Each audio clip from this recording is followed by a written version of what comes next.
WFAN, WFAN FM, WFAN FM HD1, New York, and Odyssey Sports Station. WFAN Sports Flash. And this report brought to you by Duke's Mayonnaise. The Jets, not a great showing in Miami last night because they had a million penalties, turned the ball over 3 times, and lost 27-21. You roll all that up, and Breece Hall says we are our own worst enemies. It's just a tale of, 3 out of our 4 losses. Teams will shoot themselves in the foot, and we come back and shoot ourselves in the head. So, meantime, Garrett Wilson kind of acknowledging the same. We just beat ourselves. Yeah, it's disappointing, man. It's stuff we preach all throughout the week. AG preaches it, and as players, we got to be better on going out and executing. That's ridiculous. 13, yeah, that's ridiculous. And on top of that, I feel like it's when they happen. And so the Jets now 0-4. They'll be home for the Cowboys coming up on Sunday. The Broncos beat up the Bengals 28-3. Bo Nix with a couple of touchdowns and a rushing touchdown as well. Yankees and Red Sox open up their best-of-3 wildcard series tonight at the stadium. All the action right here on the Fan. First pitch 6:08, pregame 5:25. Max Fried facing Garrett Crochet. You've also got the Guardians and Tigers today, Cubs and Padres, and then later tonight after the Yankee game will be the Dodgers and Reds. That's a 9 p.m. start from L.A. Mets GM David Stearns with the media Monday, confirming Carlos Mendoza comes back next season. The Rangers manager Bruce Bochy parting ways Monday night. The Twins fired Rocco Baldelli. Bob Melvin fired by the Giants. This report brought to you by Audi Manhattan, where luxury meets excellence. At Audi Manhattan, experience best-in-class service in the heart of New York. Visit the Audi flagship store today, conveniently located on 55th and 11th. Audi Manhattan, where luxury meets excellence. 72 in Central Park. That's what's happening. I'm Jerry Recco on WFAN, now streaming on the Odyssey, iHeart, and TuneIn apps. It's Brandon Tierney and Sal Licata on WFAN The Fan, 101.9 FM, and always live on the free Odyssey app. Postseason baseball is in the air for one team in this town. And, to me, BT, we didn't really get into it yesterday. Obviously, yesterday was a big Mets day. Game 1 tonight, wild card round. Yankees, Red Sox, going to be great theater, great drama. This is, I think, going to be the most difficult challenge the Yankees will face. It's why I wish they won the division so we wouldn't have to be worrying about this series. I know from an entertainment standpoint, yes, we'll get into it, but you want to win a World Series, you'd rather have the bye here and not have to face a very, very dangerous Red Sox team. But I was thinking about it last night. I think if the Yankees get by the Red Sox, and obviously it's a huge if, and we could get into that, I think their path is clear to get back to and even win a World Series more so than years before, because this might just be the best team that the Yankees have had, certainly since Aaron Boone has taken over. I like that because I think that you're right. I'm excited. Yankee fans should be excited. Also very nervous, the dangerous pitfalls of a short series, but they created this, so you got to do what you got to do. I almost feel, Sal, as if I've watched 2 very different Yankee seasons this year.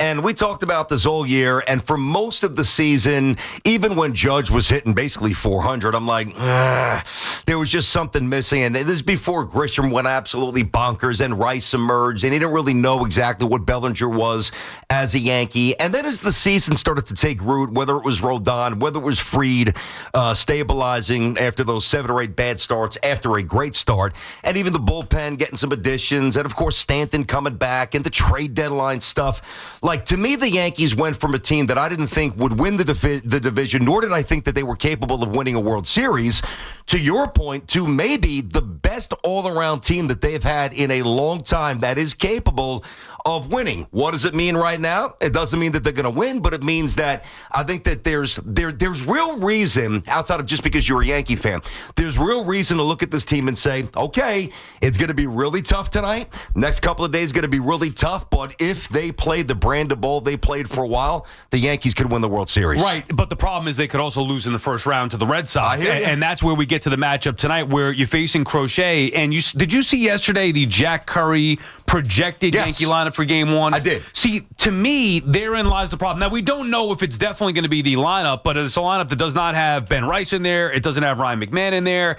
It takes Caballero from the bench to having him start. Now, I know didn't have Jazz in there either. No Jazz in there. Now, I don't know if that's because he's banged up a little bit or what, but that's not the Yankees' A lineup. And that's part of the problem that I had with the construction of this team, where you can't just all of a sudden say, well, you're going to rely on the data and analytics, and Game 1 of a best of 3 go with a B or C lineup. Like, That's not good enough to me. So I understand why they would be doing it, and we don't know if that's definitive yet, but that would give me real hesitation to say, well, yeah, we just talked about the Yankees and they could win the World Series. Yeah, they could also lose this series in 2 games here. If they win tonight, then obviously they're golden. They should be set up. And they have their ace on the mound in Max Fried, so we'll see what happens with the Red Sox. And I do believe that they're a better team than the Red Sox, but when you already have your lineup potentially negated because of the nastiest lefty in baseball with Garrett Crochet, arguably, I mean, some say schoolboy, whatever, that to me is already showing you some of the flaws with how they're structured. You could look at it that way, and I get that. You could also look at it the other way, that it's the best roster they've had in a long time, where they have options and answers to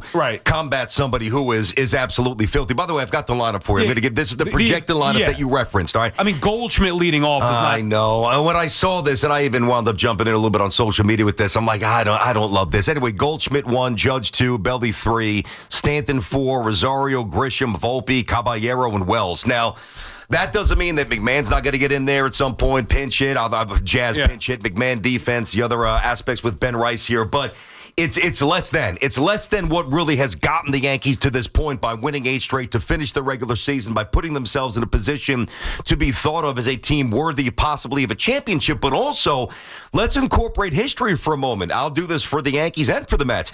Back in the day, when the Mets won the World Series, you had a platoon in '86 of Mookie and Lenny, and you had a platoon of Backman and Tim Tuffle at second. It mixed and matched. It worked out. The Yankees in 1996, they had a platoon. A lot of people forget this. Charlie Hayes and Wade Boggs at third base, and Tino Martinez and Cecil at first base, because as you know, Tino played most of the season. Cecil came midseason, and then they played Cecil at first base because of the no DH, and they wanted his bat in there, even though Tino was the superior fielder. And I remember in real time, I'm like, I don't like that. But the Yankees won all the games in Atlanta, and it worked out. So I think one of my gripes about these Yankees, and there's been a lot of them over the last 7, 8, 9, 10 years, whatever it's been, is that the bench has been way too thin and they've been too top-heavy in talent. There are more options, which is good, but you still want to run your A team out there when it's the first game of the playoffs against somebody like Crochet. It's very simple. I really don't care what happened in 86 or 96. I care about what happened this year. Paul Goldschmidt should not be leading off for the Yankees. I don't care if it's against a lefty or not. Their best lineup is Grisham, Rice, Judge. And you're taking Grisham's in the lineup down in the order. Ben Rice, not in the order. Jazz Chisholm, terrific season, not in the order. I get it. They're going to be playing matchups here. Fair enough. Going against a tough lefty. To me, where you now break down the layers, what that means is the big boy is finally going to have to carry them.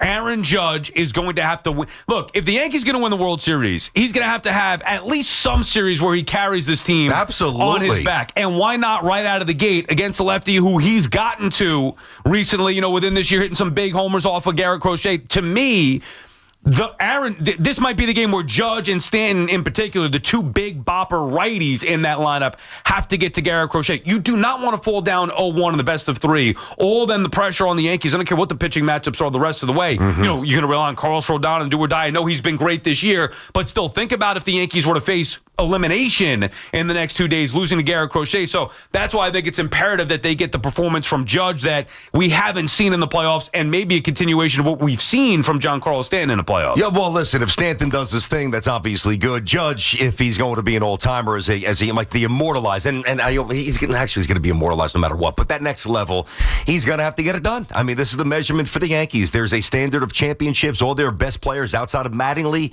they have one, so he's going to have to distinguish himself at some point this October. And the more games they play, I believe that he will. But to your point, if it's a 2 or a 3 game series, whether meaning they lose 2 or they lose in 3, you're only going to get 11 or 12 at bats. You probably walk a few times, so it's not even 12 official at bats. There's not a lot of runway to get going here, so he could go 0 for 4 tonight. The Yankees could lose, and the Yankees have problems. But I will say this. I understand, because I feel the same thing. I'm looking at this lineup. I'm like, no Ben Rice, Ben Rice has been on a tear. No McMahon at third base with a lefty pitcher with that slider coming in with all those ground balls to third. What are we doing? However, I will say this. I do believe this. Ryan McMahon against Garrett Crochet has no chance to give good swings. 0. Even Jazz, he's going to flail away and come up with a lot of empty swings and at bats. And the same with Grisham. So if these guys are not going to hit him, the proactive nature, and it's not just being married to the numbers, it's having an option that could be better. It's counter to what I want. I wish they were pitching a righty, of course. But since it's Crochet, I do fundamentally get it, because the last 6 or 7 weeks when they become this team, this is what they've done. Right, but you got Rosario hitting fifth. You got Goldschmidt leading off. I mean, that's just not good enough. And Caballero at third. Yeah, but Rosario smashes lefties. He's one of the best. Okay. All right. Then they're going to... good. So then you could have that line. Then you should be happy about it. Well, not you're happy. taking a guy who had 30-30 out of the lineup. Okay, but if you look at the swings against... I'm surprised Austin Slater's not in there. Who? I mean, Austin Slater. Come on. Slater out there, left field? He mashes lefties. I mean, that's why he's here. But think about the moves, right? So Cashman gets Rosario for the tough lefties. And to me... I'm with you to an extent. I get it. It's unconventional, and I want to see some of these guys playing tonight, but they will be in the game at some point unless Crochet is a beast and goes 8. Then the Yankees lose anyway. Which he could. Yeah, and that's kind of my thing about, especially McMahon. McMahon's not hitting anybody anyway. He may have a better chance against the righty, but he's not he's not in there for his offense, so why not just put the defense in there anyway? Yeah. That's the one guy that I can actually understand. I can see that. Now we don't know. Put Rosario at second. Or put Rosario at short. And Caballero at second. I would have Caballero off the bench and use him as a weapon late, whether it's a pinch run, steal a big base, whatever. I just like having that versatility. I get it. And now it doesn't mean that it's going to play out this way. Who the hell knows what's going to happen in Game 1? All I'm saying is that, yes, it feels great. The Yankees have beat up, specifically on the bad teams here the last 2 weeks, and that's whatever. It's fine. You can only beat who you play. And, yes, the Yankees may be better suited any year in the postseason, certainly since 2018. 2017, you want to say the Astros cheated their way, whatever. There was a different regime. It's Aaron Boone right now. Let's say that this is the most deep, most balanced Yankees lineup, certainly, that Aaron Boone has had to work with here. There are still some flaws, and it could be exposed right out of the gate in a best of 3 facing a dangerous lefty in Garrett Crochet. Well, think about this. Now, let's face it, when there's righties on the mound, right, and you're definitely going to have Ben Rice's stick in there, Austin Wells has swung the bat a lot better, but do you want Ben Rice catching in the postseason? Well, that's part of the conversation, right? And this is a conversation you and I have had all summer. It is an odd configuration. It is an odd construction. However, before the additions of Caballero and Rosario, they didn't even really have an option. Correct. So at least you play to the numbers and you see what, and you can't kick the ball around. The hope here, too, is if it's a bunch of lefties against Crochet, you would think it would be quick at bats, strike 1, strike 2, ball out. So at least with some righties, there's a chance, more competitive at bats. The more competitive at bats you have, you work up the pitch count. Theoretically, he's out of the game an inning earlier. You get to the bullpen. Now you bring the lefties in. It is a roll of the dice. I promise you, I can already tell that Yankee fans dislike it more than, and I don't love it. I think there's a lot of Yankee fans who hate it, but at least I get it and I'm okay with it. Either way, baseball, postseason baseball in the Bronx tonight. Yankees, Red Sox. BT Sal on the Fan. Our friends at Town Fair Tire remind you that at Town Fair Tire, you always get the guaranteed lowest price on name brand tires from Connecticut to Maine. Nobody beats Town Fair Tire. Nobody. Vinny's on Long Island. What's up, Vin? Hey, Vin. What's up, boys? Yankee playoffs. Here we go, baby. Vinny boy. So listen, I got to say, this is actually a tale of 2 playoff runs. Last year was the American League Central Invitational, where the Yankees got flack for just running through the Central like they always do. So not to get too ahead of it, but they're definitely going to have to run through a gauntlet this year, potentially, if they want to get to the World Series, which I am absolutely stoked about. I think the Yankees come into the playoffs on a hot streak. Those 7 out of 12 games that they won against those 4 big boys were great. I think Judge is going to come out, and he's going to go beast mode. Stanton's going to do his thing. I think you're going to, Crochet, I'm not really worried about him. I'm not. I know he's a stud. I think they're going to get him knocked out by the 4th inning, and then we're going to move on and get through Boston in 2. I am so excited. Let's go Yankees, baby. Listen, Vin, I love the enthusiasm. I'm right there with you. That's a bit ambitious. Now, it's baseball, so anything can happen. Yeah. I mean, knocking Crochet out by the 4th. If the Yankees were to smack him around early, I think that would, which I don't anticipate, but if they did, I think it would break their spirit to the point where the Yankees would win 2 games in a row. Agreed. If they knock around Crochet early. Yeah, I agree. I think the momentum would be too much for Boston to stop. Boston's got 1 shot to win this series. That's tonight. They have to win. Yankees could come back and win the final 2 here. Boston to have a chance, in my opinion, they have to win tonight. And they very well could. And then all of a sudden the pressure's back on the Yankees and seeing how they could respond, which I think the Yankees are a better team, but there are still some flaws with this team that what I want to prevent is getting caught up in recency bias. And especially in a baseball postseason where anything can happen. It's why I wanted the Yankees to win the division to avoid this. This might be their toughest challenge. I think the Yankees are beating Toronto, assuming that they can get past Boston. I like the Yankees' chances. They didn't win the division, fair enough. They have a second chance to one-up Toronto, and I think they'd beat them in that best-of-5 division series. And whoever they face then, whether it's Seattle, Detroit, Cleveland, I think the Yankees would have the advantage in that series. Seattle may be the most dangerous with their pitching in Raleigh, but I still think the Yankees would beat them. I even looked to the National League this year. The Dodgers aren't what they were a year ago. Yeah, the Phillies are really good. The Brewers are really good. They could be beaten. So I think this might be, in fact, being that it's a short series, being that you're facing a nasty lefty, and it's the Red Sox who have had your number, I think that this is the most dangerous series for the Yankees as far as getting in their way and preventing them from winning their first World Series since 2009. And the Red Sox play well in the Bronx. They've been very comfortable there for a while. Cora said after the he's like, hey, listen, we love coming here. We love doing well. We feel pretty comfortable. He actually said we feel comfortable. Imagine, before the Red Sox cracked through in 2004, imagine, whether it's Grady Little, Francona, any Red Sox manager back in the day saying, yeah, we feel comfortable in the Bronx. They felt the exact opposite. They could say that now. Yeah, maybe a different story tonight. Yeah, but at least they walk in there thinking that they're on even plane, and they are. I mean, really, they own the Yankees for most of the season. Fair enough. I just think it's going to be a different animal tonight. I hope so. You heard it from Vinny, and that's just one call. Like, you could feel it's Yankees, Red Sox. Yankee fans know that they have a shot. They were coming off the World Series last year. They like this team, maybe a little bit better. That. Now, again, it's not the old stadium, and we haven't seen that in a while. It's not the dynasty. I just feel like that, though, can change quickly. All of a sudden, they get a run or two on Crochet early. Yeah, then the place is going to be up for grabs here. Listen, we'll know the answer to this, hopefully in a month, because hopefully the Yankees play a lot of baseball here. But, it is interesting. Like, if the Yankees were to lose this series, right, then it's about, hey, listen, you had a nice spirited run. You beat the bad teams at the end. If you would have played better early, if some of these trades would have been made earlier, the Yankees would have been better than Toronto, and they wouldn't have been a wild card. They would have won the East, and they complicated their road. That's going to be the story if they lose. If they would have won the division and lost in the divisional series, then what you probably would have heard was, hey, they were playing so well, they were so red hot, then they had to put themselves on ice for 5 days. So any way you cut it, it comes down to catching the baseball for this team, running the bases aggressively like they've started to do, and their studs delivered. And that starts with number 99. Let's go. It's time, Judge. John is in the Bronx. What's up, Johnny? Johnny. Good morning, boys. October baseball's coming back to the Bronx. I got the title for the DVD. The Chase for 28, The Road to Redemption. It begins tonight. Yep. It begins tonight, beginning with Aaron Boone. He can quiet all us fans calling for him to get fired.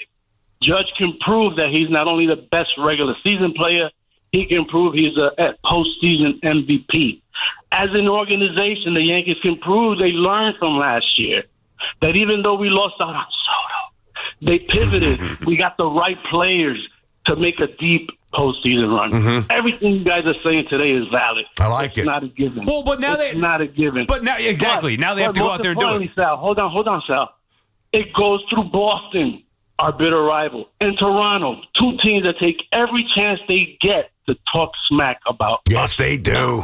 They do. Let's go, Yankees! There you go. That's the right energy, John, and thank you for the call. And see that, you don't want to have to play in this series, period. You don't want to play in this round, period. Any extra round is an extra chance of you getting knocked out. So obviously, even with the potential, the rest, taking away the momentum, you'd rather not have to face a dangerous team in a best of 3. I agree. However, if you had to, and they have to, wouldn't it be sweet? Like, there's no easy way to it. We saw last year, there was an easy path with the Royals and the Guardians before getting pounced on by the Dodgers, the world champions. You want to have to fight for it. And what sweeter way to go through the Red Sox, then the Blue Jays and all their trash talk, and then whoever you face in the World Series. That would be a sweet...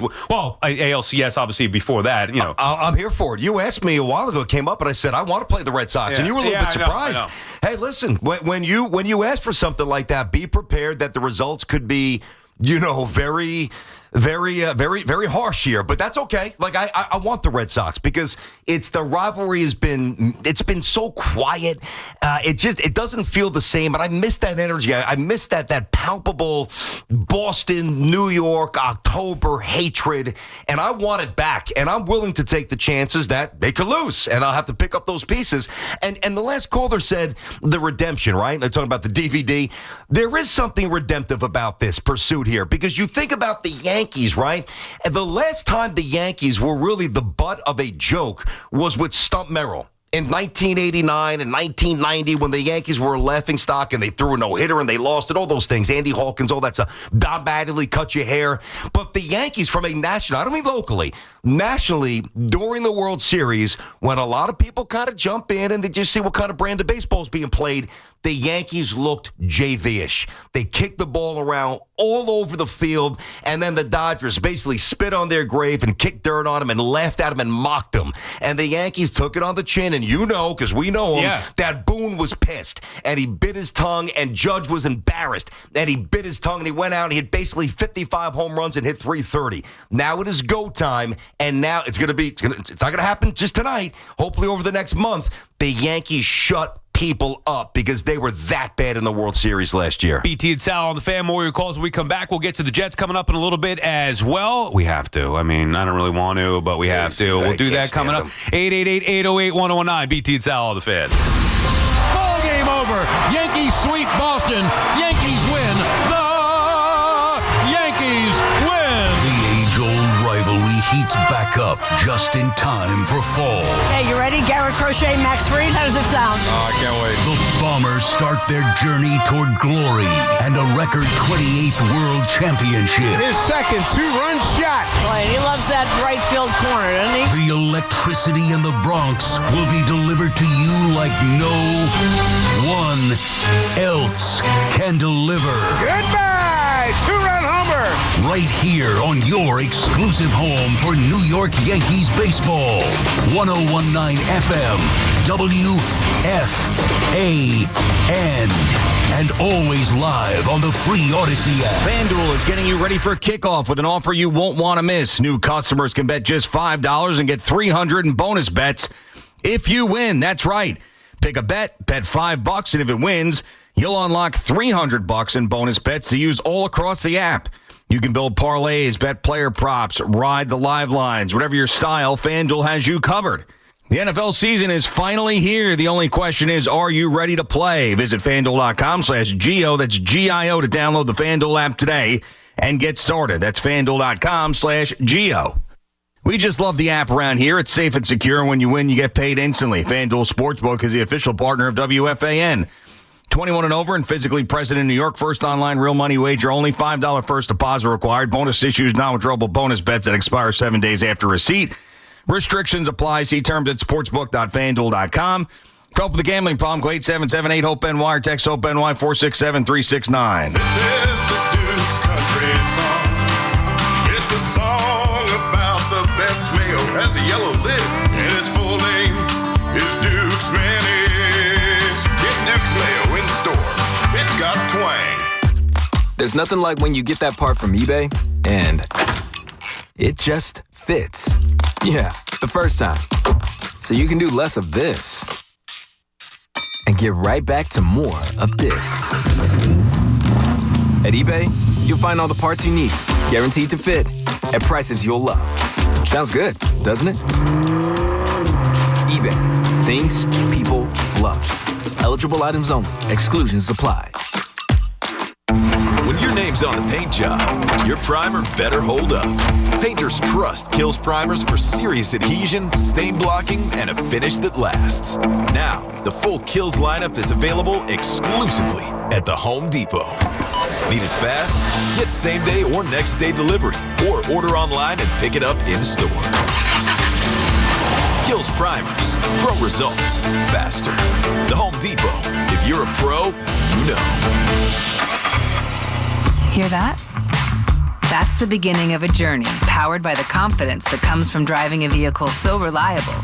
It's backed by a 10-year, 100,000-mile limited powertrain warranty. Where your journey ends? Well, that's up to you. Visit your local Kia dealer today. Kia, movement that inspires. See retailer for warranty details. Always drive safely. Limited inventory available. Talk New York sports on The Fan. Morning, Zoe. Got donuts. Jeff Bridges, why are you still living above our garage? Well, I dig the mattress, and I want to be in a T-Mobile commercial like you. Teach me, Saldana. Oh, no, I'm not really prepared. I couldn't possibly. At T-Mobile, get the new iPhone 17 Pro on them. It's designed to be the most powerful iPhone yet and has the ultimate pro camera system. Wow, impressive. Let me try. T-Mobile is the best place to get iPhone 17 Pro because they've got the best network. Nice, Jeffrey. You heard them. T-Mobile is the best place to get the new iPhone 17 Pro on us with eligible trade-in in any condition. So, what are we having for lunch? Dude, my work here is done. 24 monthly bill credits on experience beyond for well-qualified customers plus tax and $35 device connection charge. Credits end and balance due if you pay off earlier. Cancel finance agreement iPhone 17 Pro 256 gigs, $1,099.99 and new line minimum $100 plus a month plan with auto pay plus taxes and fees required. Best mobile network in the U.S. based on analysis by Ookla Speed Test Intelligence data 1/2025. Visit T-Mobile.com. Move and be moved in the Mazda CX-30. With advanced safety features, intuitive technology, and a refined, comfortable interior, you'll love every drive. Right now, lease the CX-30 for just $199 a month. Visit your local Mazda dealer or go to MazdaUSA.com for more information. Jets football once again returns to MetLife Stadium. See your New York Jets face off against the Dallas Cowboys on Sunday, October 5th at 1 p.m., presented by Atlantic Health System. Play action, bootleg out to the right, Justin Fields, and he will trot into the end zone with a misdirection touchdown. Get your seats now at nyjets.com/tickets. Once again, that's nyjets.com/tickets. So, there's this guy, Paul Rivera, grew up in the Bronx, made some mistakes, but eventually becomes one of those hard-working citizens who keep our city going. But he gets pulmonary fibrosis, and his only hope is a lung transplant. When Lung Hospital, Montefiore, Einstein get him a new lung, and they give him a new life. Right. Everyone in his neighborhood is like, They give that guy a new lung or a new motor. the story, Mr. Giamatti. Well, you ought to know, Mr. Rivera, you lived it. Everyone loves a comeback. Montefiore Einstein, national leader in transplant. Dunkin's $6 meal deal is kind of wild. You get a bacon, egg, and cheese sandwich, 6-piece hash browns, and a medium hot or iced coffee, all for $6. That's the main character meal energy you need this fall. Get it now in Dunkin' stores or order ahead on the Dunkin' app. No substitutions. Participation and times may vary. Offer price varies in California and Hawaii. Limited time offer cannot be combined with other offers. Exclusions and terms apply. Talk New York sports here. The Fan.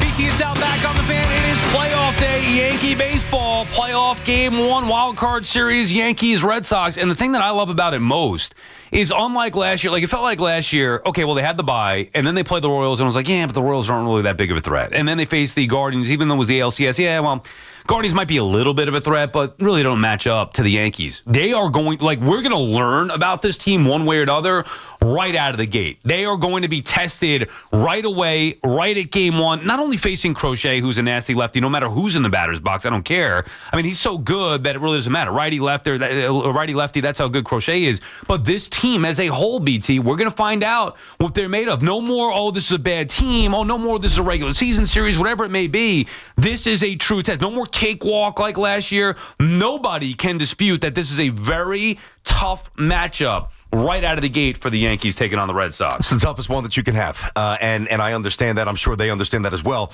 The one thing that you have to feel very good about, aside from the fact that the Yankees have a good, deep roster and have played very, very crisp baseball for a while now, because they dug themselves a hole in the division, they had to really force themselves into a mindset that was pretty comparable to a playoff mentality. So they've been locked in for basically 2 months chasing and grinding And it started with the series against the good teams, where not that they had an amazing record. They didn't go 12-2, against the Astros and the Red Sox, I think the Tigers and one other team. But they showed enough spunk and enough growth where you're like, okay, it's not just going to be beat up on the White Sox and the Orioles and the Rays and some other. The Rays were actually pretty good, but the teams that are good, the A's, and they I think that's when they forged a new identity. Not to sound corny, and the guys they brought in to fit in, they've tightened up third base. They've got a better bench. They got some lefty options. They've got some righty options. Now we could probably also do an entire hour, which we won't because we want to give Yankee fans a chance to talk right now. What happens if they do hit Crochet and they have a 1 or 2 run lead? Do we fully trust the bullpen? Yeah. I mean, there's a lot of stories here. I was going to do that at 10:40. We'll do that at 10:40. Yeah, I'm saying, we can do it later, but there's a lot of stories, and we'll get the answers. And it's a tough battle. There's no question. You got Fried, who's been awesome. And listen, you want to be an ace, you want to make that money, go out there and match zeros with Crochet. Sports Talk on WFAN is presented by Paramount Plus. You can't count on much, but you can always count on Sundays with the NFL on CBS and Paramount Plus. Watch your local NFL game live every Sunday all season long. Visit ParamountPlus.com/NFL to get started today. We'll do plenty of NFL later on. We'll start with the Jets at 11. We got Brian Baldinger coming on as well later on to go over both the Giants and Jets. Joey Clams joins us from Brooklyn. What's up, Joey Clams? Let's get them now while we got the muscle. Frankie Five Angels. Listen, this is a big series for Aaron Boone and Aaron Judge. They lost twice to the Red Sox in the playoffs already. You can't lose at home now. You got to beat this team. After what this guy said, he pissed all over your rug and embarrassed you in front of your place. You got to come in here. Judges got to step up. You got to turn this into a street fight. Aaron Boone, your job is on the line. You cannot lose to the Red Sox, especially at home in a 3-game series. You already lost to them twice where they embarrassed you. You got to show this guy. Let's go. Let's fight. Let's take it to them. If they throw a punch, you throw 2. Joe, hang on, Joe. Let me ask you something. You're right. I mean, that sounds good. And, the Yanks got to be resilient, got to be tough, got to fight. I got you. I'm with you. I totally agree. I think the difference, and now we have to see the result, is that for the first time in a while, I think many of us believe that this team is equipped and is ready to fight and stand their ground. Previous Yankee teams, I didn't really feel that they were. You got it. Listen, there's no excuse right here. Everything is the big boys got to step up. Go to right field. Use that short porch. He's going to throw Judge that outside pitch. Here we go. Joey Judge Clams got to step up. I don't want to hear MVPs. Stop with the Mickey Mantle. I beat Joe DiMaggio on this. Get a ring. No, we get it. We get it. And thank you for the call, Joey. And that's why I talk. I don't think Boone is under pressure. At normal pressure. He's the Yankee manager. They're expected to win the World Series every year. I don't think Boone's job is on the line this series. I don't either. What if the Yankees got swept? He won 94 games.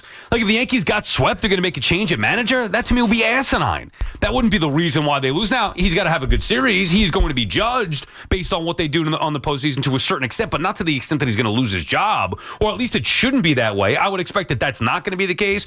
But as far as Aaron Judge goes, I do think it's time.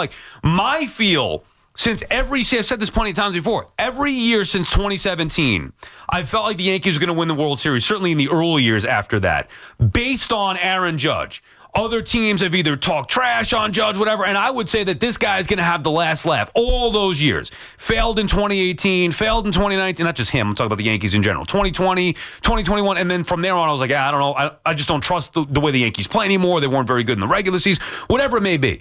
At some point, Judge has to own this. He's the captain of the team. He's the best player in baseball. He's the MVP, all that stuff. Well, he's got to carry this team through a postseason. It's his team that is getting talked trash about. He was the one who made a big error in the World Series. He knows it. He's owned it. He's come up and talked about it. Well, now it's time for him to deliver. And for me, BT, there is no more pressure on any other player, especially tonight against a nasty lefty, than Aaron Judge. He's their best guy. He's got to come through in the postseason. I agree. This is something I'm going to always bet on. I said this a while ago. When you have immense talent, when you have out-of-this-world talent, when you have a tireless work ethic, and when you have as much character as any athlete in our city, eventually those three things are going to fuse. And the more you play, the greater the chance that all that stuff will eventually show itself. But Time goes fast, guys. And, it was a million years ago, but I remember when the Knicks drafted Patrick Ewing and watching him at Georgetown, and they were terrible his first couple of years with Hubie Brown. But it was like, okay, well, Patrick's young. Pat's got a couple of years. Pat's going to eventually win a chance. Pat's going to get us there. Pat's going to win. Come on, look at him. He's going to win. Guess what? He never won. And Aaron Judge is not a kid anymore. He also has a body. I don't want to sound depressing here, but he's got a body that there's not a lot of evidence throughout baseball history that he's going to have the longevity of maybe some of these other great all-time players. So it's time to go. It is absolutely time for him to perform, and I believe that he will. And I also think it's the best team that he's had. That young team that he was on when he was really young, that was interesting, the Baby Bombers. But top to bottom, he's got more guys to pick him up. If Jeter had a rough night, you had Bernie, you had Tino. We know everybody that they had. You had Posada. Think about the nights in the playoff games where Judge, if he didn't do his job, who was going to pick him up? Stanton? And if it wasn't Stanton, who else was there? Oh, tonight it's Rosario. Well, no, probably Rosario. You got Goldie in there, You know what I'm saying, though? You know what I mean? Those Yankee rosters were not World Series rosters. If he goes 0 for 4 tonight and they lose, it's a problem. He's got to do damage against Crochet because he's one of the few guys in that lineup that you trust to mash the nasty lefty. I don't think he's going to get pitches to hit. Think about this. Garrett Crochet knows that he's only one of the big thumpers. So if you're Crochet and you're a lefty versus a righty and the righty is Aaron Judge, you're not giving him anything to hit. You're going to dance around Stanton and Judge and try to get these other guys like Rosario and the Caballeros, just put them to school. Mike is calling from Tinton Falls. What's up, Mike? Mike. Hey, Mike. What's going on, fellas? Hey, what's happening, Mikey? All right, I'm excited to watch some playoff baseball tonight, rekindle this story, rivalry, and see this next 2025 chapter. That being said, this projected lineup that Jack Curry put out is an absolute travesty. If Boone doesn't play the players that got him there, I don't know what to even say to that, honestly. Well, but Mike, can I say this? Sure, of course. Okay, but I think that you're ignoring what he's done along the way to get to this point. If this was some bait and switch, like, whoa, what the heck, Goldschmidt first? Wait, Rosario's going to play against a lefty? Wait, Caballero's going to get a start? He's been doing this for the last 5-6 weeks, and they've been good. I get that, but I got to see Rice out there. I got to see Grisham out there. I got to see the players that got them there. These guys were on fire, especially as of late. We got to see these guys get a shot here. I got you. Thank you for the call. I would want to have Ben Rice in there. I don't care about the lefty match. To me, at the very least, you want to say you want to move Grisham down? All right, but that's a problem when a guy had 30 homers and was an integral part to your elite offense all year long is already negated in the first game of the postseason. And matchups be damned. I understand them, but I'm saying that exposes a certain flaw because you're taking a 30 home run hitter, one of your best pieces in the regular season, and already moving him down. And then you're taking Jazz, one of your best pieces in the regular season, out. And again, I don't know if it's 100% because of the lefty matchup or because of injury, whatever it may be, out of the lineup. Ben Rice, who in my mind is their second best offensive player behind Aaron Judge, who's the greatest offensive player arguably the sport has ever seen. Then you're taking him out of the lineup. Crochet's nasty against any lineup. I would rather roll the dice and take my chances with a guy. Now, he'll probably get in there if Crochet gets out. If the Yankees can knock him out, sure. I know they're going to do the matchups, but that's not the lineup that makes you, to me, I'm all for platooning. I understand that in certain spots, but when you're talking about a guy with 30 home runs, two guys who had 30 home runs with Jazz and Grisham, sure. And Rice almost had 32. He had 26, 27. Right. Rice is the guy that I want to see in there as well. I get it. And just looking at the numbers, so we just keep this buttoned up. He had 208 against lefties this year. In 106 at-bats, he had 270 against righties with 361 at-bats. But if you look at what Ben Rice, and most of the Yankee fans know this, but if you look at what he's done the last 15, 30 days, he's hitting like 330 in September. His OPS is over 1,000. He's been on an absolute tear. But I would also say, of the 30-plus home runs that Grisham hit, how many came against tough lefties? Not many. Right. Grisham hit 230 for a reason, So I get the baseball reasons. I get the emotion. Let's just hope they're making the right move. But I see both sides. I do. John is calling from Danbury, Connecticut. What's up, John? Men, thanks for taking the call. Yep. This is the one year I am actually quietly confident about the Yankees, and I feel really good about this series. To your point, I would love to see Ben Rice in there. It is what it is. I think this is the deepest bench that we've had in quite a long time, where I feel confident if subs are actually going to come in. But I think the way to beat Crochet We got to disrupt them early, and we have to disrupt them often. We need base runners. We got to keep that intensity up that we've been having. Stolen bases. We got to lay down some bunts. We got to get those big guys hitting. Judge, Stan. This is the year for Judge to make his mark in the playoffs. Let's go, baby. There you go. Yankee fans are fired up like they haven't been in a while, man. And I love it. They should be, and I love it. It's Yankees Red Sox. Here we go with a team that has a legit chance. Like, it is different than last year. Remember, prior to last year, it was like they hadn't even gotten back to a World Series. The Astros in their head, the lack of depth behind Judge, even with the great combination of Soto Judge, it just felt a little different. And then getting to the World Series, getting bounced the way that they did, they waited a long time to get back to this spot. And a lot of people will tell you that this is the best. We talked about it before. Like, they believe that this is the best version that they've had in a long time. You could say that. Others could say, no, we actually got to see it go out there and do it. So fans should be rightfully so excited about this. We'll see what happens. Not only do I think it's the best, I think it's also the most diverse, and I think it's the most athletic. And that's where the options come in. That's where the ability to put stress on a defense. Like, that's what the Dodgers did to the Yankees last year. Now, the Yankees also were a little deficient on their own, and they just kicked it around. But when you speed somebody up, and you do that in October, you know, you're going to put yourself in a position to scratch out a couple of cheap runs. And the Yankees have a couple of guys that could run. You know, again, Jazz is not playing to start, so, you know, he can run. But, you know, Caballero can run. It's just, it's a very interesting combination of players. But now you got to perform. And there are still some question marks that we'll get to when we come back. 888-808-1019, BT and Sal on the Fan. All right, Sal, 4 distinct all-electric Cadillacs. Some drive them for the performance, others for the range. And let's face it, some like to make an entrance and say, hey, look, the Caddy's pulling up. Look at that thing, yeah. 3 different ways to turn every drive into an occasion. So whatever the reason, never been a better time to say, let's take the Cadillac. And both you and I are going to get a chance to say that as we're going to have these Cadillacs here in the coming weeks. Can't wait to get in it. The all-electric Cadillac family of vehicles, the Escalade IQ, the Vistic, the Optic, and the Lyric. That's the one I drove last year. I think we're getting different ones this year, either the Vistic or the Optic. Visit your Tri-State Cadillac dealer today. The BT and Sal Show is presented by your Tri-State Cadillac dealers. Cadillac, the official luxury vehicle of the New York Giants. It's Evan and Kiki. Afternoons on the Fan 101.9 FM. Hey, one thing you can do right away, since you're a billionaire, don't raise ticket prices on a single person next year. You had 3 million suckers walk through the door this year, and they got rewarded by being punched in the face. Listen to Evan and Kiki on demand on Apple Podcasts, Spotify, or wherever you get your podcasts.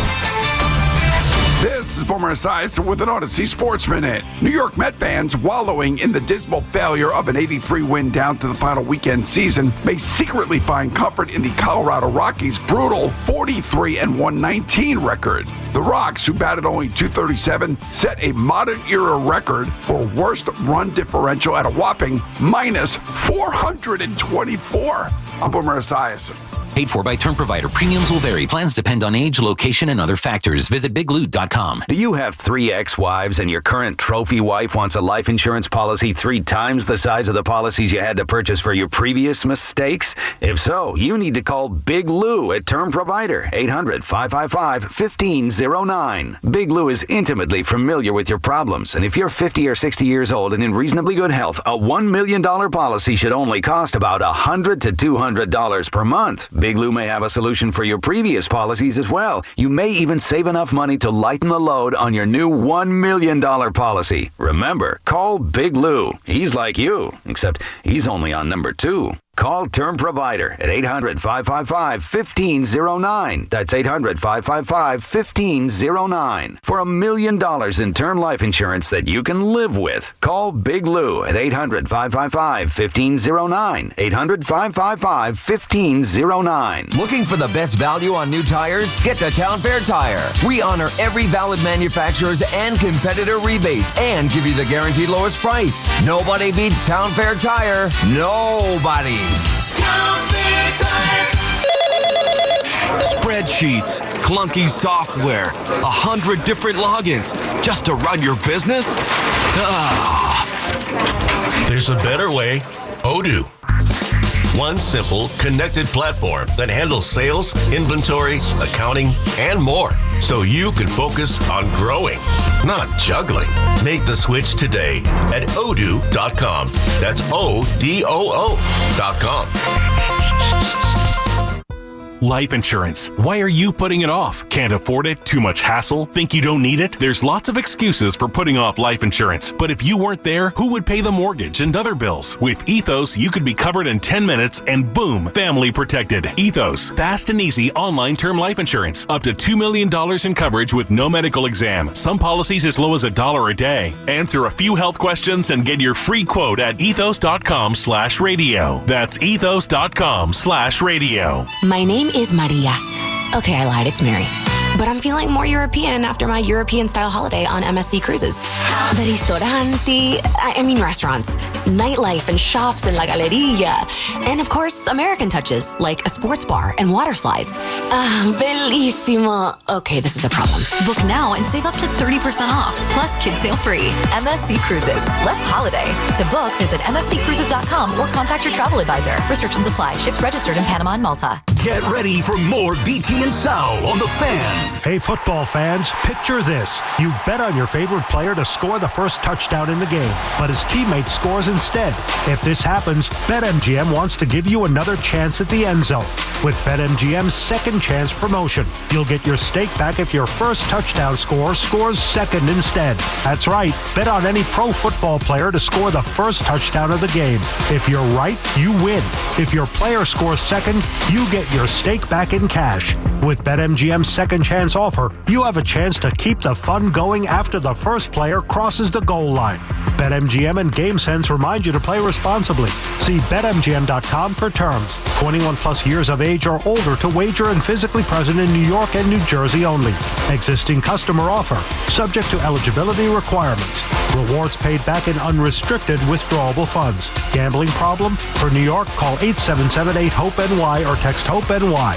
For New Jersey, call 1-800-GAMBLER. HL Gross Jewelers of Garden City is Long Island's premier engagement and wedding ring destination. Visit HL Gross today or online at hlgross.com. Start your engines and your savings with Roto-Rooter. Download the Roto-Rooter app for exclusive discounts. Plus, enter to win the Speed Stakes VIP Race Day experience right from the app. You pick the race. We'll cover the tickets, flight, hotel, and race day cash.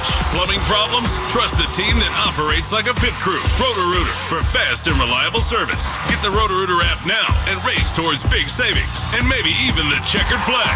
Click on Speed Stakes within the Roto-Rooter app for details. Make cancer screening a part of your annual healthcare routine. New York Presbyterian offers a full range of cancer screenings, including lung, cervical, prostate, colorectal, breast, and more. Regular cancer screenings could save your life by detecting cancer at its earliest, most treatable stages. Screenings are available across New York City and Westchester. Learn more at nyp.org/cancer screening. Stay amazing.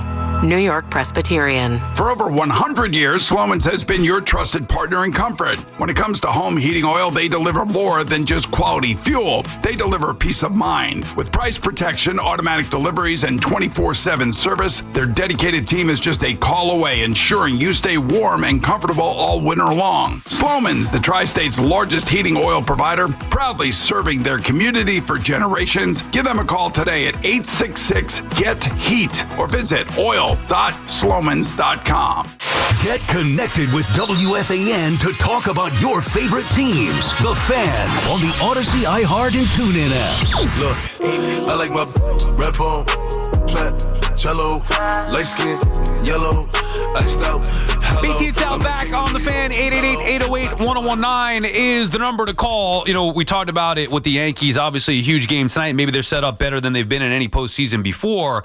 However, there still are some issues here. Do you trust the bullpen? You alluded to it. Wait, what if Max Fried isn't perfect, isn't ace-like, and they have to get into that bullpen? Even if he is good, and you still have to turn it over to somebody in the 8th and 9th inning. Yeah, Bednar's great, and he's been terrific since he's been here. He's no lock the way that it used to be with Mariano, and not to compare to Mariano, but just in general, every closer has issues, and I would say that the Red Sox have the better closer in this series, with Aroldis Chapman being the season that he's had. So I worry about the Yankees bullpen, and also a big concern for me is still that defense. Like you talked about it with Ben Rice, whether it's he's getting in the game behind the dish, whether it's at first base, I have question marks there. Volpe at shortstop, I'm still not 100% sold. I know he's played better, but what, we're supposed to just forget an entire down year and say, well, Volpe's, he righted the ship over the last couple of weeks, so he's he's good to go. Like, I still have concerns about some of the flaws that have plagued this team all year long and even in recent years. I agree. I think Bednar, to me, gives me a lot of confidence, but he hasn't done it here yet. Again, it's not like Mo or even Chapman when he was here. I think he seems to be the type that is going to thrive on the New York stage. I don't think this will eat him up like in a big playoff series, but you never know. Weaver, I trust him, but I don't trust him as much as I wish. Right. And not as much as last year. Not as much as I agreed. And Devin Williams is filthy, but I actually trust him more than I trust Williams, oddly enough, more than I do. I don't know about more than I do Bednar overall, but I would put them on the same level. And you trust him more than Weaver Williams? 100%. Yeah, I can see that. He's really stabilized things. I mean, listen, guys, if Williams didn't have such a horrific April, his ERA, I think it went under 5 at the end of the season, 4.9. And which is remarkable, actually. I know. Yeah. You can't delete April because he pitched in April and he pitched like ass. But if you were to just take that month and just chalk it up as a bit of an anomaly, his numbers look a lot better. But I understand what you're saying. I mean, the bullpen arms are good, but they're not amazing. And the defense has been a little shoddy, though less shoddy with the additions. Right. I'm with you. The excitement of being in the postseason, the thought, Yankees, Red Sox, Judge, Stanton, the Fried, Crochet, the thought is great, and everybody should be excited about it. But then when you get into the game, sometimes it plays out with ways that either people are overlooking or don't want to acknowledge, and then you can find yourself in a spot where, oh, crap, they're going to Doval here, or whatever. Williams doesn't get it done, or Ben. Cruz. I like Cruz. Cruz. A little sloppy with the control, but I like him. I'm just saying that there are still some flaws with this. It's not like they're the perfect Yankee team, and there is no, especially in today's day and age, there are no perfect teams. So the Yankees may have a better chance than everybody else, but there still are some issues with this club that in the best of three, to me, would be, this is why I think that this is the most dangerous series. Not just because it's the Red Sox, not just because of Crochet, because it's a best of three. You lose two, obviously, you go home. That, to me, is a very dangerous situation, especially when you don't have a perfect team. They made their bed, and now they've got to make sure that they rest peacefully or they rest for the entire offseason. So, I mean, even like Ben Rice at first base, I don't like him there at all. And I know he's not playing there tonight, but I'd almost rather see him behind the plate. But I also think Austin Wells has been playing a lot better lately, swinging the bat, and he's a good framer in that defensive stuff. So they like Wells better than I just don't like Rice at first base. I like Goldschmidt as a fielder, don't love his stick, and then McMahon against quality pitching, we'll see, but he catches it. Volpe's got a lot of questions to answer. There are questions. I feel like, and not overwhelmingly like arrogantly confident, but why my confidence is fairly high. The questions that they have, and every team has questions. The Yankees, I feel like they've got more answers this year than the last couple of rosters. BT Sal on the Fan. Kevin calling from Rockland County. What's up, Kevin? What's up, Kev? Hey, how you doing? I'm a big Yankee fan, and I understand what's going on, but I am not a fan of Aaron Judge postseason. In 57 games, he's batted 198 to 200. His hits, he has about 43 hits. Strikes out in the 80s. I think he's struck about 80 times. He struggles in later games, lower batting average, and he's prone to the down and away pitches, the breaking pitches, the splitters. Mm-hmm. He puts a lot of pressure on himself to hit that home run. Hit that ball to the opposite field. Don't try to pull it. Get that ball in play. Make the other team commit the errors. And don't you think, Kev, don't you think that that's centrally on his mind? I mean, don't you think he knows? If you know this and we know this, don't you think he knows this?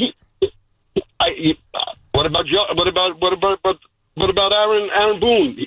What about him? Put him, bat him lower in the batting. Get the hell out of here, Kev. Are you nuts? Judge? Come on, Kev. He's not doing anything. You know what, Kev? We happen to, and thank you for the call. Come on. We've become a little friendly with Booney, over the last couple of years, having him in here. We'll relay that message. We'll let him know. Hit him eighth, like A-Rod in Detroit. We'll do a group text, you and IBT, get Booney involved ahead of game one of the wild card, and tell him that he should bat Judge lower in the order. I mean, what are we talking about here? Sal, let's say this was like game 3, right? The Red Sox win tonight, Yankees win tomorrow, and we're taking calls going into game 3, and Judge is 0 for 8 with 6 Ks, and that call comes in. It's still dumb. You still wouldn't want to move him in the order, but I can understand the front. Like, you could pick on Judge in the postseason, of course. You're not even picking on him. You're just pointing out what he's done. Stop picking on him. Correct. He's been bad. Yeah, exactly. Aaron Judge has not been the same player in the postseason that he's been in the regular season, and he has been an all-time great in the regular season, and he hasn't been very good. good. So there's got to be at least they got to come a little bit closer together. His performance in the regular season, even if it comes down a little bit, the floor from where he's performed in the postseason has to come up to where they become closer to a similar performer. That doesn't mean you're going to move him down in the order. I mean, good God. His presence alone. Yeah. I don't care if he goes 0 for 5 or 5 strikeouts. Him hitting second or third alone puts fear in the opposing pitcher. I can't prove this. I can't prove this. But I almost get the sense that the error that he made last year is almost going to loosen him up in a weird way. Yeah, or like that fire. Dude, this dates back to, remember the whole, he was carrying the radio or something in Fenway? Yeah, the music. Yeah, sure. Yeah, to me, I would never want to piss Judge off and have that guy trying to go on a mission to be like, oh, yeah, you're getting on me or you're getting on us. And it just hasn't happened to where they could get over the hump. At some point, and maybe that was the breaking point. Maybe last year, that era, the fact that the Dodgers were talking smack, the fact that the Blue Jays were talking smack, maybe that was the breaking point to where Judge gets everybody in order and says, no more. We're the Yankees. I'm the leader. Follow me. We're going to go out there and kick ass. I would trust Judge at some point to break through. Maybe this is the year. I think it has to be for him, especially if they're going to get through the Red Sox. You just don't know how many more years he has, and that's why I brought up the Ewing comparison. Time goes quick, and we sit there like, oh, we got all this time, but, Garrett Cole didn't throw a pitch this year. Who knows if Garrett Cole's the same guy next year? Judge is getting a year older. You just don't know. You don't know. I mean, is Bellinger even back? I mean, anytime you get, and I think he will be, but until he is, you don't know. Anytime you get to the stage, you got to cash in. And, last year he got to the biggest stage. He fumbled it repeatedly, did not play well. And it's embarrassing. And he went into his lab, and what did he do? He hit .330 in the year 2025 when the league's hitting .240. And he would have probably hit 60 home runs if he didn't get hurt. And he would have had 15 or 20 more RBIs. And, we had the debate about Cal Raleigh, Judge with the MVP. He's either going to win it or finish second. And this guy's going to finish with 4 or 5 MVPs, and he should have more because Altuve, he got screwed with that. He is an all-time great player. You have to trust, and he does it the right way. You got to trust that. I do. And I think it starts this October. Big Yankee Day on the Fan, obviously, ahead of tonight's Game 1 out at the stadium. We'll continue with your calls on the other side. We do have to, we have to get into the Jets. Yeah, we do. Yeah. I got a problem with the coach. What? I got a problem with I got a problem with Glenn. All right, BT Sal on the Fan. More on that when we come back. 888-808-1019. Design run. Up the middle he goes to the 10 to the 5. Touchdown, Giants! Jackson Dart's debut and timely defense led the Giants to New York's first victory of the NFL season. Fires it right. Batted at the line. Intercepted by Dexter Lawrence. He's running down the left side to the 15.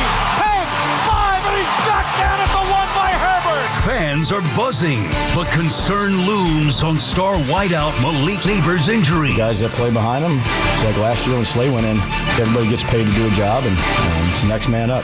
Keep it locked to the Fan for the latest on Big Blue as they gear up to hit the road to New Orleans for their Week 5 matchup with the winless Saints, Sunday at 1 o'clock on your home for New York Giants football. The Fan, 101.9 FM, WFAN. And always live on the free Odyssey app. Football season is here, and just like winning teams, your engagement should be all about the best. So if you're ready to pop the big question this season, why not visit the experts at London Jewelers? With top-notch professionals and cutting-edge technology, London Jewelers can help you select or even design the absolute perfect ring. So whether you're starting over or starting new, let the professionals at London Jewelers be a part of your journey. Visit any one of their convenient 6 locations across New York and New Jersey. London Jewelers, serving you and your family since 1926. As a mom, comforting my family is what I do best. Vicks Vapor Stick provides soothing, non-medicated Vicks Vapors in an easy-to-apply stick, and it dries fast, so there's no mess. I use it to comfort myself and my family. Thanks, Mom. Vicks Vapo Stick, soothing comfort for the whole family. And try Vicks Vapo Shower Max for steamy Vicks Vapors when you need more comfort for yourself. Use as directed. This sandwich, it's a complete game changer. Hello, this is Mike, and a little thing I love about the Chick-fil-A Pretzel Cheddar Club is that juicy chicken with that toasty pretzel bun. That bun, it's crispy, cozy, just amazing. With the pretzel bun, the Dijon mustard, and the chicken, it makes that sweet, savory kind of combination. It's everything that you love about food rolled into one. It looks phenomenal. It tastes great. It's delicious. Order the Pretzel Cheddar Club with Cherry Berry and Sprite for a limited time on the Chick-fil-A app. Real guests paid for their testimonial. DreamWorks Water Park is now splashier than ever with Gabby's Dollhouse Kiddie Splash Garden. It's the largest indoor water park and splash pad in North America. Just minutes from Manhattan. Get tickets at AmericanDream.com. The Mazda CX-30 is more than just a crossover. It's a statement. Step inside and enjoy a refined interior with available leather seating, a sleek 8.8-inch center display, and premium sound that turns every drive into a getaway. Feel confident with standard advanced safety features like Mazda Radar Cruise Control and Smart Brake Support. When on the road, the CX-30 Skyactiv G engine delivers responsive performance with impressive efficiency. Right now, lease the Mazda CX-30 for just $199 a month. Style, safety, and value all within reach. Visit your local Mazda dealer or go to MazdaUSA.com for more information. Looking for Michelin tires at the guaranteed lowest price? Get to Town Fair Tire for Michelin's Cross Climate tires, offering a design that delivers an exceptional level of long-lasting performance throughout the tire's lifespan. Plus, Town Fair gives you more free services than anywhere else. For the guaranteed lowest price and your best deal on Michelin Cross Climate tires, nobody beats Town Fair Tire. And I mean nobody. Name brands at discount prices. Town Fair Tire. Run or walk with Giants legends. The Giants Foundation will host a 5K race and kids run presented by Quest on Sunday, October 26th at 9 a.m. at MetLife Stadium. Net proceeds will benefit the Giants Foundation. All participants will receive a commemorative t-shirt, and after the race, stay for a post-race festival with appearances by Giants legends and a live DJ. Register now at Giants.com/5K. The Giants Foundation is a 501c3 nonprofit corporation. Life's rewarding, especially with Flushing Bank's Complete Cash Rewards program. Just open a personal or business complete checking account to get started. With 29 New York Metro locations, there's nothing easier or more rewarding. Visit FlushingBank.com today. Member FDIC. Dunkin's $6 meal deal is kind of wild. You get a bacon, egg, and cheese sandwich, 6-piece hash browns, and a medium iced or hot coffee, all for $6. That's the main character meal energy you need this fall. Get it now in Dunkin' stores or order ahead on the Dunkin' app. No substitutions, participation and times may vary. Offer price varies in California and Hawaii. Limited time offer cannot be combined with other offers. Exclusions and terms apply. Want fast, reliable home internet? Switch to Verizon Fios, where you get the 100% fiber optic network with speeds up to 2 gig. And if you're looking for live TV with up to 400 plus channels and live sports, Fios TV is where it's at. Get the internet speed you want and the TV you love when you bundle Fios home internet and TV with Verizon. Plus, get the latest deals when you call 1-883-VERIZON and switch to Verizon Fios today. Availability varies. Hey, it's Jerry Recco. If you're facing hair loss like I am, I would like to share my journey at Great Many, New York City's cutting-edge hair growth studio. Looking to regrow your hair safely and effectively? Forget those risky pills with scary side effects and costly trips to Turkey. At Great Many, they use PRP, regenerative medicine trusted by pro athletes for recovery. It's a natural, non-surgical solution that really works. Check out my journey and visit greatmany.com/fan to learn more and save $200 today. Don't hesitate. Take action now like I have. Go to greatmany.com/fan to book your treatment or get a free consultation. This is the Duke's country song. It's a song about the best mayo. It has a yellow lid and its full name is Duke's Mayonnaise. Get Duke's Mayo in store. It's got twang. The home of Yankees radio is WFAN, WFAN FM, WFAN FM HD1 New York, and Odyssey Sports Station. WFAN Sports Flash. And this report brought to you by NJMEP Manufacturing Day, October 3rd in Freehold. If you work in New Jersey manufacturing, your chance to network, learn, and connect with resources for your business is October 3rd. The annual Made in New Jersey Manufacturing Day in Freehold. Both gubernatorial candidates will share their vision for industry in New Jersey. Register today at njmep.org. We will have the Yankees and Red Sox on the Fan tonight, postseason baseball. And it is Max Fried getting this Game 1 start. Fried knows there will be a great sense of urgency tonight. Knowing that when I step between those lines that I'm competing, leaving 100% of everything I have out there.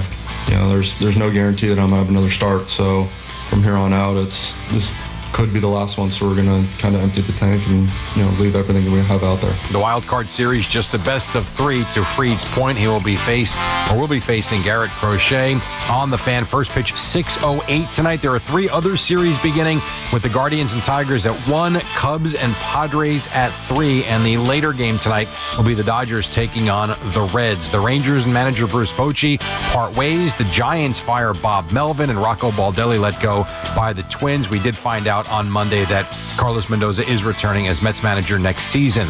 The Dolphins beat the Jets 27-21, 2 through for 177, couple of touchdowns. The Jets, their own worst enemy last night, turned the ball over 3 times, a -3. They were called for 13 penalties, 101 yards. And Tyreek Hill for the Dolphins did have 6 catches for 67 yards, but also carted off the field with a dislocated knee. The Broncos beat the Bengals 28-23 to wrap up Week 4 in the NFL. This report brought to you by Duke's Mayonnaise, 74 in Central Park. That's what's happening. I'm Jerry Recco on WFAN, now streaming our podcasts on Apple Podcasts, Spotify, or wherever you get your podcasts. Get the scuttlebutt on your favorite team, the Fan, on the Odyssey, iHeart, and TuneIn apps. Oh, yes, come on, Sally boy, play it hot, let's go. Do you remember? BT and Sal back on the Fan. No sideline dancing last night for Aaron Glenn and the Jets. The BT and Sal show on the Fan is presented by your Tri-State Cadillac dealers. Cadillac, the official luxury vehicle of the New York Giants. As for the Jets... Okay, let me just do this real fast. First of all, the Jets are terrible. We know this. But you have 13 penalties. You have the worst tackling team in the NFL. You field the punt at the 2. You have 0 quarterback sacks. You have 0 quarterback pressures. You have 3 turnovers. You force none. And by the way, I did think the refs were, and I never lean on this, but they missed 2 late hits on Justin Fields. Tippmann had his helmet ripped off. They didn't see that. The Jets do deserve to be 0-4. Here's my bigger issue, okay? Now, I can no longer blindly, because that's how I did it during the summer, because he had never been a head coach before. I can no longer, nor will I, blindly say that Aaron Glenn is the guy. I'm not going to say that anymore. I don't know. What I know is that the Jets take the field every single week, and the Jets look awful. They look like they don't practice. The fundamentals are optional again. And I say this, and I just asked the question that every single Jet fan has to be asking themselves as well, unless you're just Planet Delusion. You think Aaron's going to just get it going like Parcells right away. How do the Jets look different? They don't. As a matter of fact, they look worse in certain regards here. I think their talent base is painfully weak at too many spots. Outside of Garrett Wilson, I barely even know a wide receiver's name. That's a problem. And the secondary, the safeties suck. All right, so the Jets are going nowhere this year, and it's not even about like going on this unhinged rant or just leashing into whatever. I am, Sal. I'll be honest with you. I said this on the pod last night. If you guys want to check it out on Killable, Apple, Spotify, go do it.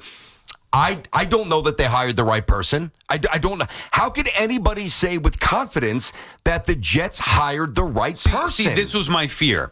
Because you're now partaking in, and I understand your frustration. I get it. They've been awful. Like what? Fielding fair catching a punt inside the at the 2. At the 2. I mean, that is just. I actually can't watch it. Last night was painful. I was telling my wife, like, I'm sorry. I actually usually I look forward to watching games. Yep. That game was. Like, I'm not getting paid enough to watch that game, honestly, last night. That's how bad. So, to me now, the Jets they're irrelevant. However, that negative energy, while it's justified and understandable, is exactly the environment that is going to set up another head coach to fail. It is 4 games in to year 1 of a new regime. The one thing that I know with certainty is that Aaron Glenn has the right attitude and the right core principles and beliefs to get this thing turned around. I don't know if the media, fans, or organization will let him succeed. Because now, even in a year where, like, I was realistic. I've said it from the beginning. I'm going to say it again. I thought the Jets would lose last night. I am not judging them on wins and losses year 1. I want to judge them on how they play. And through 4 weeks, it's been largely putrid, especially with those little things, the penalties, the airhead, boneheaded mistakes, the fumbles. Those are big things. I know. But it goes back to when everybody wanted Gibson cut, and then he does that, and now guys have been fumbling left and right. Yeah, the guy that they bring in fumbles the opening kick. Okay, Right. Third quarter. Braylon Allen, one of the best. I mean, you could not have a better drive than the Jets had against Miami. It's phenomenal. Running the football oh, man, it gives me goosebumps. That is something I dream about. Running the football down their throats. They know what's coming. They can't stop it. That is glorious watching that if that's your football team. Yep. And only the Jets can have a beautiful, glorious drive and fumble the bleeping football on a goal line. Yeah, and not at the 9, not at the 6, not at the 3, at the goal line. Another instance touchdown. So I acknowledge that. And then Miami scores that it's a 14-point swing. I acknowledge that it's bad, it's ugly, but, and I understand your frustration. You got to give Glenn some time. Okay, but hold on. I agree. I'm not saying fire him today. No, I know. But all I'm saying is I'm no longer going to blindly say that I think that they nailed the hire because I don't know. Now, I get it. And what you said, I know what you mean, but think about this, Sal. You're saying that you don't know whether it's, say we, right? Yeah. If we will let Aaron Glenn succeed. The onus is not on me to let him succeed. The onus is on him to prove to us that he's different. And it's even more so because he's told us repeatedly that they are different. We're not. And I told him, I said it on the show, Aaron, stop saying that, dude. Right. Stop feeding into the same old Jets narrative. It's going to come back and people are going to, not me, people are going to throw it in your face. Stop that. When you embrace that so publicly, right? When that is one of your mantras and you look worse than the same old Jets, that's on him. That's not on me to contextualize what's going on. It's his problem. No, I know, but the media... He told us all year we're going to tackle during the summer. We're going to tackle. They can't tackle. They got to get guys in there who will. I don't think it's a head coach issue. I think that this is a long... I'm not going to throw you out the cliches about coffee. I don't even drink coffee. I'm just saying that it's going to take time. I think I understand the frustration. I understand the short fuse. I get all that. It hasn't worked in the past. How many head coaches before Aaron Glenn have come here and been tossed aside almost immediately? Every one of them deserved it, though. It's not like we did it prematurely. Did anybody hire Adam Gase? Anybody hire Adam Sala? How's Todd Bowles look? Todd Bowles is the one guy who's done very well. But he had more than 2 years, right? Todd was what, 3, 4? Eric Mangini, they gave up on. Yeah. And nobody's hired Mangini in the 20 years that he's been gone. Well, I mean, the Browns hired him, but then that was a bad situation. No, I get it. I'm just saying that this is what makes this market so difficult. This is why I said that I would have hired an experienced head coach because that would have then eliminated this. Like you or me couldn't question the merits of Pete Carroll. You could say that, all right, maybe the game has passed them by, but you can't say, I don't know if he's the guy. You know what Pete Carroll could do because he won national championships, Super Bowls. Like Pete Carroll is a great head coach. So if you hire a head, and it's not just him, anybody, you can that has that type of resume. I know what you're saying. Like Harbaugh with the Chargers, sure. You eliminate. Yes, you do. The noise. Bingo. I know. And that would be a big first step in trying to build success. So I understand the noise. I would not be questioning Glenn. Look, it's bad. It's ugly. It's 4 games. You got to give him some time here. I'm going to, but see, there's a fine line questioning and then declaring that he's the wrong choice. Right, I got you. And I'm not doing that. Like, I'm not saying they absolutely whiffed on that. Matter of fact, I'm nowhere near that. But I'm saying that he has not done what I really fully expected him to do and to change kind of quick. And if the Jets were 1-3 and the penalties were down, they haven't forced a fumble. They can't tackle. The defense is putrid. Dude, it stinks. And Steve Wilkes that was a bad hire by Aaron Glenn. That one's on AG. And now Steve Wilkes stinks. He's going to get fired. Yeah. It's so bad that he is going to get fired. Well, good. I would fire him today. He's terrible. I know, but is that the right... Again, you could say that it's a bad hire. It's 4 games in, and they're deep. Like Sauce... Who paid Sauce Gardner? That's Smoochie. Okay. That's Woody. That's AG. Okay, but that's already strike one to me. Like, I could have told you not to pay him. Matter of fact, I did tell you. I told you he was a bust a year ago. I was actually stunned when they locked up Sauce Gardner. I couldn't believe it. I figured, all right, new regime, light a fire under Sauce's ass. What about Garrett? You weren't surprised with Garrett, though, right? I was not okay as surprised. With that. Yeah. I mean, he's unbelievable. Garrett dude. Wilson. He's special. He is one of the he's supremely talented. He's special. He's got ways to go to becoming a complete great receiver. It would help if he had a wide receiver opposite him or a quarterback who could actually throw. I mean, I know not coming back to the bowl last week bothered me a little bit. Against the Bucs. Those are little things, but his skill level he's unbelievable. is off the chart. He is. He makes catches that even great receivers can't Yes, make. I agree with that. So he's a stud. So and no, I like his attitude. I like the way he's handled himself here. So I was okay with that. I'm just saying that it's 4 weeks into year one. Obviously, this stuff is unacceptable. I thought Becht, when he was on with us preseason, saying that these things can be corrected right away. He did say that. I disagree with that. And I was like, good. Well, then let's see it. Obviously, we haven't seen that. I still believe Aaron Glenn is an excellent coach. Obviously, his team has played putrid, inexplicably bad football. You gotta at least see it through a little bit before we make decisions. I'm not saying you're making. No, I decisions. got you. But to me, you have to at least modify the way you present that. To say that he's an excellent coach is very different than saying he could be. Right. And correct. That's what you mean, right? Yeah. Could be an excellent coach because he's certainly not an excellent coach now. They're terrible. Well, They're the worst team in football with the Saints. But there's a difference between being an excellent head coach that has a team that's winning. Yeah. Like, I believe he's got all the proper characteristics to lead men. So do I. And so do I. He's worked his way up. So he's not just out of the broadcast booth or off the sideline. He's worked his ass off as a coach. Yep. His mentality is one that I believe in. I believe he knows how to build. Well, I shouldn't say that. I believe he knows what it takes to be successful. Now, building it and having other players follow you and actually do it that's the biggest step. And that can take a lot of time. But the part of the job that he and nobody else maybe either can overcome is the noise, the media, the fans. Then the owner gets impatient, and here we go. It is a vicious cycle that is chewed up. Excellent, whether it's coordinators, guys with potential. Look at Robert Saleh, a guy who's going out there talking about literally wanting to rip somebody's heart out and say, "I'll kill you," to a head coach. He shriveled up and had zero balls when he was here. He was fake. So how does that happen? Because he either feels he can't be himself because the pressure of New York, the media, the fans, the owner gets to him. Like, it's chewed up and spit out guys before. And I'm afraid that that's going to happen again to Aaron Glenn, who I know at his core, I truly believe, if given the proper time and the roster is built the right way, can become a successful head coach. Unlike Saleh and Gase, who was just it was a clown show. No matter what happens, like even if it got to the absolute worst part of the equation here, which I hope it doesn't. I don't even necessarily think that it will, but I have no doubt Aaron Glenn's going to keep fighting. Like Saleh just packed up shop. He basically quit, and he laid down, and he gave us the pleasantries and the platitudes, and he was soft up there, and the team walked all over him. They had no respect for him. They could tell us whatever they want. They didn't play hard. They played with no integrity. Rodgers did. Nobody respected him, all right? I think Glenn's the opposite. I think Aaron Glenn, he's got the components like you do. I agree. But he's made his life a little more difficult by the presentation early. And I do think that if we all know the Jets suck. Yeah. We all know what he inherited. There's a reason why the Jets have the longest North American team playoff drought. Because everybody before that was awful. GMs, coaches, players. This is a Herculean task. We're not dumb.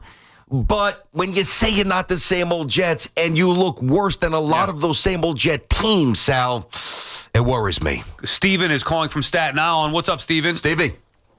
What's up? JETS, just enjoy the suffering.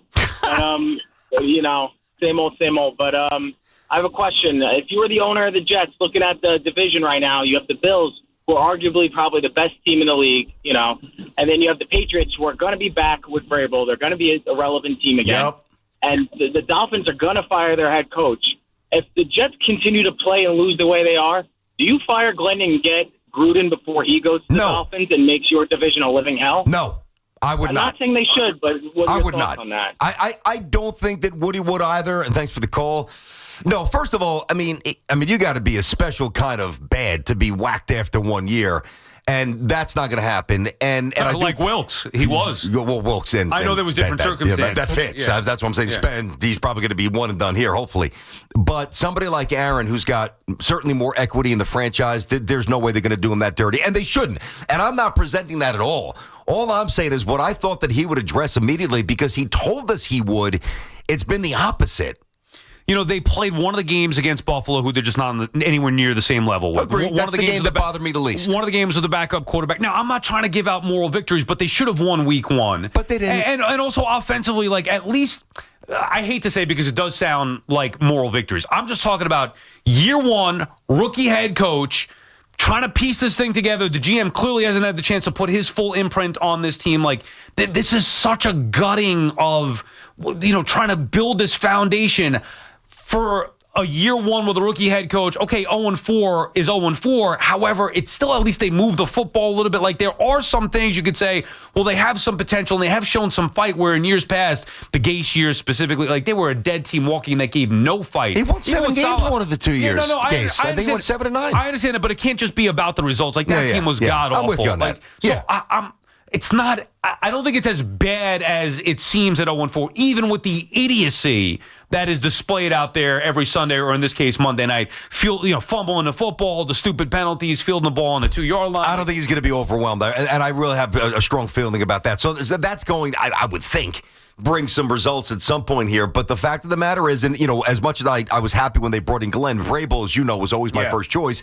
And as the last caller said, look at the Patriots all of a sudden. Yeah. Watch how fast they figure it out. Because they got a head coach that knows who to do it. And they've got a better franchise than the Jets, top to bottom. And the Bills are the class of the league. And the Dolphins are a doormat like us. And their coach is a dope, and their quarterback is average. And here's the thing, too. This is what drove me nuts last night. We watched Darren Waller as a Giant. I don't know what the hell happened here. Darren Waller last night, he looked like a 25-year-old superstar all-pro tight end. I know. I already put in a waiver claim for my fantasy team. Did you really? Alex, I need a tight end. Alex is calling from East Quogue about his Yankees. What's up, Alex? How you doing, guys? Good. Make a couple of points here. I have no problem with Caballero and Rosario going in today. That affects the Rice situation. Caballero and Rosario, you take out two of your better defenders in McMahon and Jazz. McMahon wouldn't sniff the baseball against Crochet. But the problem there is, Boston had the 6th most stolen bases in the majors this year. So if you're already taking out McMahon and Jazz, you're compromising the defense. But again, I'm for it tonight to get the hitting in against Crochet. You kind of have to have Wells in for protection against the stolen base, better defensive. As much as I want to see Rice in there, and I do, I don't have a place for him tonight because in this particular case, in this game against Grisham, you have to have Wells in there. And I have no problem dropping Grisham down because he's a 245 hitter. And as many home runs as he hits, he's a 245 hitter. You have to have him in there, but I don't mind dropping him down. Right. Understood, Alex. But the problem is that the Yankees' best lineup, unequivocally, is with Grisham, Rice, Judge at the top of the order. At least in my. I'm not an analytics guy. I'm the last guy to go analytics. I'm just saying in this game one against the toughest lefty out there, barring Struble, as you said, you have to make these adjustments tonight. That's why you picked up these extra pieces. The Rice problem is the main sticking point for me because I want him in there. However, against a running team like this, I can see why with the defense already compromised to get the offense in, you got to have your better defensive catcher in there. Well, Alex, think about that. And Alex, thanks for the call. Think about this too. And I think you make some really good points. I'm more with you than not. We could very easily be having the conversation in anticipation of this game saying, man, I wish the Yankees had a little bit of a better bench that at least you could provide some options to counterbalance what we anticipate being very hard, very nasty stuff from Crochet against lefties. So we can certainly debate, and I see the merit both ways, like the Jazz stuff and dropping Grisham, which I'm okay with, and McMahon, who's a vacuum at third, not playing Ben Rice. But imagine having no options. So to me, options are always better than not. And now the options that you put in, they got to do their job. Yeah, and look, we should specify here, it's only a projected lineup so far. Now, it's Jack Curry, who's usually right on the money with this stuff, but it is a projected lineup that Jack Curry tweeted out yesterday ahead of Game 1. We'll get the official lineup at some point, we would imagine, this afternoon. All right, BT and Sal on the Fan Warrior calls when we come back, both the Jets and the Yankees, 888-808-1019. Here's the drive to right center field. He is going to do it. Giddy up, baby. The Yankees' quest for a 28th World Series championship starts 6:08 tonight in the Bronx against the Red Sox, driven by G. Goodbye. Home run for the captain. Join Susan Waldman and Dave Sims for all the play-by-play. The home of Yankees playoff baseball is The Fan, 101.9 FM, and always live on the free Odyssey app. We could tell you what it's like to drive the Nissan Rogue, and tell you all about its performance capabilities, like its VC turbo engine. It's I can go virtually anywhere type of freedom. Nice. But you don't have to take our word for it. Go drive it for yourself. You're up. Experience the power of the Nissan Rogue. Drive the Nissan Rogue. Get 0% APR for 60 months on the 2025 Nissan Rogue, Pathfinder, or Murano. Visit your local Nissan store and nissanusa.com today. For well-qualified buyers, example, 0 down payment, 60 months financing at $1,667 per month per thousand financed. Actual down payment may vary. Subject to Nissan Motor Acceptance Company credit approval, not all buyers qualify. Dealer contribution may affect actual price set by dealer. Contact dealer for details. Ends September 30th, 2025. Tune in to WFAN Yankees On Deck, sponsored by Travel Guard Travel Insurance. Prepare for the unexpected with a Travel Guard Travel Insurance plan at TravelGuard.com. Looking for the perfect place to catch the game on Long Island? Check out Tap Room, now with 9 locations, including their newest at Station Yards in Ronkonkoma. Great food, rotating craft beer, and TVs everywhere. Plus Sunday game day drink specials, wing night Thursdays, and kids eat free Tuesdays. It's the best place for sports, food, and friends. Visit taproomofny.com to find your spot. Sunday no longer a fun day? We've got specialists for that. Walking the dog, unleash, knee pain? We've got specialists for that. With 45 Castle Connolly top doctors, Orland & Cohen specialists are considered among the best in the nation by their peers, which can mean a better outcome for you. From Staten Island to Southampton, our network is open 7 days a week, so you can feel better, faster. Visit OrlandCohen.com. Nobody beats a Town Fair tire deal, and I mean nobody. So if you're looking for Michelin tires at the guaranteed lowest price, get to Town Fair today. Michelin winter tires offer a shorter stopping distance on ice and snow, along with predictable handling in cold, dry, and wet wintry conditions. For the guaranteed lowest price and free services for life on Michelin tires, nobody beats Town Fair tire, and I mean nobody. Name brands at discount prices. Town Fair Tire. We've got more sports talk coming up on The Fan. Hey, football fans, picture this. You bet on your favorite player to score the first touchdown in the game, but his teammate scores instead. If this happens, BetMGM wants to give you another chance at the end zone. With BetMGM's second chance promotion, you'll get your stake back if your first touchdown scorer scores second instead. That's right. Bet on any pro football player to score the first touchdown of the game. If you're right, you win. If your player scores second, you get your stake back in cash. With BetMGM's second chance offer, you have a chance to keep the fun going after the first player crosses the goal line. BetMGM and GameSense remind you to play responsibly. See BetMGM.com for terms. 21 plus years of age or older to wager and physically present in New York and New Jersey only. Existing customer offer. Subject to eligibility requirements. Rewards paid back in unrestricted withdrawable funds. Gambling problem? For New York, call 877-8-HOPE-NY or text HOPE-NY. For New Jersey, call 1-800-GAMBLER. This is Tiki Barber. You definitely don't want your heating system to fail this winter. So call my friends at Edison Heating and Cooling, New Jersey's heating experts. Have them check your heating system before it breaks. I know Edison Heating and Cooling. They can fix anything. Go now to EdisonHVAC.com. Stepping into the Kia K4 or K5 isn't just getting behind the wheel of any average sedan. It's stepping into what's next. With a K4, it's stepping into a world that's exciting.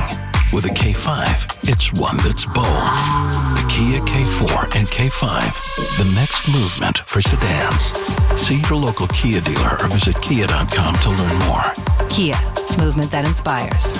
Call 800-333-4KIA for details. Always drive safely. At Hanover Bank, we're more than just your bank. We're your neighbor. Our decisions are made locally by people who live and work right here in your community and who understand what matters most to you. And your deposits, they stay local, benefiting the businesses, homes, families, and futures that make our towns thrive. We believe in true relationship banking, individual service, and commitment to community. Visit Hanover HanoverBank.com to learn more today. That's HanoverBank.com. Hanover Bank.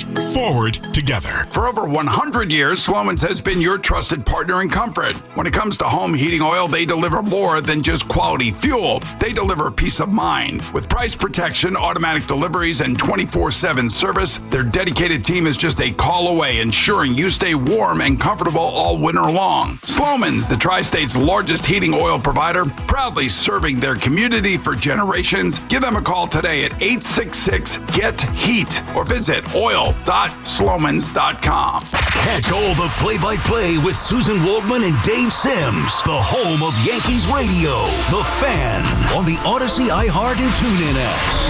Breadcrumb. What I thought said something. Thought said something. BT Sal back on The Fan. Yankee playoff day is here. Game 1, wild card, and the Bronx tonight at the stadium. We have the wild card series rosters here. God, I love this, man. There's nothing better to me. I love the NFL. You know, each Sunday is great. The standalone playoff games, the wild card round, division round. You go out with your buddies, bar, drink, whatever, bet the games. To me, BT, there is nothing more special in sports than postseason baseball. It's the best. I love it. The playoff games are the best. Now, that being said, like, I'm not going to be locked into, we'll have an eye on it here, Tigers, Guardians. Like, it's more about the locals. And the few times that the Mets are in, but obviously every time the Yankees are in, just diving into those series, to me, nothing beats postseason baseball. I agree. And when you compare it to the Super Bowl, where it's a bit of a homogenized environment, where it's not hosted by one of the teams, and it's a circus act at halftime with songs, and it's half music, and it's half football. Baseball is still baseball. You get to the World Series, you get at this point, it's nothing like it. The strategy, the roster. So I guess the one surprise would be Luis Gil not being on the roster, but they're not going to use him anyway. I mean, my issue is when I see Paul Blackburn on your postseason roster. I saw that too. Come on, Paul Blackburn. I thought Yarborough might be on it. He is not, but you're right. Gil's the one that certainly jumps out. Now, he obviously pitched on Sunday, went 5 innings through 79 pitches. So Monday, Tuesday. Could he have, Wednesday, tomorrow would have been a throw day anyway, a pretty aggressive one. So, right, but he's got to line up to pitch game 1, no? If it goes 3 this series? If it goes 3, let's see. So, no, game 1 would be Saturday, correct? So Tuesday, Wednesday, Thursday, Friday. Yeah, you're not going to go 3 days rest with Fried, nor would you go with Rodon. I mean, you could go Warren. Well, it depends. If the Yankees were to win 2 straight, you go Schlittler game 1. That's what I'm saying. But if it goes 3. If it goes 3, you would probably want or Warren. Right, but Warren is out of the bullpen here, and maybe they're figuring that there's it's either Warren or Gil pitching out of the pen because you have to, just in case, save somebody to start game 1. Yes. The next round, you're not going guys on short rest. You don't know if it goes 2, great. You have Schlittler start game 1. If Correct. It goes 3, you have to have either Gil or Warren. So, and then do the math. This is showing you that they like Warren out of the pen better. Yeah. And Gil would be their 4th starter. But I think that you could accomplish that if you had Blackburn off the roster and Luis Gil on the roster, just more electric stuff. Man, you got to face a batter. Well, but you know what I mean? No. What am I missing? Because then you'd be using him as opposed to saving it. You're saying no. What I'm saying though, when you think about a pitcher, so Gil pitches on Sunday. So today, Monday he does nothing. Tuesday, Saturday, game 1. Yep. Monday does nothing. He throws 80 pitches on Sunday. You're Monday saying use rest. him on a work day. Well, I'm saying Tuesday, obviously, you're going to do a little running. You can do a little long toss. Wednesday, you're going to start to ratchet things up a little bit with a more aggressive bullpen. So he's going to throw anyway. So wouldn't you rather have the better arm, even if it's only for an inning, and replicate a throw day either on Wednesday or Thursday, than not have him on the roster? No, not if he's your starter, because Blackburn stinks. Yeah, but look, you don't want him on the roster. If Paul Blackburn finds his way into a game, we're all in big trouble. There's no way Blackburn takes the mound in this series. So I wouldn't worry about it. I think it's just semantics. I mean, maybe the only, and like I said, if you see him, it's going to be a problem, but maybe the only way is a blowout one way or another, not wanting to use a top bullpen arm. And that's when he does pitch. I mean, to be fair, they're up 11-2, they're down 9-3. That's when you see Blackburn. But I just think he stinks. I don't want to see him at all. BT and Sal, all the fan, 888-808-1019. Matt is calling from Clifton, New Jersey. What's up, Matty? What's going on, guys? I listen to you guys every day. First time caller. How you doing? Appreciate it. Awesome. Thanks, Matt. All right. I just wanted to say, for all the baseball reasons why I think this is the year for the Yankees. Last year, Juan Soto, the expectation was there from the beginning, World Series or bust. And we forget we had 2 guys that played every single day that are not playing on a team right now in Verdugo and Rizzo. And also, we battled adversity pretty early on. Nobody really talks about Ozzie Cabrera going down. I think that was huge for them. And I just think the vibe is different this year. Judge's rock bottom is way better than everyone else's rock bottom. But last year was rock bottom in the World Series for Judge. And I think this year he's going in. He don't care. We're fired up. We're ready to go. Let's go Yankees. Boy, Matty. All right. Yeah. We're feeling the energy. But, for sure. But you also have to. No, you don't have to be. Actually, fans can do whatever you want. Go out there, have be energetic, have your beliefs and all that stuff.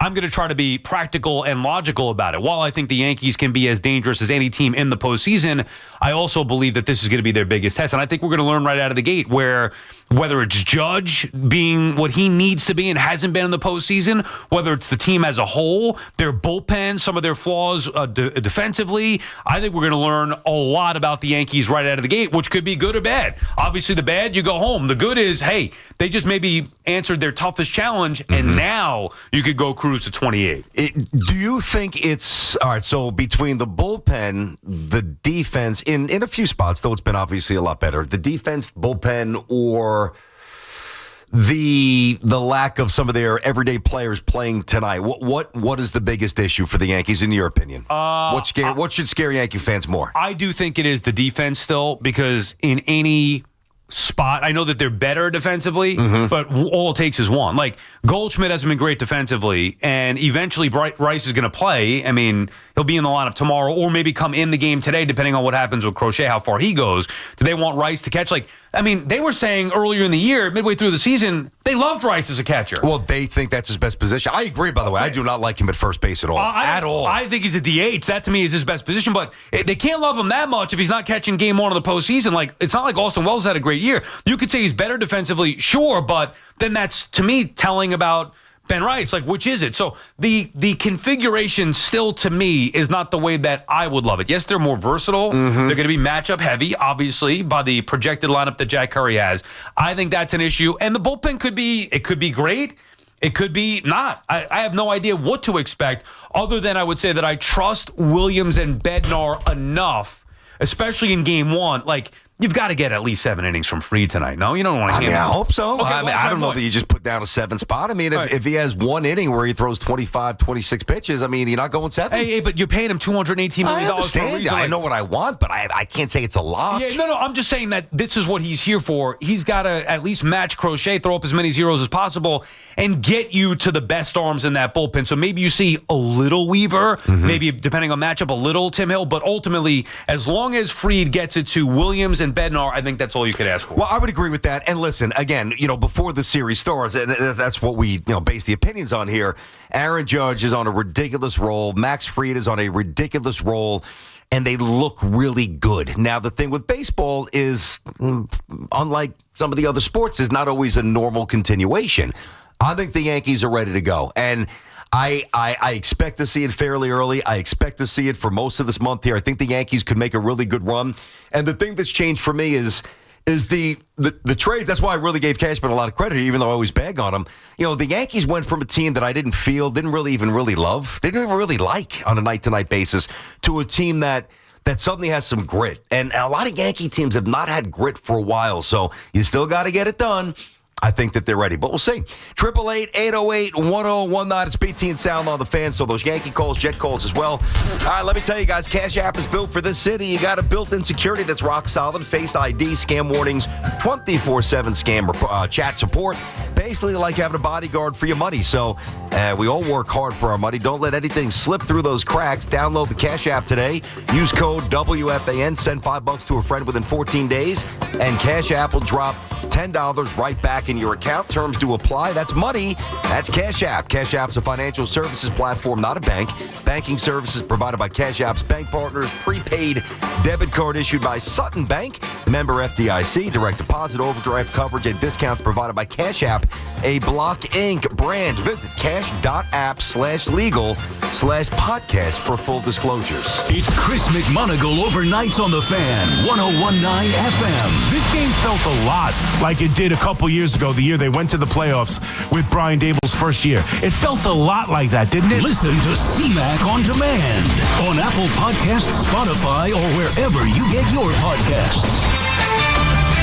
This is Maggie Gray with an Odyssey Sports Minute sponsored by Old Trapper Beef Jerky. Old Trapper, what's your beef? Jackson Dart made his Giants debut, and it was part football, part full-on physical test. He ran, he got rocked, he limped through a win over the Chargers and still refused to slide. 7 design runs, 5 sacks, and 1 concussion check later. The kid needs to learn self-preservation fast. Is it flashy? Yes. Is it sustainable? Doesn't seem likely. I'm Maggie Gray. Paid for by term provider. Premiums will vary. Plans depend on age, location, and other factors. Visit biglou.com. Diabetes, high blood pressure, anxiety meds, everyone's on them. If you're a 50-year-old male, maybe a bit porky, and you may even have type 2 diabetes, $1 million of term insurance may only cost you about $200 a month. Call Term Provider. Speak with Big Lou at 800-555-1509. Big Lou will find a term life policy for you even if you have type 2 diabetes, are overweight, or have high blood pressure. Term Provider has helped thousands of people like you who think they can't afford term life insurance. To buy $1 million of affordable term life for you, all you need to do is call Big Lou at 800-555-1509. Lou will make sure the scales are tipped in your favor. Call 800-555-1509. Big Lou will answer your call and work to fit you into a term life policy that you can afford. Remember, Big Lou's like you. He's on meds too. Call 800-555-1509 or biglou.com. Partly sunny, high 80. Weather brought to you by Robert Half. Our recruiters' expertise and award-winning AI will find you the skilled candidates you want. At Robert Half, we know talent. Visit roberthalf.com/talent today. The Mazda CX-30 is more than just a crossover. It's a statement. Step inside and enjoy a refined interior with available leather seating, a sleek 8.8-inch center display, and premium sound that turns every drive into a getaway. Feel confident with standard advanced safety features like Mazda Radar Cruise Control and Smart Brake Support. When on the road, the CX-30 SkyActiv G engine delivers responsive performance with impressive efficiency. Right now, lease the Mazda CX-30 for just $199 a month. Style, safety, and value all within reach. Visit your local Mazda dealer or go to MazdaUSA.com for more information. Jets football once again returns to MetLife Stadium. See your New York Jets face off against the Dallas Cowboys on Sunday, October 5th at 1 p.m., presented by Atlantic Health System. Play action, bootleg out to the right, Justin Fields, and he will trot into the end zone with a misdirection touchdown. Get your seats now at nyjets.com/tickets. Once again, that's nyjets.com/tickets. Athletes know performance starts in the gut. At Terra Origin, we fuse ancient Ayurvedic wisdom with modern science to fuel recovery, resilience, and real results. Our most popular gut health formulas are packed with probiotics, prebiotics, and time-tested herbs, supporting digestion, immunity, and endurance from the inside out. Because your gut powers more than your workout. It powers you. Terra Origin. Ancient roots, athletic results. Shop now at TerraOrigin.com. Get ready for more BT and Sal on the Fan. Hey, FanDuel is getting you ready for kickoff with an offer you won't want to miss. New customers can bet just $5 and get $300 in bonus bets if you win. That's right. Pick a bet. Bet $5, and if it wins, you'll unlock $300 in bonus bets to use all across the app. You could build parlays, bet player props, ride the live lines, whatever your style, FanDuel has you covered. The NFL season is finally here, and the only question is, are you ready to play? Visit FanDuel.com/Boomer to download the FanDuel app today and get started. That's FanDuel.com/Boomer. Now, we all love the app around here. It is safe, secure, and when you win, you get paid instantly. FanDuel Sportsbook is the official partner of WFAN. 21 and over and physically present in New York. First online real money wager only. $5 first deposit required. Bonus issues, non-withdrawable bonus bets that expire 7 days after receipt. Restrictions apply. See terms at sportsbook.fanduel.com. For help with the gambling problem, go 877-8-HOPE-NY or text HOPE-NY 467-369. Tune in to the BT and Sal Show weekdays from 10 to 2 on The Fan. Presented by your tri-state Cadillac dealers. Cadillac is the official luxury vehicle of the New York Mets.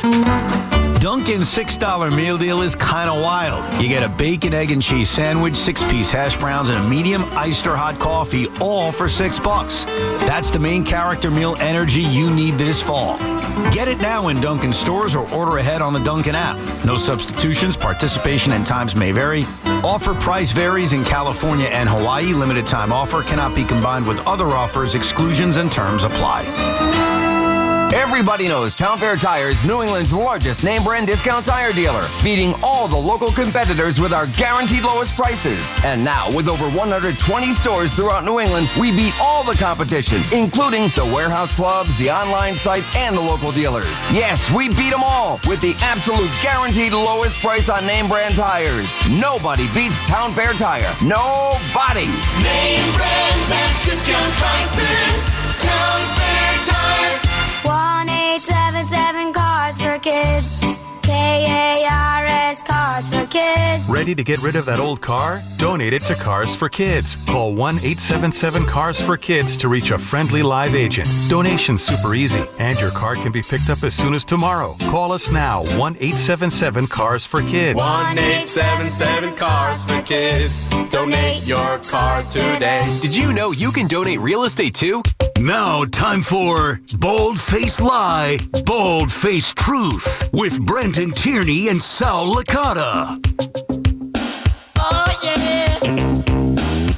All right, as we do every Tuesday at 11:40, little Bold Face Truth, Bold Face Lie. Hoff, what do you have for us today? Hoffy. All right, let's lead it off here where we ended last time. For the final time, BT. Bald face lie, bald face truth. The Mets will make the playoffs. 2026? Well, no. Oh, God. What? Yes, you can. Yes, 2026. Bald face bozo. Of course they're not going to make it, man. Come on. All right, so bald face lie for 2026. Will the Mets make the playoffs? Is that actually a real question? Yes, it is. 2026, bald face truth. Yeah, we didn't get into this. We'll react to it maybe a little bit later. I was very satisfied from the owner to what Stern said. I have no doubt that they're going to do whatever they can now. They got to actually do it. Like, that's the hard part. I trust the guys in charge with Cohen and Stearns. I don't know Met fans are down on Stearns. I believe in what he's saying needs to be done. Took accountability, all of that stuff. So they're going to go out there and do it. This is unlike other years where either they'd ignore the realities, they wouldn't acknowledge it. I mean, the owner flat out apologized to the fan base. Yeah. When does that happen? That is tremendous. So, and I think Stearns knows what he's doing and will learn. He better learn from his mistakes this year. So, yeah, I mean, that's a bold-faced truth. They better make the playoffs. And by the way, I want to get to this a little bit more later because there's a few things that we want to get unpacked with the Stearns. I thought the self-awareness was great, though.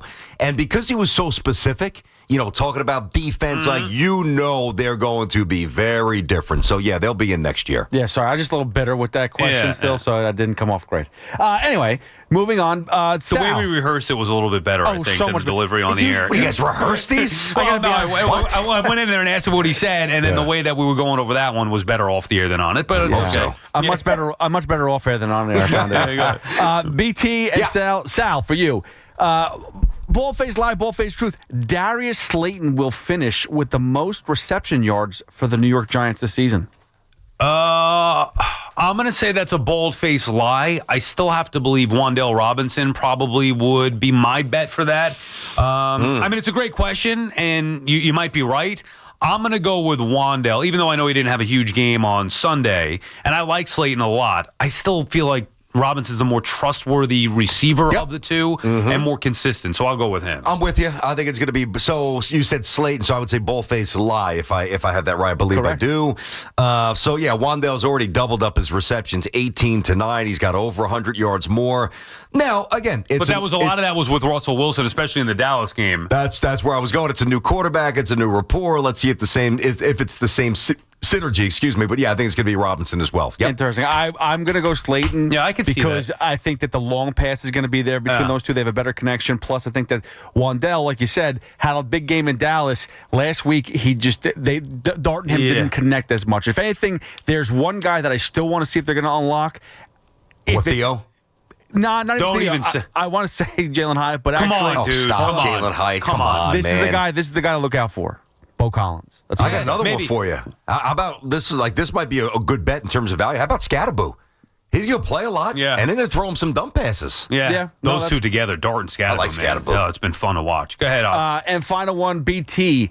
Ball-faced lie, ball-faced truth. Max Fried will have a better pitching line than Garrett Crochet in Game 1. Hits me with the tough one to end this up here. I think they're going to be very comparable. I think both teams will both pitchers will give their teams a real chance to win. I think it's fairly low scoring. I'm going to say bold-faced truth. I believe that, Max Fried for the first 2 months was basically better in school, but was a Cy Young favorite. And then he just lost it. And then he really found it. And the blister's gone. And I know that Crochet's a handful. I trust Fried tonight. I'm going to say bold-faced truth. He's going to be fantastic. All right, well, I mean, what constitutes a better line? Because you could less runs, less hits, and I think Crochet could go deeper in the game. I think Judge. Put it this way: I think Judge is touching up Crochet tonight. There we go. I don't trust anybody else. Sing it. I'm not going to get to the Goldschmidt or the Rosario. I'm not on that side of the fence. I do just get the feeling that while Crochet will be maybe overall dominant or nasty, I think Judge is touching him up. Now, will that be with a mistake with somebody on? Will 2 or 3-0 be enough? That's where I'm not sure. I'm less sure about what Max Fried is going to do than I am about Judge touching up Crochet. I believe Judge will hit Crochet at least a little bit. Mm-hmm. I'm just not sold on Fried and the Yankee bullpen. Not sold on Fried, huh? Like, give me well, just not to the extent of Crochet numbers. Yeah, okay, gotcha. And against the Red Sox. I think Crochet is the more dominant pitcher of the two. So That's fair, by the way. It's close. I would say Crochet will go 7 2/3, and maybe allow 3 runs. Okay. Whereas Fried, maybe 6 innings, 7, and I'm just not 100% sure. And more outs for the bullpen, for the Yankee bullpen. Correct. Which worries you. Yeah, I think Crochet will take the game deeper. I just don't know. But I think equal. If I had to pick a side, I'll side with Fried only because I do feel like Judge is going to touch up Crochet. What about you? Yeah, I think Fried will have the better line. I do. I think Crochet is due to get smoked by these guys, by the Yankees. I feel smoked would be. And I feel confident that Stanton will touch him up. I feel very confident that in the playoffs, Giancarlo Stanton's been ready for a week. Did you watch him last week? He was crushing the ball. He really was. He's got to be the other one. Those two guys, Judge and Stanton, got to be the ones to do the damage here. Can you pull up BT Fried's game log here? Yeah. Because I got Crochet just to give a barometer. Mm-hmm. So Fried's given him some length lately, that's for sure. Right. So since September 2nd, Crochet has gone 6. 7. Now, he had a brutal outing against Cleveland. He won 6 innings, allowed 7 runs. Then he went 7, 6, 6, 8 his last time out against Toronto. 8 scoreless against the Blue Jays. How many starts did he make? Did he make all of them? Was he 32? 32, yeah. So did Fried. How many innings did he pitch? Say that again? How many innings did Crochet pitch the whole year? 205, I believe. 10 more than. So they had the same amount of starts, and it was plus 10 innings for Crochet. So you have his just recent game log? I've got everything. So I got the game log now, right? You want the game log? Since September, yeah. All right. So in September, I will start at the beginning and move to the end of the month. 7 innings, 4 hits, 1 run. 7 innings, 6 hits, 3 runs. 5 1/3, 9 hits, 2 runs. 7 innings, 3 hits, no runs. 7 innings, 4 hits, 1 run. How many times did Fried go? And his ERA in September was 1.89. Yeah, he's right at the rock. Yeah, he's been pitching great for a while. How many times did he go over 8 or more? I think it was just once earlier in the year. Hold on. I know he's got a lot of 7s. 8? I don't know if he's gone 8. I know Rodon did. No, he hasn't gone 8 once. Okay. No. Crochet did that his last time out, so maybe that's a part. I was asking that because, like, in my mind, I feel like Crochet goes deeper into games. Maybe that's it now. But think about this, Sal. Of the last 1, 2, 3, 4, 5, 6, of Fried's last 6 starts, 5 times he's gone 7. Right. I mean, that's phenomenal. Right. So I think Crochet, that plays to, it's amazing. Without even watching Crochet every day, just the times that you do watch him, like, I think it plays to my feel that I think Crochet will go deeper in the game. But I still think Fried can be more effective maybe in 6 or 7 innings before the Yanks, pull the plug and go to the bullpen. It'll be curious to see. And that's going to be a tricky one for Booney, too. How he's going to handle that, when to get Fried out of there against this Red Sox team. Well, that's why you make the money. You got to earn it now. Yeah. You got to earn it. I mean, Garrett Cole got knocked around by the Red Sox in the wild card back in the day. You come here with a reputation. You got to deliver fast. Otherwise, there's a narrative that it gets harder and harder to change. Would you rather Boone, I know it's about circumstance, who's up and all that stuff, but would you rather see him stick with Fried too long? Mm-hmm. Or would you rather see him get to the bullpen sooner? I'd have to see. And get beat by somebody else. It's a really good question, and I hate to say I'd have to see the flow of the game, but that's baked into my answer. Like, if he doesn't have an inning that is just really laborious, like, then I would say Fried. If he has, say the third inning is 26 pitches, but he's still really good, you start to get to that seventh inning, and he's at 104, 108 versus a Weaver or a Williams. I'd probably go to the bullpen at that point. Yeah. I probably would. See, I'd probably rather go down with my guy. Again, I'm just saying, like, let's say all things are equal. Yankees have a 1 or 2 run lead. Red Sox threaten in the 7th against Fried. Are you going to trust him to get the big out, or are you going to go right to the bullpen in the 7th to get the big out? That's where Booney's going to get. It is. I mean, that's one good thing, and I did check the postseason roster before just to double check. Nestor Cortez is not on it, so we should have no issues with Boone going to Cortez. No temptations from Booney? Yeah. He's going to get mad at me for that one. Listen, I crushed him on that. That was awful. I love Boone, but that was horrendous. If he goes to Blackbird today, we got a problem. Joe is on Staten Island. What's up, Joe?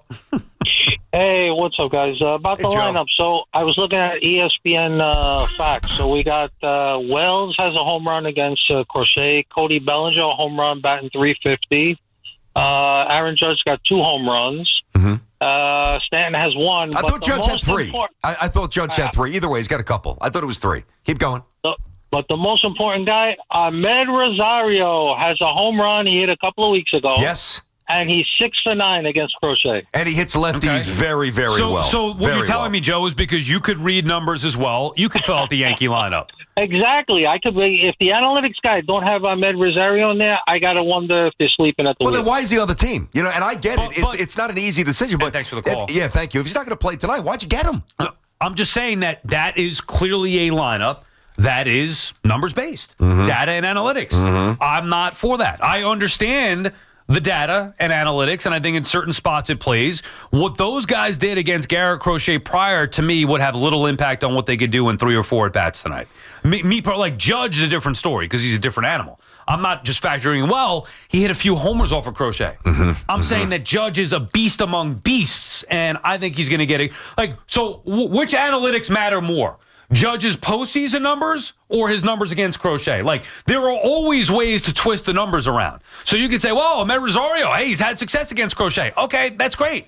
He's also got out 3 times, right? For your, I don't know the numbers. I'm going to trust our caller saying he's 6 for 9. That means he got him out 3 times. What if tonight's an 0 for 3? The numbers are not, it's not guaranteed. I agree with that. Listen, the numbers just point you in the right direction. And then, we'll see what happens. The thing that I would say real fast, though, to me, the thing that bothers me most, not about the numbers, because the numbers are highly relevant. To me, I embrace them. But where I get separation is when you ignore the most recent body of work. So right now, Ben Rice is swinging the hell out of the baseball bat, which means even though Crochet is filthy and is a lefty like Rice, and you would think that he's going to have some trouble, because Ben Rice is in such a zone that you would think that he would be in a better place right now tonight than whatever the numbers might suggest against lefties. So that's my pushback. But the numbers, they matter, even if we hate it. All right, but then Joe and whatever he was calling from can manage the team tonight. Who needs Booney? BT and Sal on the Fan, 888-808-1019, the number to call. We'll take a break, come back with your calls, reset down with the king topic of the day. It is the Yankees getting set for playoff baseball in the Bronx. Game 1, Yanks and Red Sox tonight. Jeter on the run, makes a one-handed running catch, and dives into the photographer's area. Oh, what a play by Jeter. You can't believe it. The age-old rivalry heats back up just in time for fall. Hey, you ready? Garrett Crochet, Max Fried, how does it sound? Oh, I can't wait. The Bombers start their journey toward glory and a record 28th World Championship. His second 2-run shot. Boy, and he loves that right field corner, doesn't he? The electricity in the Bronx will be delivered to you like no one else can deliver. Goodbye! 2-run homer. Right here on your exclusive home for New York Yankees baseball. 1019 FM, WFAN, and always live on the free Odyssey app. Morning, Zoe. Got donuts. Jeff Bridges, why are you still living above our garage? Well, I dig the mattress, and I want to be in a T-Mobile commercial like you. Teach me, Saldana. Oh, no, I'm not really prepared. I couldn't possibly. At T-Mobile, get the new iPhone 17 Pro on them. It's designed to be the most powerful iPhone yet and has the ultimate Pro camera system.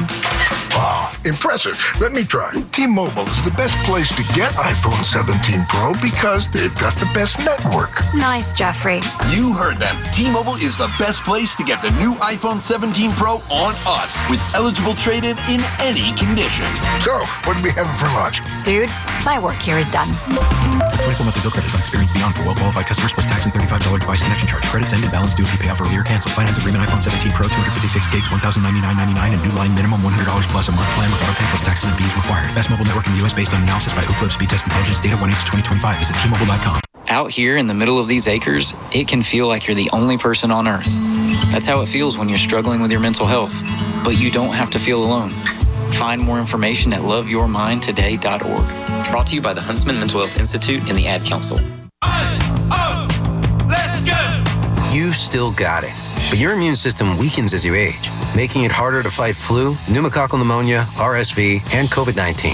Ask your doctor or pharmacist which vaccines you need. Sponsored by Pfizer. It all comes down to this, folks. Yep, the entire season is on the line. But my throat has officially thrown in the towel. Sounds like you need Vicks VapoCool drops. They're max strength and vaporize sore throat pain. Whoa! These VapoCool drops hit fast. Speaking of fast, did you just see that play? Yeah, he vaporized that ball. That pun should have come with a penalty. Vaporize sore throat pain with Vicks VapoCool drops. Use as directed. Nationwide is so much more than a great insurance company. They're one of America's largest financial services companies. Like how I'm more than just Peyton Manning. I'm also motivating Manning. When I say insurance, you say financial services. Insurance. Financial services. Insurance. Financial services. Now when I say nationwide, you say is both. Nationwide. Is both. Nationwide. Is both. For your insurance and financial needs, Nationwide is on your side.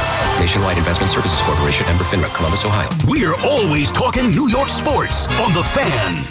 We all hear the radio ads about the IRS. They tell you to be afraid, to be scared, and they try to frighten you into calling. I'm not here to do that. Tax Relief Advocates is different. TRA is here to tell you that if you owe money to the IRS, whether it's $5,000, $50,000, or $500,000, we have a solution. It doesn't matter if you're sitting in your car, at work, or with your kids. No matter where you are, call now. 800-575-6812. Don't lose hope. TRA can eliminate or reduce what you owe to the IRS. Generous programs are now available that can give you a fresh start. Our passion is taxes and helping individuals fix their IRS problems. We have over 1,000 5-star reviews on Google and an A+ with the Better Business Bureau. You don't need to be afraid of the IRS any longer. End your tax nightmare today by visiting us online at TRA.com or call 800-575-6812. That's 800-575-6812. Tax Relief Advocates. Real solutions for real people. Mnexspike,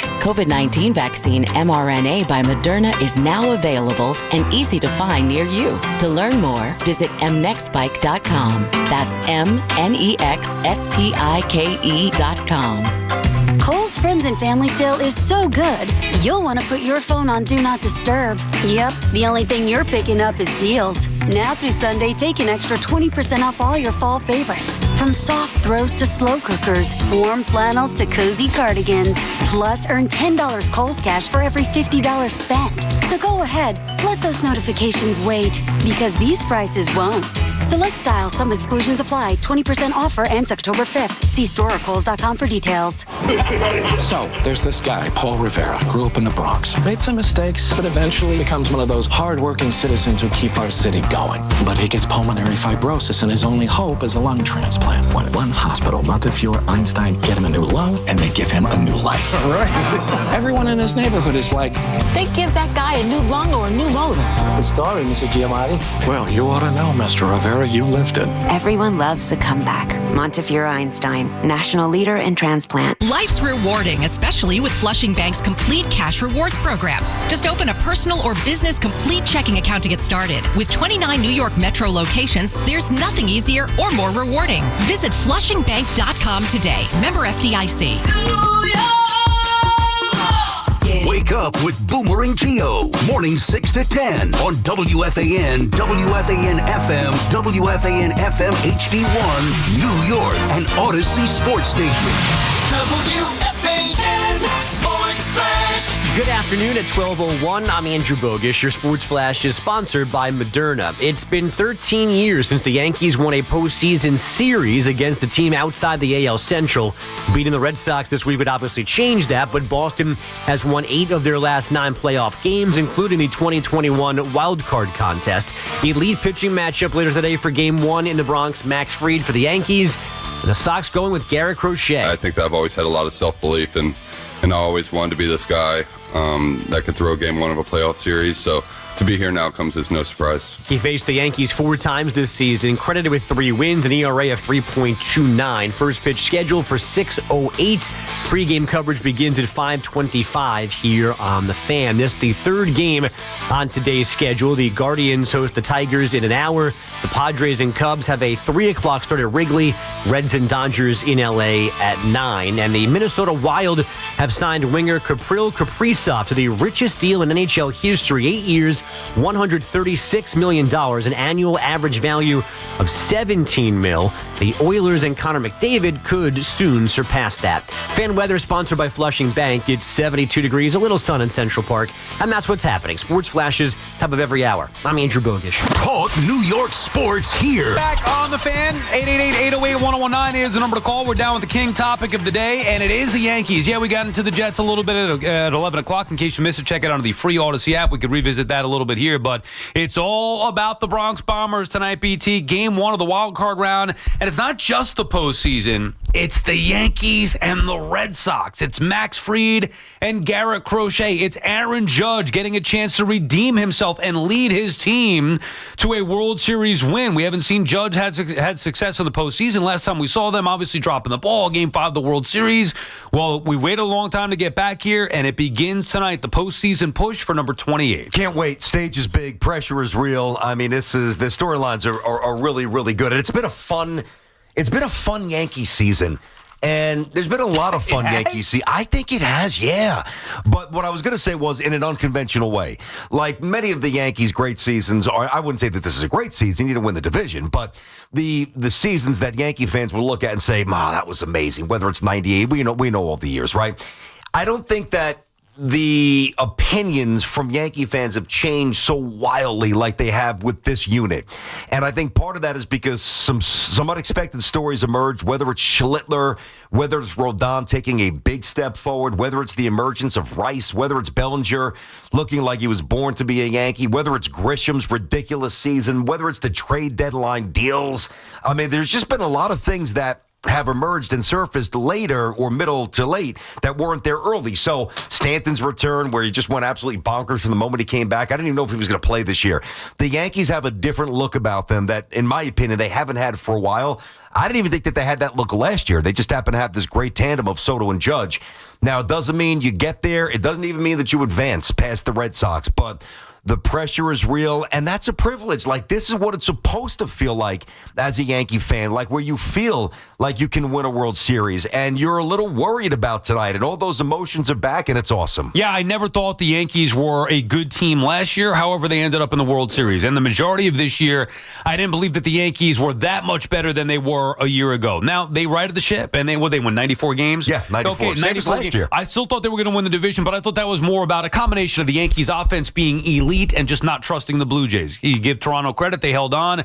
They're sitting back awaiting the winner of this, which should be a hard-fought series. But I look at this Yankee team, and I look at this matchup in the postseason far different than I did a year ago. I think the Yankees are better, but I think the competition is far better, starting with an extra series. So not just the team itself that they're playing the Red Sox, but an extra series here.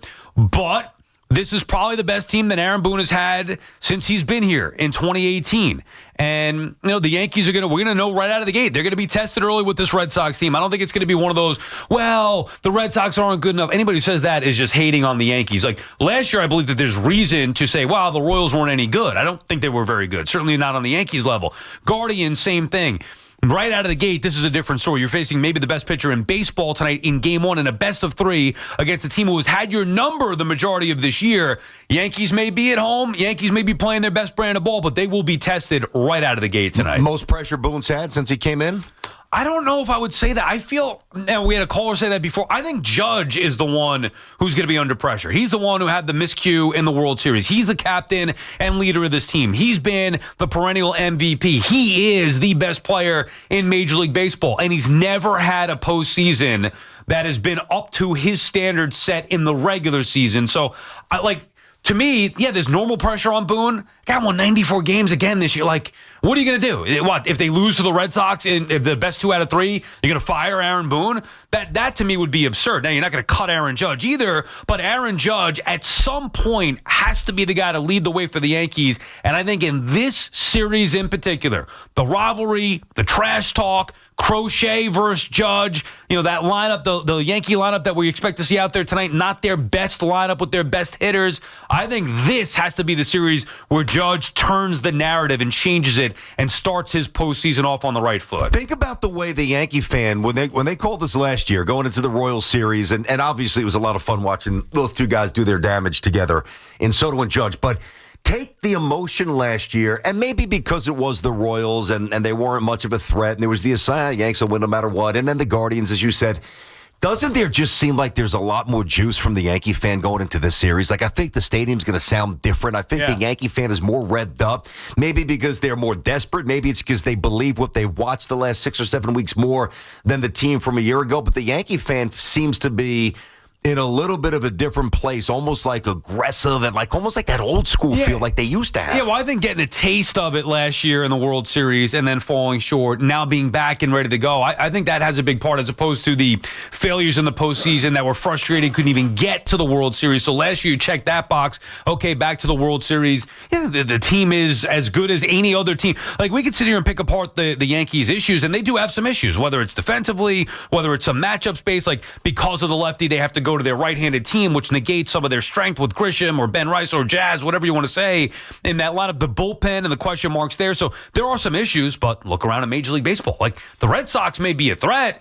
Are they some perfect team? They're not. The Blue Jays won the division. Are they some team that I'd be afraid of? I wouldn't. Matter of fact, I think the Yankees, the Mariners, okay, they could pose a threat. I still don't think that they're better than the Yankees. Even in the National League, it's not the same with the Dodgers lurking. Dodgers won how many games this year? They were a disappointment in comparison to where they were expected to be. The Braves aren't there. The Mets aren't there. The Phillies are very good, but are they a team that can't be beat? What are you worried about the Brewers? So I think the path is wide open. It may be more challenging to start, but if they can get through this series, I really do think the path is clear for the Yankees to go out there and win a World Series. There's one guy that I worry about, and we all know who it is. It's Bregman.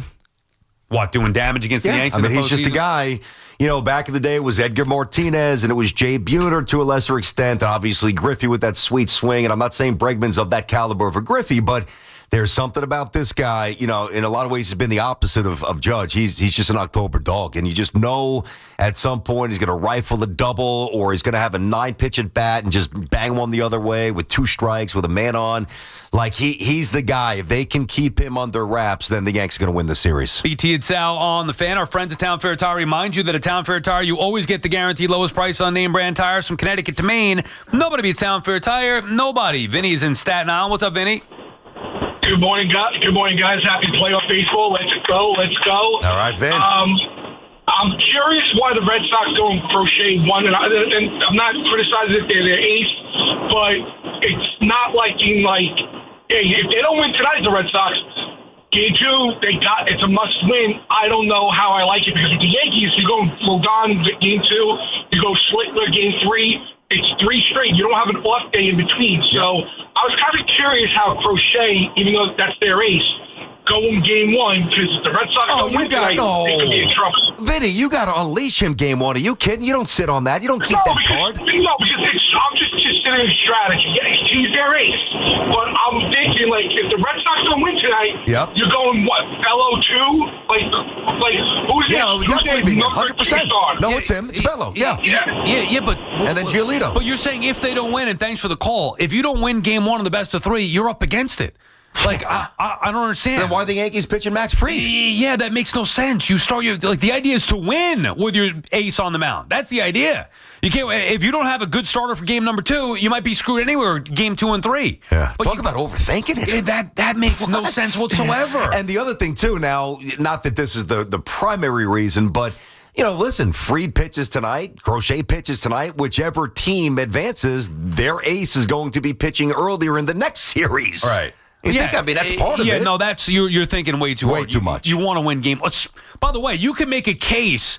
Well, I guess other than, and remember, the old days it used to be 1, 5, and 7 for your best pitcher. That's not the case. Or Hershiser and those guys. That's not the way anymore. And Joe Torre used to say Pettit for the important games. So you can make a case in a longer series. Mm-hmm. There is no case to be made in a best of 3. Like, you start your best pitcher, and that's it. Then why start him in game 2? Because what happens if you win game 2, but then you have game 3 that's a must win? You want to just hold Fried and Crochet for game 3? That makes no sense. And save him for spring training. That's a smart move. Alex is in Southampton. What's up, Alex? Al. Yeah, what's going on, boys? I'm just calling in because, going back in time a little bit, if you remember what you guys were just talking about, DC used to pitch on like 3 days rest. Doesn't happen anymore. Who? CC. It's happened a lot in baseball, yeah. I mean, he used to be a horse, man, but postseason, a lot of guys were. Randy Johnson. We had Hershiser on at the Fanatics Fest. Going back years ago, a lot of those guys. Hey, Schilling, 1-3, 1-5-7. Dude, he was such a beast, man. I love shit. Even though I'm a Yankee fan, I used to love some of the players on the Sox. But nowadays they don't use pitchers like they used to. They're going a lot less innings. They're saving their arms. I mean, I don't see why Fried can't. He reminds me a little like Pettit, actually, lefty with good stuff. I mean, he could come in, pitch a dime tonight. Yep. And then we could see him pull something like a 3-4 day rotation. I want to see Fried as much as I can during the playoffs, man. He's so dominant, especially right now. You're talking about the next round, Alex, and thanks for the call there, because let's say if the Yankees win tonight, right? And there's no off days. I want to make sure everybody knows that. It's boom, boom, boom, Tuesday, Wednesday, Thursday. If the Yankees win tonight, obviously you wouldn't even use him for an out tomorrow, but you can't even use him for an out on Wednesday. There's no chance. I think he's talking about moving forward and maybe thinking about having him start game 1, which would be Wednesday, Thursday, Friday. 3 days rest. You're not going to do that. You're not going to do that. Not right out of the gate. There's no way. You have him start game 2 on normal rest, right, on Sunday. It is Sunday, Saturday, Sunday, wild card. Not wild card division. I know it's Saturday. I believe it's in successive days, I think. Right, I think so too. And then maybe the break. And then you could see the following series if you could line him up. You want to obviously maximize Max Fried's potential to pitch as much as possible in whatever series it may be. But you're also factoring that in later. You're not going to go right out of the gate, have him pitch on 3 days rest in game 1 of the division round. There's no way. Now, listen, Coney came out of the pen. Mike Mussina came out of the pen as a Yankee, got that big double play back in the day. Mad bum for the Giants when he won 3 championships. He did it as well. But you wouldn't fire that bullet this early. Sal, if I said to you, how many pitchers this year, both leagues combined, do you think threw over 200 innings? 2. How many pitchers? How many pitchers in baseball this year threw over 200 innings? 5. 3. 3. That's brutal. And Max Fried and Rodon were knocking on the door with 195. They were tied for 4th. That is amazing. Well, that goes back to the point. Wow. We'll do Stearns a little bit later on. That goes back to the point about not investing heavily in starting pitching anymore. Now, there's a difference between not investing heavily and not investing, period. And the Mets got to get to at least investing in it to a certain extent. I'm trying to see the DS schedule here. All right, so it is Saturday and Sunday. Nice. So that means, let's say Fried pitches game 2. Obviously, in the hypothetical, the Yankees beat the Red Sox. Fried would pitch game 2. Off day Monday. Yep. Tuesday, Wednesday, Thursday off day. Oh, they have another off day there. So he can pitch. He'll pitch game 2 and 5. Okay. Right? Yeah. Did I do the math right? Yes, he would Monday, definitely go Tuesday, Sunday, Wednesday, not Thursday. Saturday. So that would be game 2. And then with the off day, game 5 would measure up. Yeah. So, all right, but still, you're getting 2 starts from him. Oh, yeah. In out that of 5. series, which you're not getting more than that anyway out of 5. No.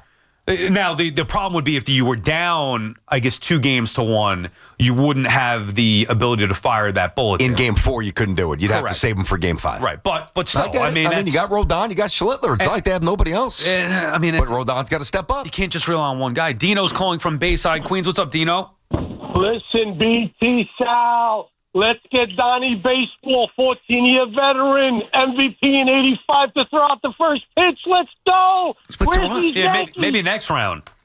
Come on, we got to get him. Let's Donnie. go, Yankees. He's on the Blue Jays, Dino. Where's Soto? Where's Juan Soto? He's home. He might be golfing. Maybe he can throw out the first pitch. Let's get Donnie baseball, baby. Let's raise the roof. Let's go. Dino, let me ask you a question. Dino, there is not a bigger Mattingly fan in the world than me, although maybe it is you. How are you thinking about Mattingly today? I don't think Dino's aware that he's with Toronto? Yeah. I mean, come on, Dino, get with it. That's what you're worried about? Who's throwing out the first pitch? Who is throwing out the first pitch? I am curious. Who's throwing it out? I don't know. Do we have that info? Hoff, can you maybe endeavor on that? I'm curious. What? Is it in the notes here? No, it's not on the... Susan probably knows. Can you text Susan or whatever and ask? We're going to have Susan on. Susan's not working tomorrow, right? Because of the holiday? I don't know. I don't think she is. I wouldn't know for sure, though. Okay, BT Sal on the fan. I mean, game one tonight, Susan, Dave Sims will be on the call. Looking forward to it. 6:08 first pitch. Odd start time. I love it. Yeah, I love it. I don't, but that's a personal reason because I'm going to be working from 6 to 6:30. So I have to figure out how many. Like, I don't want to miss the start of the game and then listen to a part of it on the radio and then pick it up at home. Like, I'd rather just not know anything. Yeah, and pick can it up you really do that in 2025? Not know anything. You're at. First of all, you're at a sports network. I know, but I'm literally going to be on the air, so it's not like I could be watching a game. Who's on the air with you?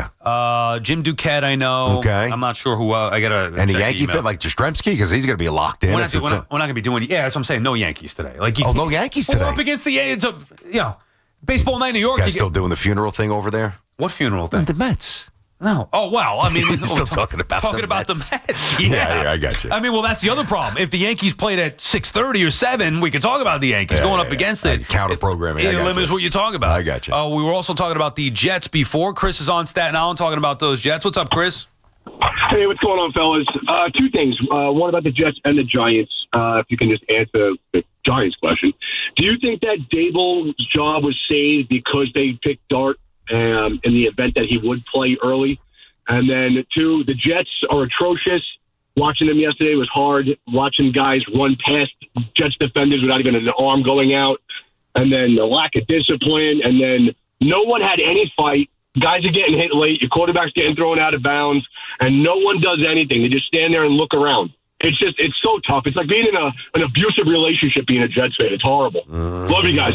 And thank you for the call, Chris, and we appreciate the kind words. The problem is you want guys to start fighting back. They did that week one, and Simpson did that, and he got a penalty. Yeah, and so I didn't mind that one, though. That was the one that I excused because Fields got popped. Understood, but you just can't have guys going out there. Look, this is nobody wants to hear it.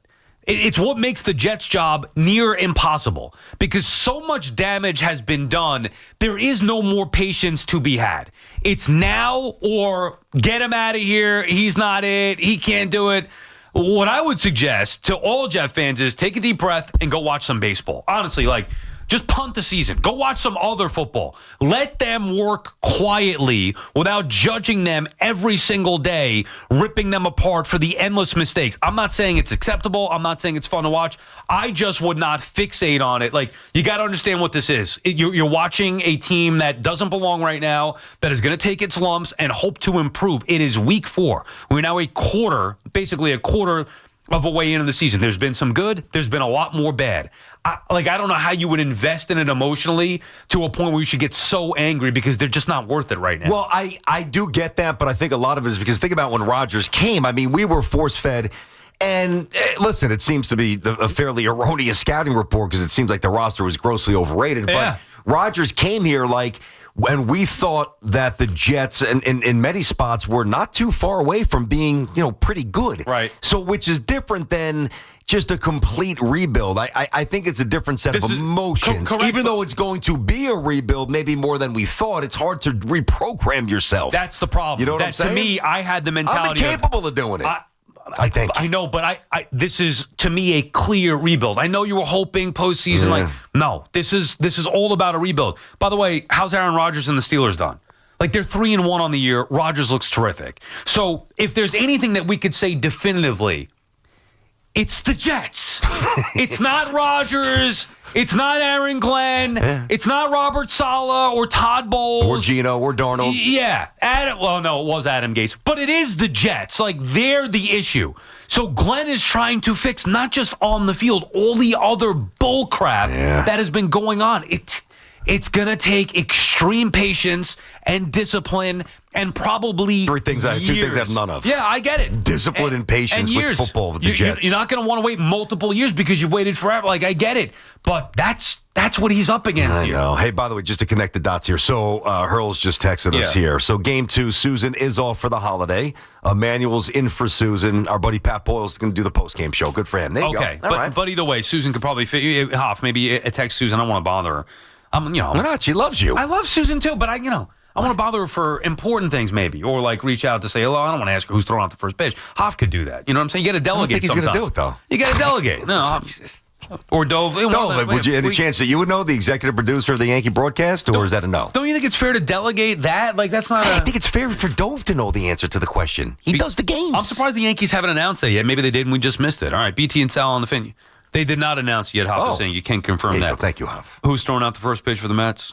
BT and Sal on the fan, 888-808-1019, the number to call. More of your calls on the side, Jets. I still can't believe it. We got to watch Dodgers-Reds tonight. Good God. Hey, that was good in the 70s. Good God. Dodgers-Reds. I'll tell you this. The Reds are the one team with all the trash talking that I want to see the Dodgers murder in the postseason.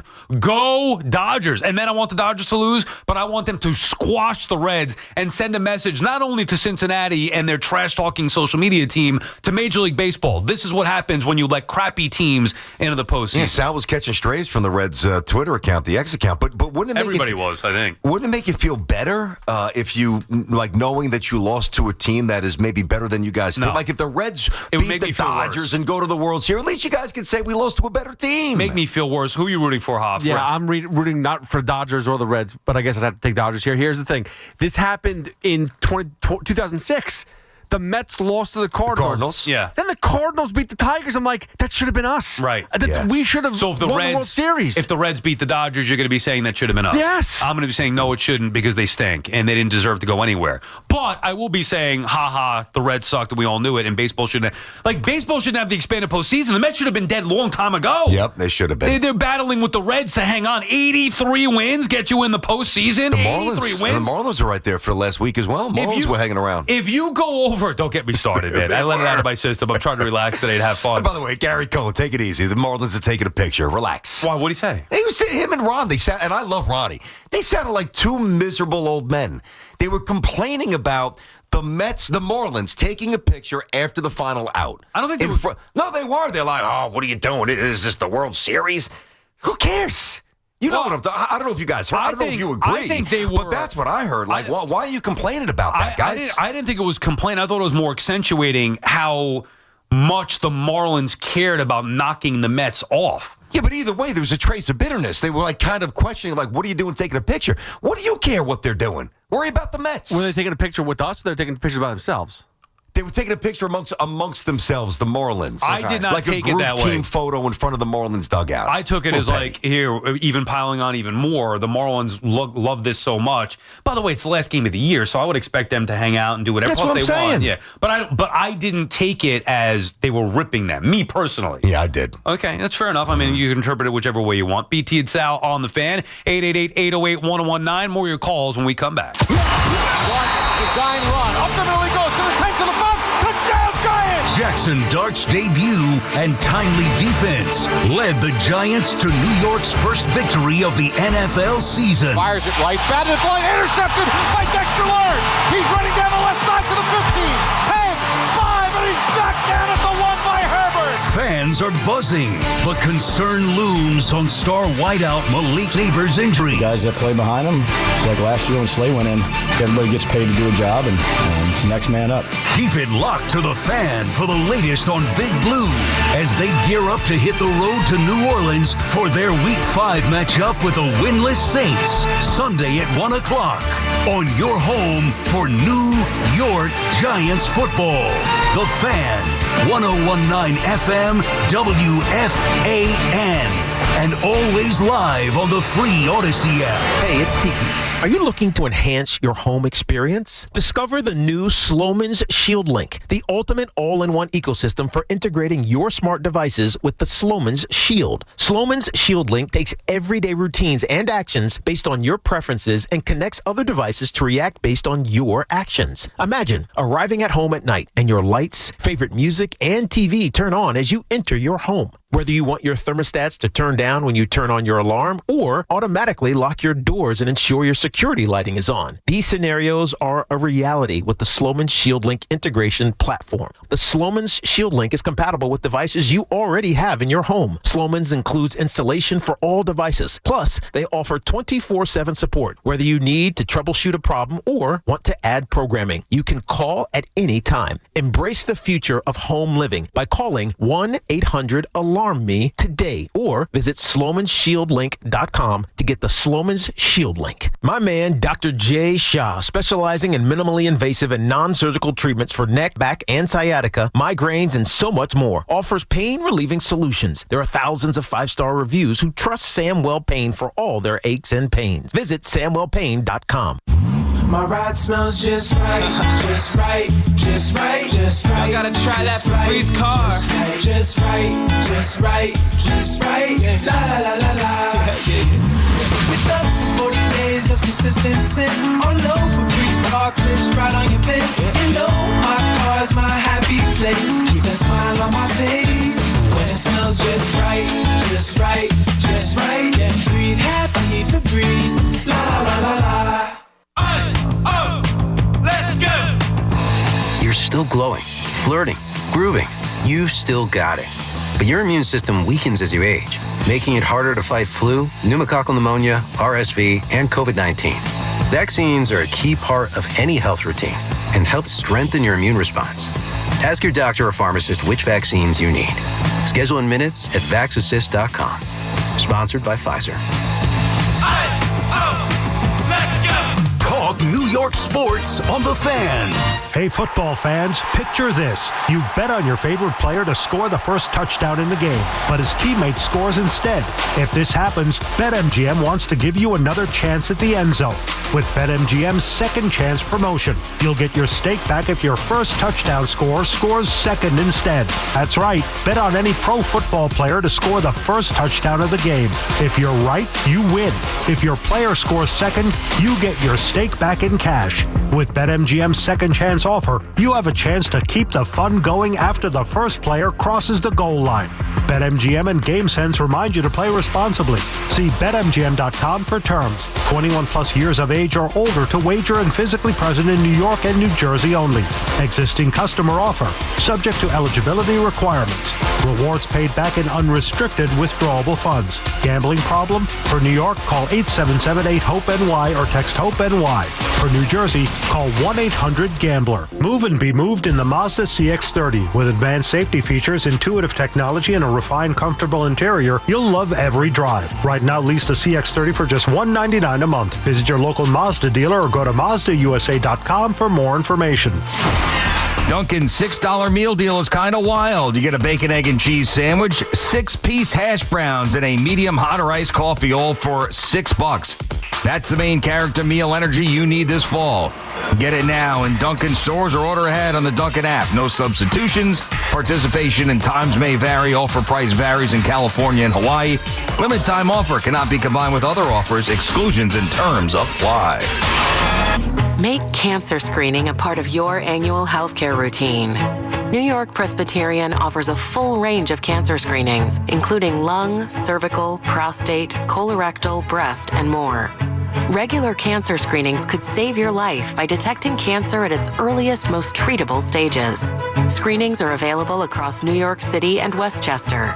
Learn more at nyp.org/cancer screening. Stay amazing. New York Presbyterian. At Town Fair Tire, New England's largest name brand discount tire dealer, you get it all. The guaranteed lowest price, the most free services, and we accept all valid rebates from any manufacturer and from our competition. Yes, we accept them all, even competitor rebates. Town Fair Tire, New England's largest discount tire dealer, now with over 120 stores from Connecticut to Maine. Nobody beats Town Fair Tire. Nobody. Name brands at discount prices. Town Fair Tire. Get connected with WFAN to talk about your favorite teams. The Fan on the Odyssey, iHeart, and TuneIn apps. Yeah. Gone on you with the pick and roll. Younger Flame, he in sicko mode. BT Sal back on the Fan. We should have Brian Baldinger coming up in about 10 minutes or so. Oh, yeah, keep the hits coming, though. I forget doing a sports talk show. I want to play some music here. Dove on the ones and twos here on the BT and Sal show. I like DJ it. Dovey in the house. I think Hoff is going with the theme of walk-up songs for the Yankees. Yeah. Is that jazz? Who is that? I have no idea. I used to know all that stuff. But me too. Right. But all the walk-up songs there for the Yankees ahead of their game one tonight. A couple of issues here that pertain to the station and behind the scenes a little bit. Oh, is this going to be divisive? Well, I don't know stuff about going that. on? Nah, not really. Well, I don't think. One, and it wasn't really behind the scenes because I'm sure they talked about it on the air, and obviously he does a TV show as that Boomer Esiason, who claims to be a Met fan, was wearing a Mickey Mantle jersey today. This place is getting strange. Like, we joke around, and obviously I had to wear the Phillies thing. I lost the bet to wear, like, the last thing I want to do is wear a Phillies uniform. I lost the bet. It happens, whatever. However, wearing a Yankee jersey without any reason to wear a Yankee jersey from a Met fan perspective, and really, I couldn't care less. You wear whatever you want. Boomer can wear what he wants. You wear what you want. But I'm just saying, as a Met fan, unprovoked, for no reason, not for a bit, not for entertainment purposes, just to wear a Yankee jersey. And, quote, I said, well, you're wearing a Yankee jersey. Is that what I think it means? You know, I know we shouldn't probably talk about this, but Met fans for Yankees, you know. That stuff. It's a Craigie thing. And then he was saying that, and you know, who the hell knows what's going on as far as that. But sure we'll know at some point. Why is Boomer wearing a Yankee jersey? He's a Met fan. He's a baseball fan. He's good for business. Come on, man. Well, Yankees win. We make some money. More games on the air. But you know Boomer's a team guy. He's no dummy. I'm more open than you to this. Like, you'd never let your son wear a Mets jersey, and you wouldn't wear a Mets jersey unless you lost a bet. Which I did, and I wore the Lindor to City 2 years ago. Right, but if it were just like, all right, the Yankee, let's just say roles reverse, and we're living in an alternate universe. Okay. And the Mets were in the playoffs, and the Yankees were not. Mm-hmm. I don't recall if that's ever happened before, whatever, 2015 maybe. Anyway. Let's say the Mets were in, Yankees were not. Mm-hmm. Would you do what Boomer did today and wear a Mets jersey? No way. No. That's what I mean. Like, but I'm a better fan than Boomer. Yeah, I mean, I don't know. Let that one marinate for a sec. And no one's going to play that for him tomorrow. No, I don't know. Listen, he could be putting it in the freezer. He could be doing the exact opposite thing. So I guess I asked him. I said, what is going on here? No, what'd he say? He gave me the Mets fans for Yankees. That's what he actually said? Yes. Off the air? Yeah, well, that was his response? I asked him, because I asked him, I go, what are you doing here? What does this mean? Craigie's coming back? What are you doing? And then he said, it's time. I said, time for what?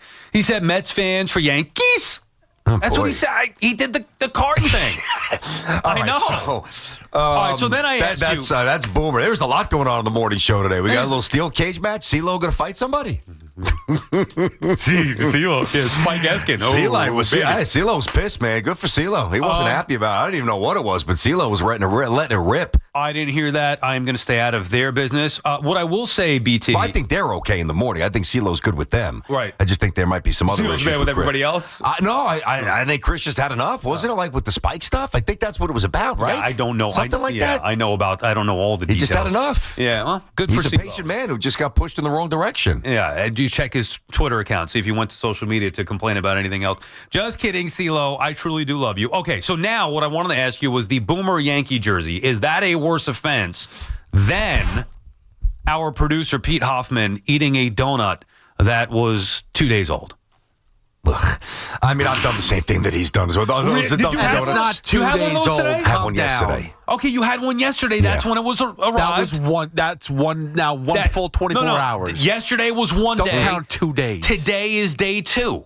Those donuts, while delicious, and they were good. I'm asking what's a worse offense: Boomer wearing a Yankee jersey as a proclaimed Met fan, or Hoff eating a. You think it's worse than hot? So you didn't have a donut today? You're just covering? I almost did. I had one yesterday. Okay, all right. Now just we're nibble getting around like the sprinkles, like I always do, like with the pizza. I did the same thing. Okay, so you don't care if the donut's sitting out there uncovered, just sitting out there in the newsroom. Hoff, clearly you did not because you didn't eat it. And you inhaled it. Everyone gave me the warning. I said, yeah, okay. 2-minute warning. The only thing about this, like, because the boxes were enclosed, who knows if like there's a cockroach crawling on it in the middle of the night. It's not like it went stale, but what was crawling on it? Oh, the place is gross. Right, the things weren't even shut. You're right, BT. The place is dirty. To be fair, if I'm correct, those donuts were from yesterday that Boomer and Gio had somewhere else, like a different, and like maybe they're in their area. Okay. So those weren't laying out with the other ones. Because I didn't see them yesterday when I left. And who, like, usually they have a picture of Gio or Boomer or together.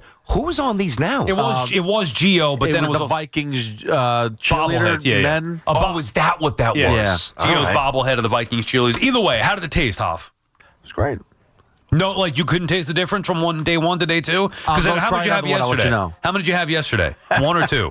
Listen, you're killing me. I'm having a very tough battle with food right now. I understand it. What do you mean you having a tough battle? You mean with the weight? I'm having a tough battle not eating food. Yeah. All right. Well. So how many did you have yesterday? I don't know. You had multiple? Yes, of course. Dude, I drank. So my son had a bottle of. Hoff, I know you know about these. Sal, you might not. You know the Prime drinks, the energy drinks? Yes, I do. I'm familiar with it. Okay. So my son had, I didn't know it at the time, one in his football bag for like 3 weeks. That was open, and I guess he took a couple of sips during practice and just forgot to change. Okay. He gets water every day, but like, I guess it was in there. And then it was on the counter. I guess he or my wife were cleaning out the bag. And I was having, I don't know what I was having right before the Jet game, and I took a sip yesterday. What? Right? And I felt like I actually thought my wife may have put like bleach in there, like maybe like for the kitchen. I thought I was going to die. Like it tasted like pneumonia. What were you doing? Just opening up a random? No, it was already open. That's I what just I'm thought, saying. well, it was by his iPad, and I figured he was having a sip when he was talking to his buddies. But Daddy's going to go grab some of that? Yeah, I didn't realize it was a month old. I thought it was bleach or disinfectant, poison. Yeah, that's a kid issue. They definitely like to leave cups of water and everything in their rooms. And Right, but I don't even, like, if there's a bottle of water on my kitchen counter and it's only me and my wife, Sandy's not drinking the bottles of water, I'm not even drinking that. I'll drink the whole thing. This? I wouldn't even risk it. Like, we got to label stuff. Really? Yeah, I'm not drinking my wife's water bottle. That's gross. I'll be honest with you. So this is going to sound very bougie, but I'm not, so I'm okay with saying it. So every 2 weeks we have, a cleaning woman comes over, right? I know you guys do something similar, right? I have one every day. Dude, that was good. I'm pushing the boundaries today. This is absolutely gross and repulsive. But like sometimes if I'm not even sure, like, and they come every Tuesday. So when I get home, the apartment's, the house is clean and clean for a day before it's a disaster again, but it's clean for a day. And there might be a bottle of water that's kind of left behind. And I'm like, is it the maid's or is it not the maid? That sounds pretentious. Is it the cleaning woman or is it my wife's or is it my son? Whatever. I'll drink it anyway. I don't even care whose it is. No, that's the exact opposite of me. It is the opposite with that. All right, BT and Sal on the Fan.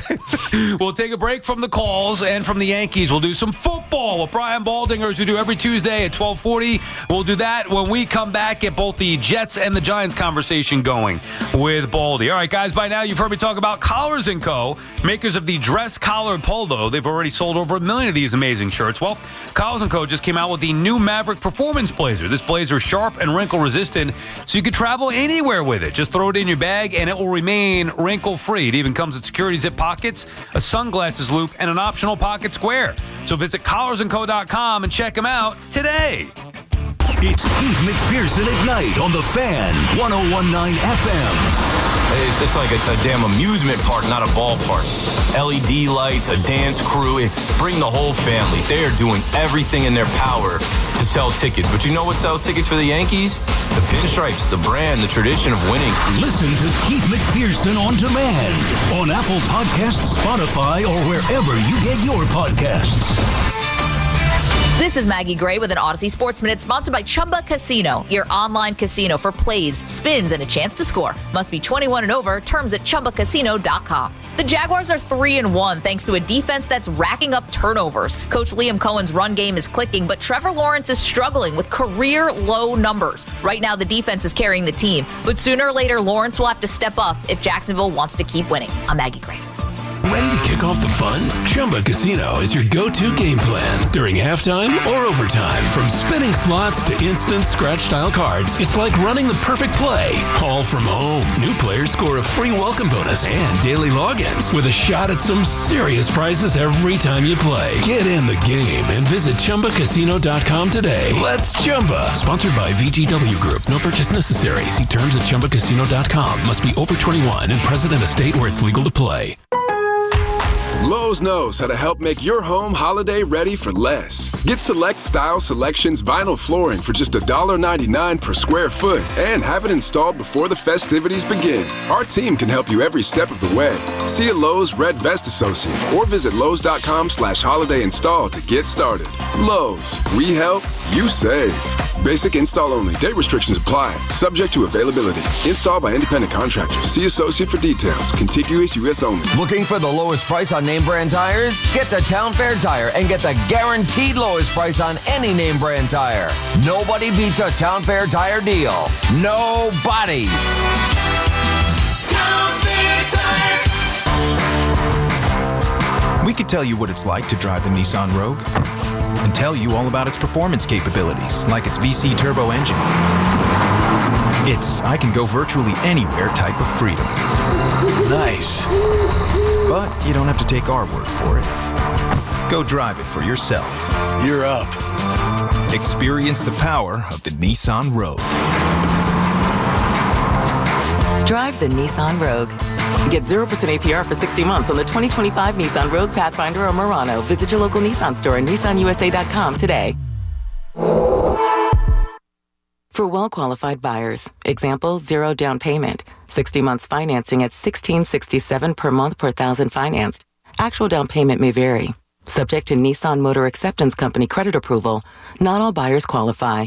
Dealer contribution may affect actual price set by dealer. Contact dealer for details. Ends September 30th, 2025. Hey, this is Tiki Barber. Those of us living in New Jersey got hit with a 20% electric rate increase. If your current heating system is over 15 years old, it's time for a new high-efficiency Carrier system. And there's only one company to call for a new one. My friends at Edison Heating and Cooling, New Jersey's heating experts for over 38 years. Older heating systems waste gas. So get your system checked now and save money with Edison Heating and Cooling. Contact them now at EdisonHVAC.com. That's EdisonHVAC.com. Get ready for more BT and Sal on the Fan. I'm Piera Palazzolo, VP of Digital Marketing for the American Management Association, a company focused on the management training skills needed to enhance the careers of business professionals. We did our research when it came to the best companies for website development and chose AmericanEagle.com. And we couldn't be happier. AmericanEagle.com worked closely with us to understand the front and back end requirements needed to launch an e-commerce website that could handle the complexities of running thousands of seminars nationwide. Our robust new website and improved SEO saw immediate increases in site traffic and web revenue. If you're in need of managerial effectiveness and success, visit our website at amanet.org. If you're in need of a website that provides an unparalleled consumer experience, I highly recommend AmericanEagle.com. Transform your business today. Dial 877-WebNow1 for a free digital consultation with AmericanEagle.com. Visit your local Kia dealers to discover what happens when rugged capability meets true performance. It's the perfect balance of quality, dependability, power, and style. Learn more at Kia.com. Kia, movement that inspires. Looking for the perfect place to catch the game on Long Island? Check out Tap Room, now with 9 locations, including their newest at Station Yards in Ronkonkoma. Great food, rotating craft beer, and TVs everywhere. Plus Sunday game day drink specials, wing night Thursdays, and kids eat free Tuesdays. It's the best place for sports, food, and friends. Visit taproomofny.com to find your spot. Wellness isn't just what you do, it's what you absorb, hydrate, and fuel with. At Terra Origin, we combine ancient Ayurvedic wisdom with modern science to support your whole body from the inside out. Gut health for balance, healthy hydration for performance, healthy greens for clean energy and recovery. Because when your body's in sync, everything else flows. Find your formula today at TerraOrigin.com and use code RADIO to save 25% off your first order. Terra Origin, rooted in tradition, built for now. 1-877 Cards for Kids. KARS Cards for kids. Ready to get rid of that old car? Donate it to Cars for Kids. Call 1-877-CARS-FOR-KIDS to reach a friendly live agent. Donation's super easy, and your car can be picked up as soon as tomorrow. Call us now, 1-877-CARS-FOR-KIDS. 1-877-CARS-FOR-KIDS. Donate your car today. Did you know you can donate real estate too? Get the scuttlebutt on your favorite team, the Fan, on the Odyssey, iHeart, and TuneIn apps.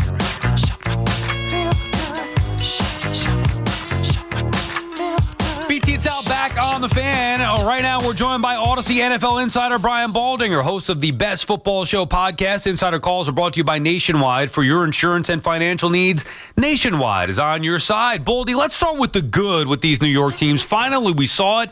I was thinking of you watching that game Sunday. You were ahead of this, saying start them in week 2. Why wait? Well, the Giants did wait, and I guess better late than never. Boy, how'd you feel about Jackson Dart and his NFL debut as a starter? I loved him. Because you saw what he did to the team right off the bat. He energized the entire team.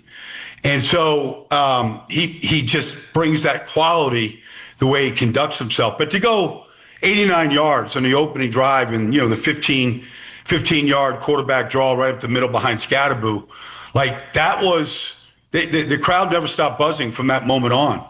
And so then, he extended plays. Because he is a very good runner. He was a good runner when he was at Ole Miss. He ran really hard, probably ran too much, but he has that ability. He made some good throws in the middle of the field, not a lot, but enough to kind of, telling Slayton to come back to the ball here. I got you. It's 3rd and 11 here. Let's get this first down.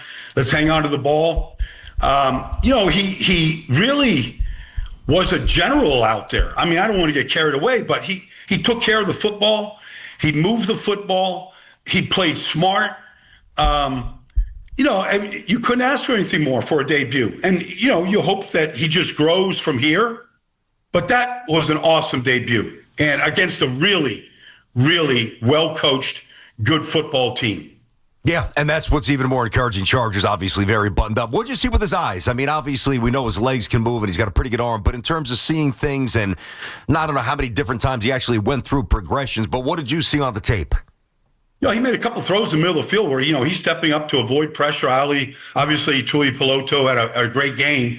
He was on him quite a bit. But, to step up and to see the middle of the field, Theo Johnson for a first down, to see, a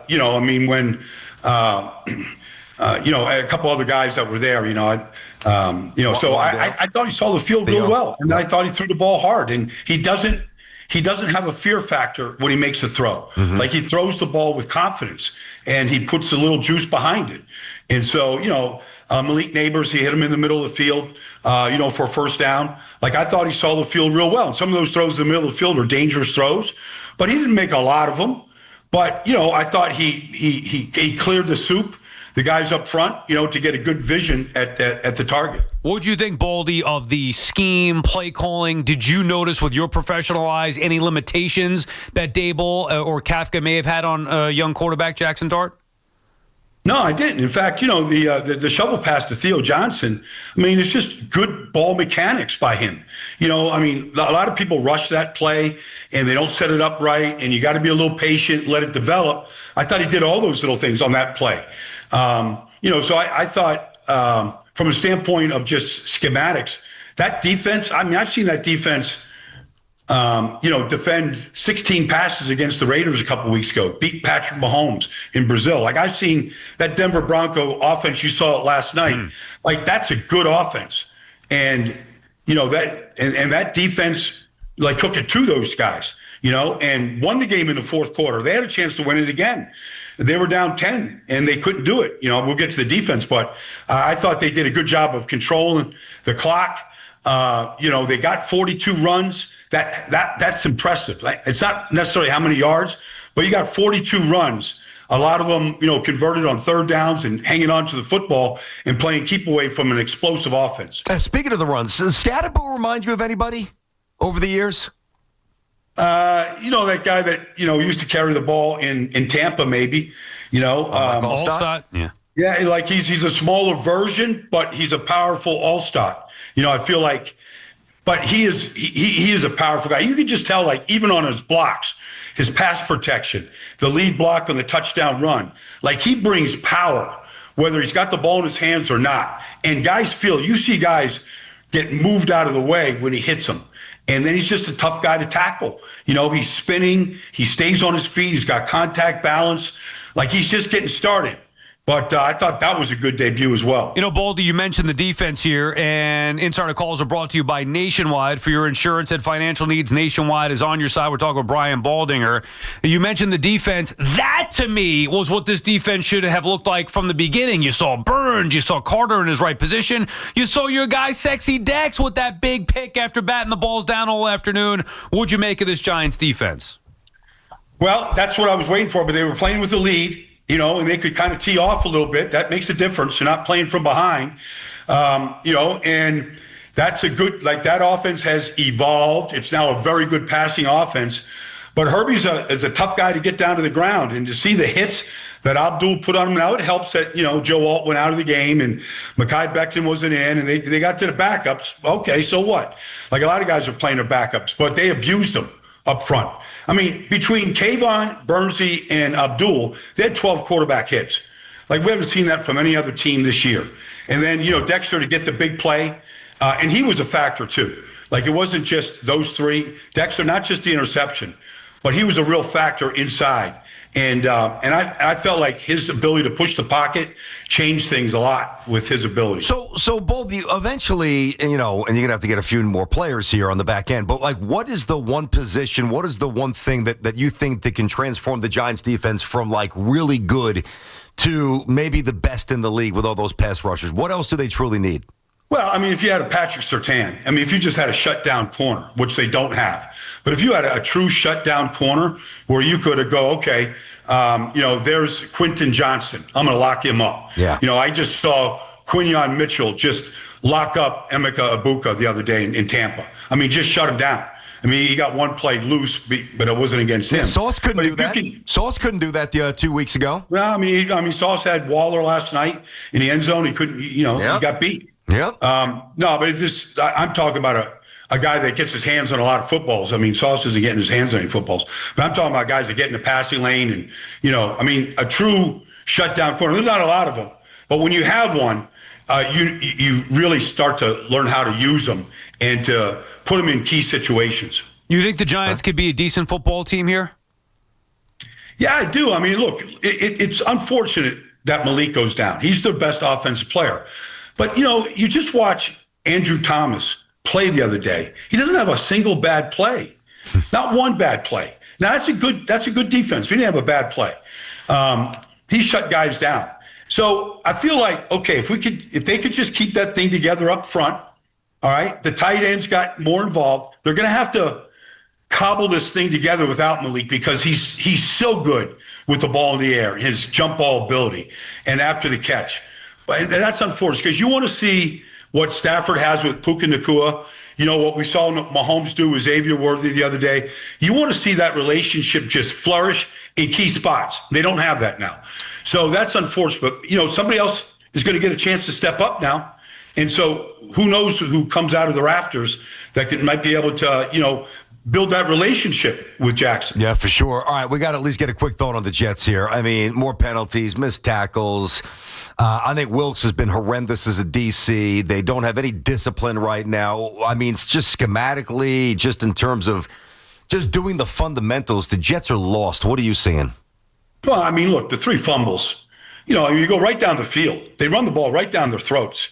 And Braylon Allen's going in. He gets the ball punched out. You know, I mean, they lose. Can they find, I mean, just the simple things. Like, can they actually run a pre-snap motion without some pre-snap penalty? Like, it's infuriating. Like, I watch Kansas City and San Francisco and these teams motion and shift every play, and there's no penalty. Well, whose fault is it? Whose fault is it? Well, I mean, something's going on in practice where they're not paying attention, and they're just not, because you can't just do that in a game. You're doing that in practice, or it's not being officiated properly in practice. But that's a big part of any offense, is manipulating the defense with pre-snap motions and shifts, and see everybody do it. Uh-huh. You know, Mason Taylor, Garrett Wilson, they're all guilty. It was horrible.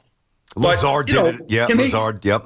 I mean, I'm watching the punt returner field the ball at the 2. Oh, I mean, stuff that you would say in high school would be a dumb play. Like, what are you fielding the ball at the 2-yard line for? Like, that ball, you just let that ball bounce. You know, can they get a returner that doesn't put the ball on the ground? Like, some of these things are just simple personnel decisions, and they can't get that right guy in there. Is that coaching, though, or personnel decisions? Well, it's both. I mean, the coach probably has some sort of final say on who's going to go back there and return the kicks and the punts. But those are 2 blatant errors that really cost him field position last night. But, you know, the offensive line didn't play poorly. Like, they actually can run block pretty good. Oh, yeah. And they had a good day, you know, and Justin Fields did not play poorly. Like, the fumble was bad. Like, that's a careless mistake on his part. But he threw the ball pretty well. He had the big run for 41 yards for a touchdown, get him back in the game. I thought the offensive pass interference on Garrett was a horrible call. Like, there's just some hand-to-hand combat that goes on in this business. That's Rasul Douglas. He's a big corner. He's 6'3". He doesn't run that well. Garrett separated from him.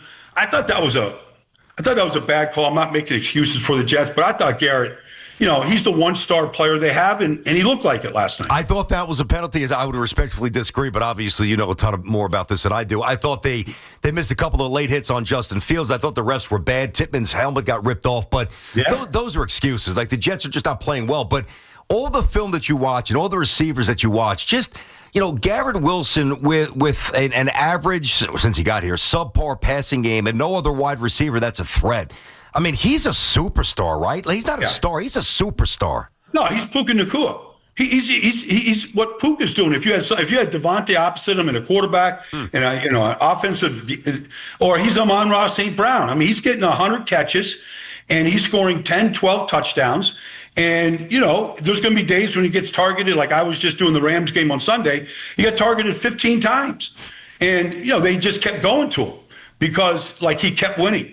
You know, in every part of the field, down the field, you know, little box cuts, little 3rd and 2, little pivot routes. He wins all the time, and that's what Garrett can do. Imagine the Jets had, you know, Devontae Adams paired with Garrett Wilson with a quarterback who's been proven in the league before. I feel like that'd be great if that happened. Baldy, last one. We mentioned him a little bit before with Sauce Gardner. I've been saying since last year he's overrated. What are you seeing from Sauce Gardner? Well, he's got 1 interception in the last 3 years. Okay. He's not getting his hands on footballs. Like, it starts with just getting in the passing lane and defending passes. You know, I mean, as a rookie, he led the league in passes defensed with, I think, 21 or something like that. And he was crazy good.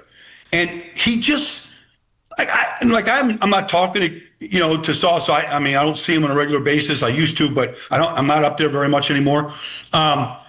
There's clearly, he doesn't carry himself with the same confidence that he once did. You could just tell that he's not dictating what these receivers are doing. He's just sort of reacting. And even the play where Waller goes up, you know, in the back of the end zone there's still time to get that ball out of his hands. Yes. Like, okay, he's 6'6", he's Waller. You know, he came out of retirement, whatever. But there's still time to strip that ball. Mm-hmm. You can't just let him come down with it. Like, that's a play that Sauce can make with his length. That's why he was the first corner. Give me a long corner that can run. Like, that's a play that he can make there in the back of that end zone. And that's a 4th and 4 play. If you it's 4th down, you defend that pass, it's 3-0, you got the ball, and you're going the other direction. Yeah, and if you don't strip it, you could push him out of bounds. Listen, I thought I was done, but since we're talking about Sauce, here's what I don't get. So his rookie year, he was all-pro, and he was very handsy, and they let him get away with it as a rookie.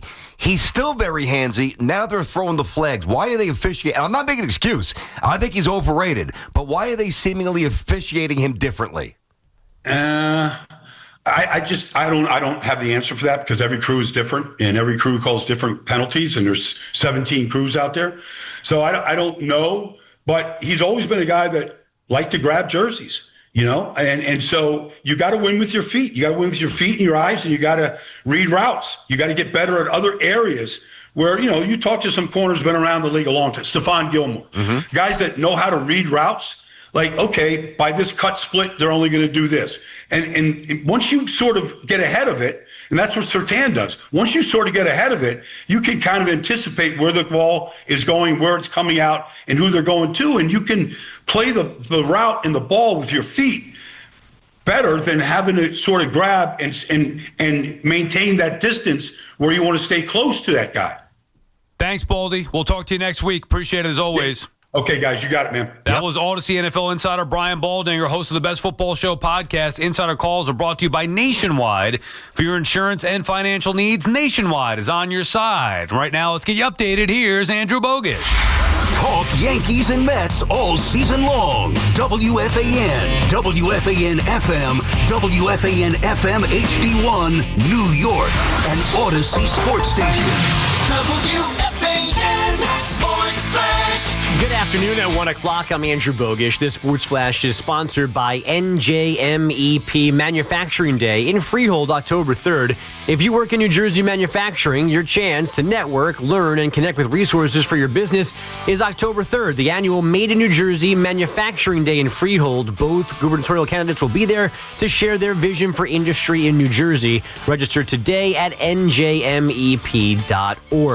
There is playoff baseball in just a few minutes. The Guardians and Tigers meeting in Cleveland right after a late season flip atop the AL Central. The Yankees a few more hours to kill before facing the Red Sox. Boston won their season series 9-5, including a 5-2 record in the Bronx. Two stud lefties on the mound for Game 1, Max Fried, Garrett Crochet. First pitch is 6:08, so pregame coverage begins at 5:25 here on The Fan. And the NCAA is moving the 2028 Women's Final Four in Indianapolis from the arena where the Pacers and Fever play to the Colt Stadium. That'll create another 13,000 seats to sell. Fan weather sponsored by Ray Cattina Lexus of Freehold. Visit the all-new, totally redesigned Ray Cattina Lexus of Freehold, the largest Lexus dealership in Central and South Jersey. Experience the Lexus GX, a bold, rugged SUV loaded with cutting-edge tech. Visit LexusOfFreehold.com today and drive the extraordinary. It's 74 degrees, partly sunny in Central Park, and that's what's happening. Sports flashes,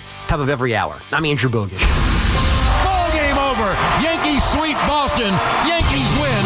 The Yankees win. The age-old rivalry heats back up just in time for fall. Hey, you ready? Garrett Crochet, Max Fried. How does it sound? Oh, I can't wait. The Bombers start their journey toward glory and a record 28th World Championship. His second two-run shot. Boy, he loves that right field corner, doesn't he? The electricity in the Bronx will be delivered to you like no one else can deliver. Goodbye! Two-run homer.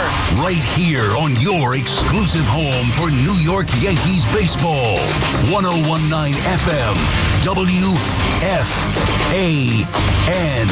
And always live on the free Odyssey app. For over 100 years, Sloman's has been your trusted partner in comfort. When it comes to home heating oil, they deliver more than just quality fuel. They deliver peace of mind. With price protection, automatic deliveries, and 24/7 service, their dedicated team is just a call away, ensuring you stay warm and comfortable all winter long. Sloman's, the Tri-State's largest heating oil provider, proudly serving their community for generations. Give them a call today at 866-GET-HEAT.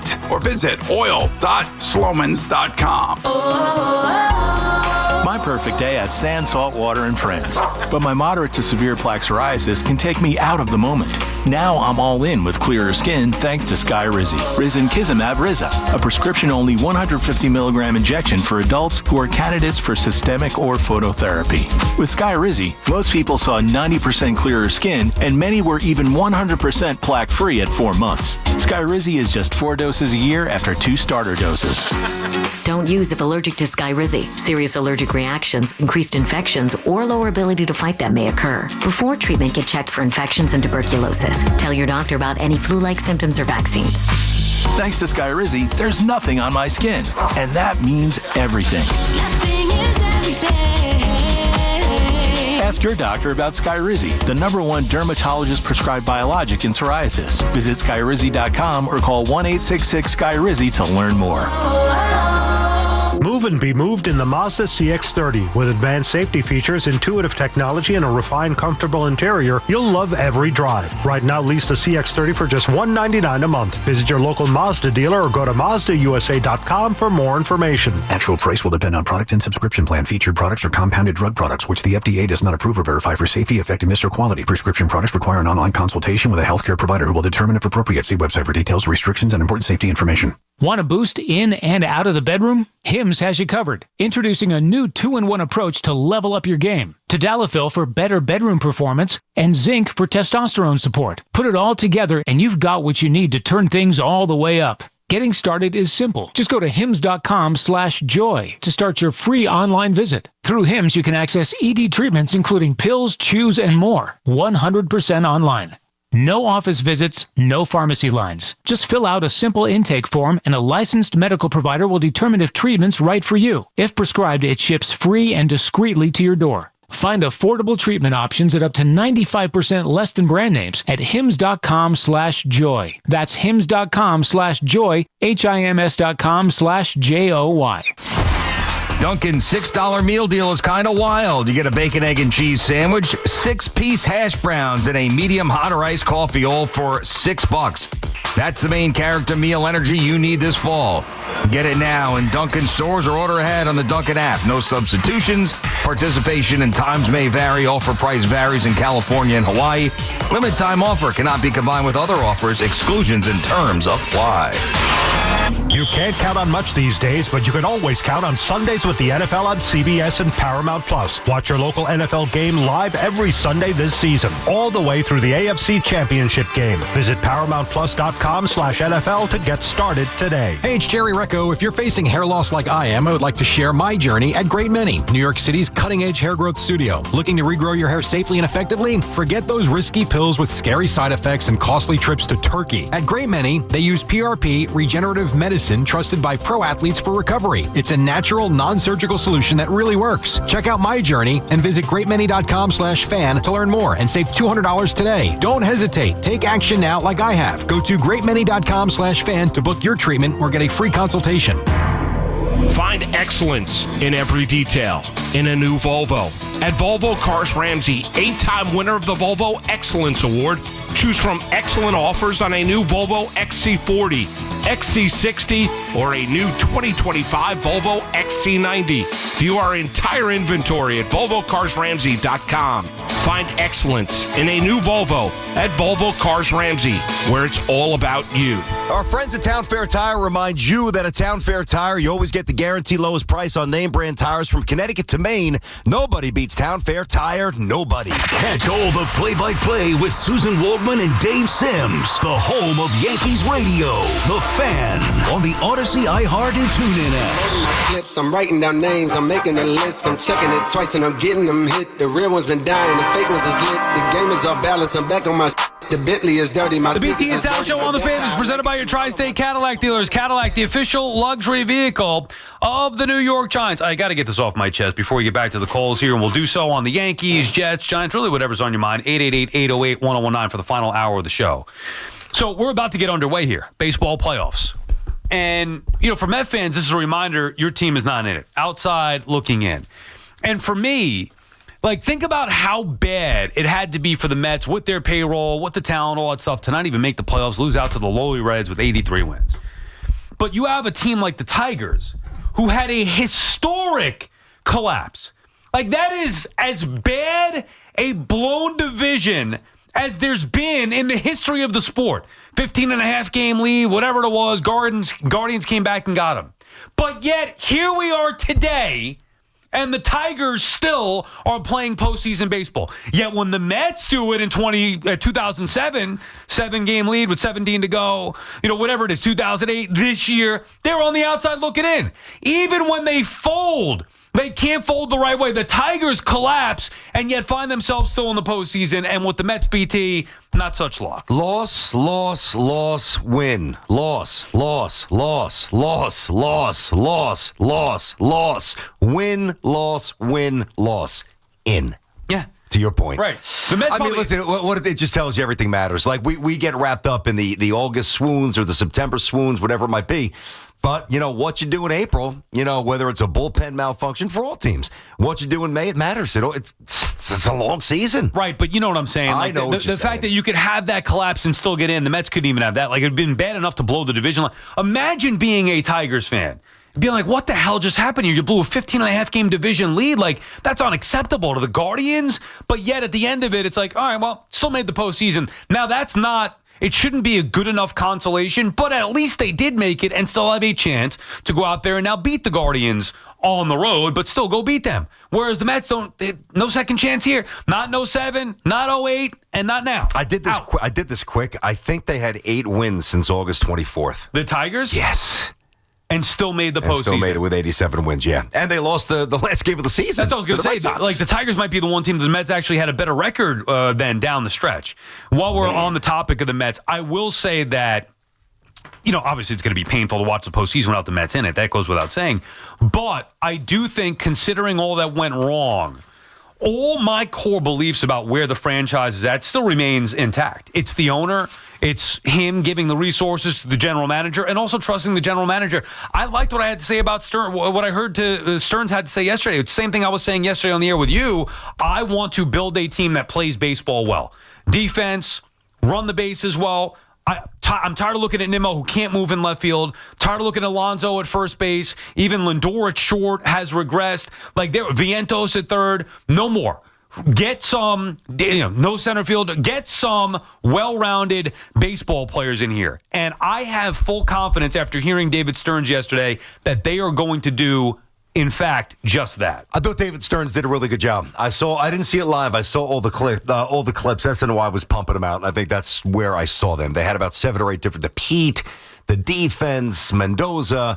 I thought he acquitted himself well. As I said when it came up a couple of hours ago, very briefly, I thought it was very good self-awareness. But I also thought he's very well-spoken, and I say this as a compliment. He's a nerd.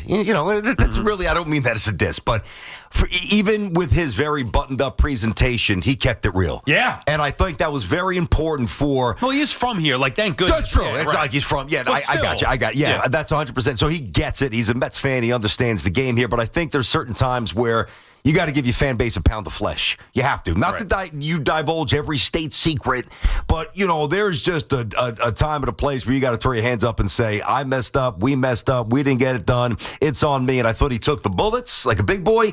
And the fact that he was so specific in what they're going to fix, and I don't know if I would start with defense. I'd probably start with starting pitching. They might. But they're all, yeah, they might. But they're all interconnected because the defense let down the pitching and the pitching let down the defense. So he seems to have a good plan, and I thought he was really good yesterday. Here's why I think the defense is important, because you can fix that before you even make another move.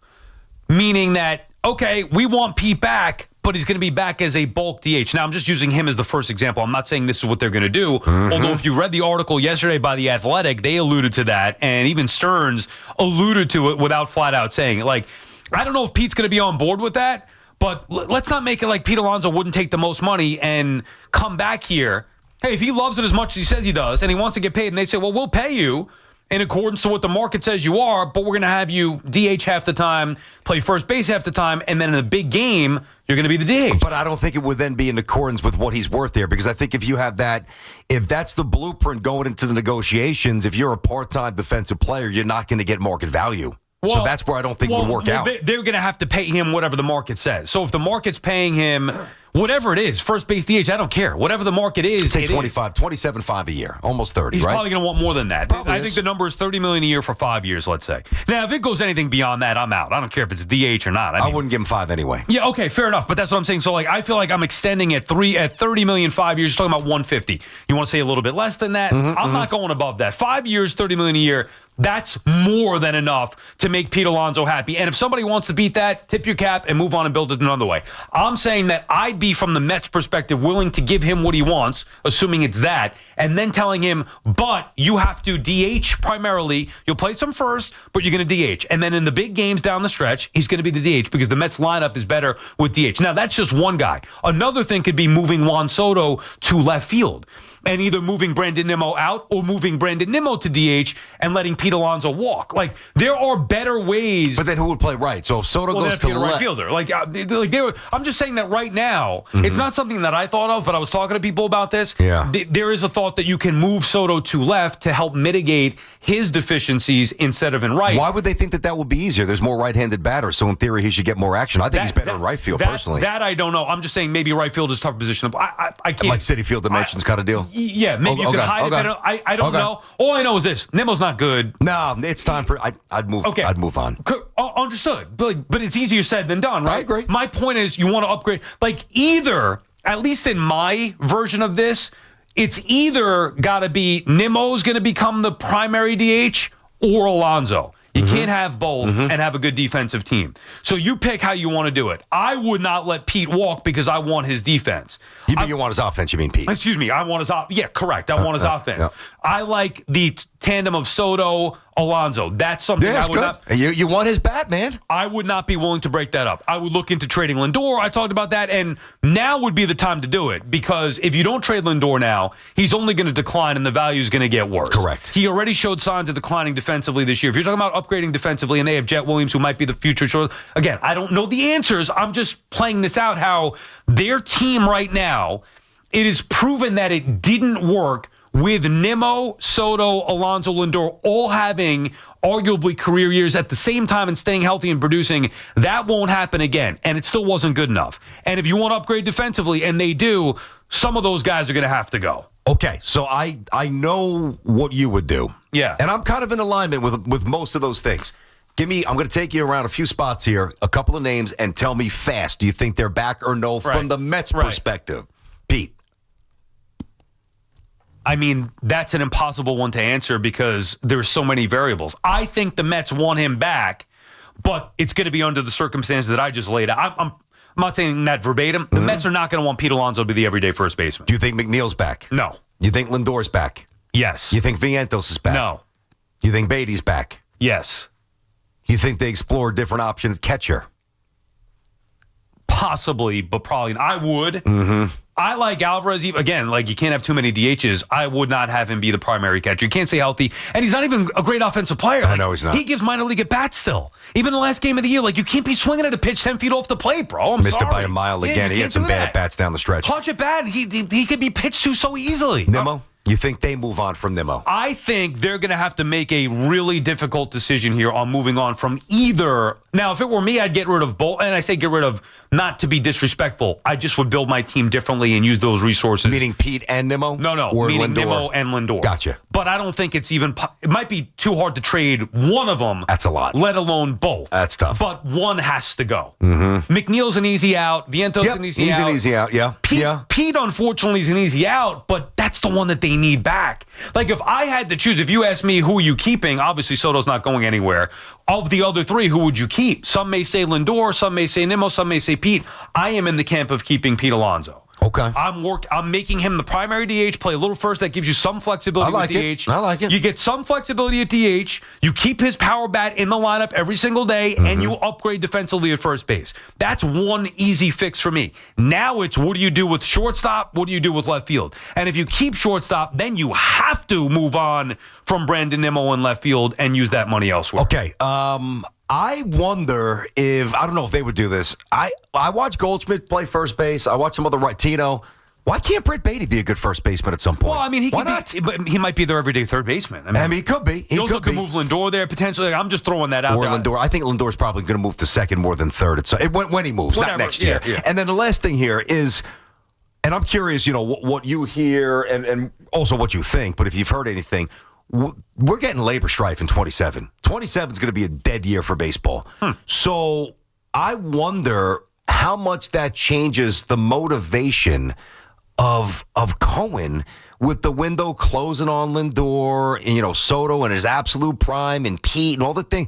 Like, if there's no baseball in 27, does that make it even more of a go all in for 26? Dude, come on. This embarrassment this year is going to be more than enough. Like, he's an owner that's always been motivated.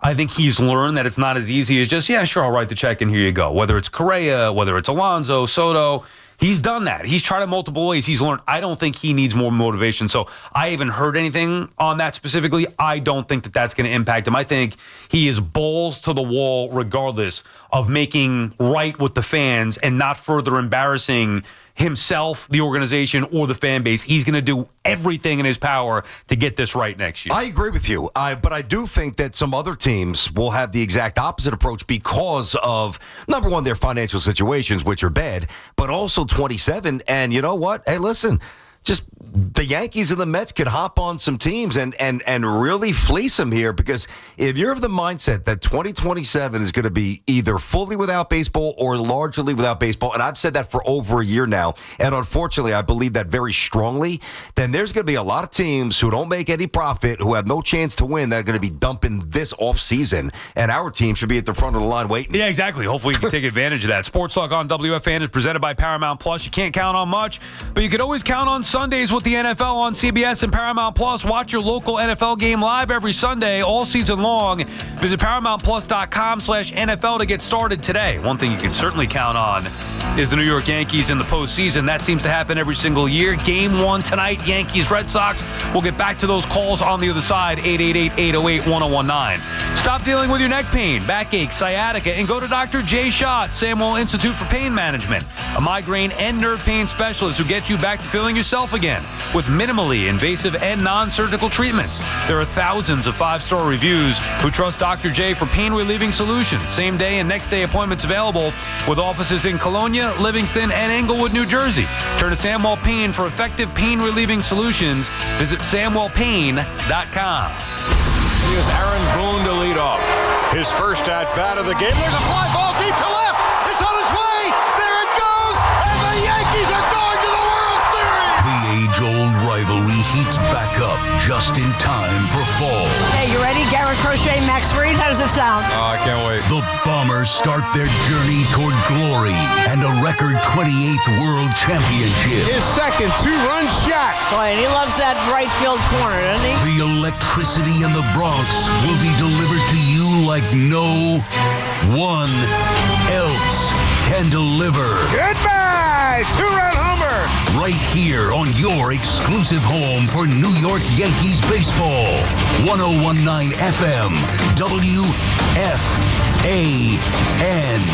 And always live on the free Odyssey app. I'm Chelsea Messenger, helping you beat the books with the BetMGM Network. Play of the day in postseason baseball is Tigers-Guardians first 5 innings under 3.5 runs. Both pitchers going today have great numbers in this matchup. Tariq Skubal against the Guardians this year has pitched 28 innings while only allowing 2 runs. Gavin Williams has thrown 17 innings while only giving up 2 runs and has 21 strikeouts against the Tigers in his last 2 starts. Bet smarter, beat the books, download the BetMGM app. Please gamble responsibly.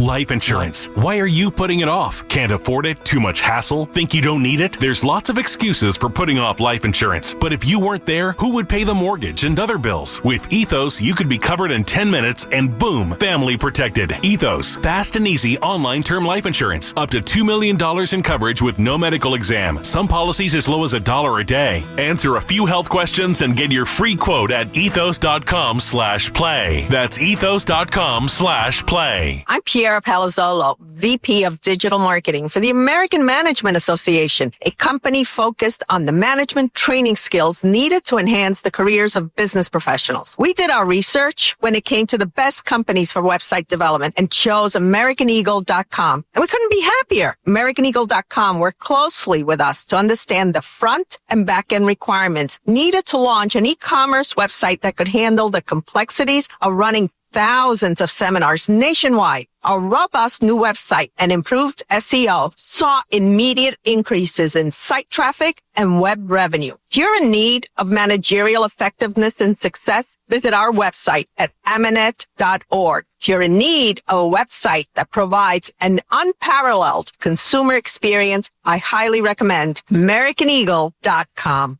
Transform your business today. Dial 877-WebNow1 for a free digital consultation with AmericanEagle.com. Get the most for your money at Ramsey Mazda with impressive offers on a new Mazda CX-5 or Mazda CX-30. Visit RamseyMazda.com. Get the most for your money. Choose wisely. Choose Ramsey Mazda. This is the story of the one. As a maintenance supervisor at a manufacturing facility, he knows keeping the line up and running is a top priority. That's why he chooses Grainger. Because when a drive belt gets damaged, Grainger makes it easy to find the exact specs for the replacement product he needs. And next-day delivery helps ensure he'll have everything in place and running like clockwork. Call 1-800-GRAINGER, click Grainger.com, or just stop by. Grainger, for the ones who get it done.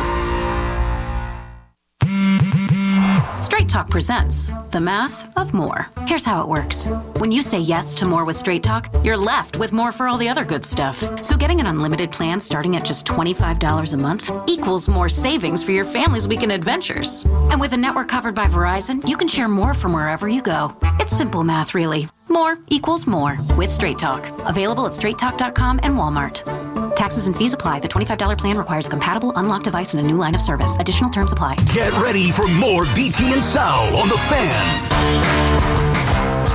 We could tell you what it's like to drive the Nissan Rogue and tell you all about its performance capabilities, like its VC turbo engine. It's I can go virtually anywhere type of freedom. Nice. But you don't have to take our word for it. Go drive it for yourself. You're up. Experience the power of the Nissan Rogue. Drive the Nissan Rogue. Get 0% APR for 60 months on the 2025 Nissan Rogue, Pathfinder, or Murano. Visit your local Nissan store and nissanusa.com today. For well-qualified buyers, example, 0 down payment, 60 months financing at $1,667 per month per thousand financed. Actual down payment may vary. Subject to Nissan Motor Acceptance Company credit approval, not all buyers qualify. Dealer contribution may affect actual price set by dealer. Contact dealer for details. Ends September 30th, 2025. Listen weekdays from 1 to 2 on the Fan for the call of the day with BT and Sal, brought to you by Wind Creek Bethlehem. Gambling problem? Call 1-800-GAMBLER. At Town Fair Tire, New England's largest name brand discount tire dealer, you get it all. The guaranteed lowest price, the most free services, and we accept all valid rebates from any manufacturer and from our competition. Yes, we accept them all, even competitor rebates. Town Fair Tire, New England's largest discount tire dealer, now with over 120 stores from Connecticut to Maine. Nobody beats Town Fair Tire. Nobody. Name brands at discount prices. Town Fair Tire. At Hanover Bank, we're more than just your bank. We're your neighbor. Our decisions are made locally by people who live and work right here in your community and who understand what matters most to you. And your deposits, they stay local, benefiting the businesses, homes, families, and futures that make our towns thrive. We believe in true relationship banking, individual service, and commitment to community. Visit HanoverBank.com to learn more today. That's HanoverBank.com. Hanover Bank. Forward together. Dunkin's $6 meal deal is kind of wild. You get a bacon, egg, and cheese sandwich, 6-piece hash browns, and a medium hot or iced coffee, all for $6. That's the main character meal energy you need this fall. Get it now in Dunkin' stores or order ahead on the Dunkin' app. No substitutions. Participation and times may vary. Offer price varies in California and Hawaii. Limited time offer cannot be combined with other offers. Exclusions and terms apply. Talk New York sports here. The Fan.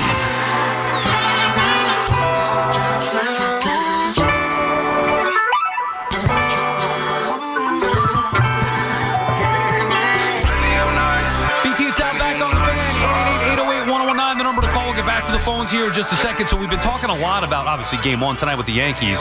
By the way, the playoffs are underway. The Tigers have an early 1-0 lead over the Guardians in Cleveland after their epic collapse of the division, still in the postseason, something the Mets couldn't do.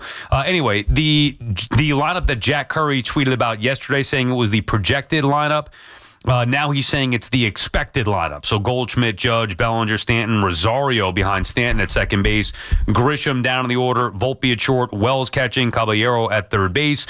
No Rice, no Jazz, no McMahon in those that are the lineup. three. Yep, there you go. There you go. I mean, it's just, to me, not having Ben. I could live with Grisham being down.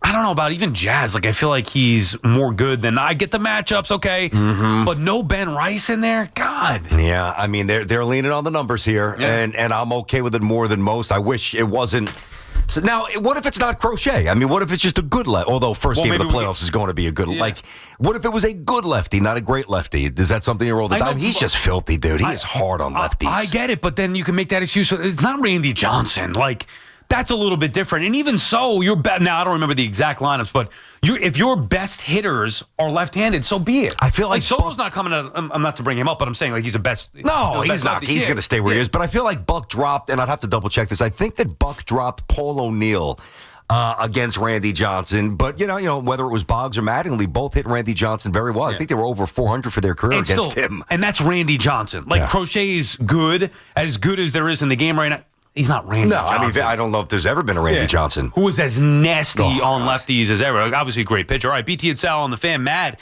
is in St. Augustine, Florida. What's up, Matt? Dude, you stole the words out of my mouth with Randy Johnson. Hey, real quick, Sal, I took your advice and I watched the entire season of Black Rabbit. What'd you think? I thought it was okay. I thought you oversold it. Wow. It was okay. Are you serious? Yeah, it was good. Were you hooked good, on Sal. it? Were you hooked? Now, I'm not going to spoil anything. I didn't love the ending, maybe, but building up to it, the excitement to get to each episode, I loved it. You didn't have that? Looking forward to each episode? I wasn't a huge fan of Jude Law, and I wasn't a huge fan of the cook, the woman there, the acting. Fair enough. But it was good. I watched it. Okay. Hoff, have you seen it yet? Hoff, have you seen Black Rabbit yet? He's not even listening. I know. Okay, I know you texted me about it. I asked you about that. And now you're probably less likely to watch it. Usually pretty good. We like a lot of the same stuff. I'll jump in. Did you watch Ozark? Oh, yeah. Okay. Loved Ozark. I think then you'll like this. Okay. Did you like Ozark, Matt? I like Ozark better than Black Rabbit. Okay, fair enough, but still Ozark similar. was good. Yeah. Really good show. Okay. Go ahead, Matt. Hey, three things. Excuse me, I'll bang them out. Tierney, Charlie Hayes was phenomenal. Boggs was over the hill. Mm-hmm. Tino was historically bad, and Cecil should have been the MVP of the World Series. And that wasn't necessarily premeditated.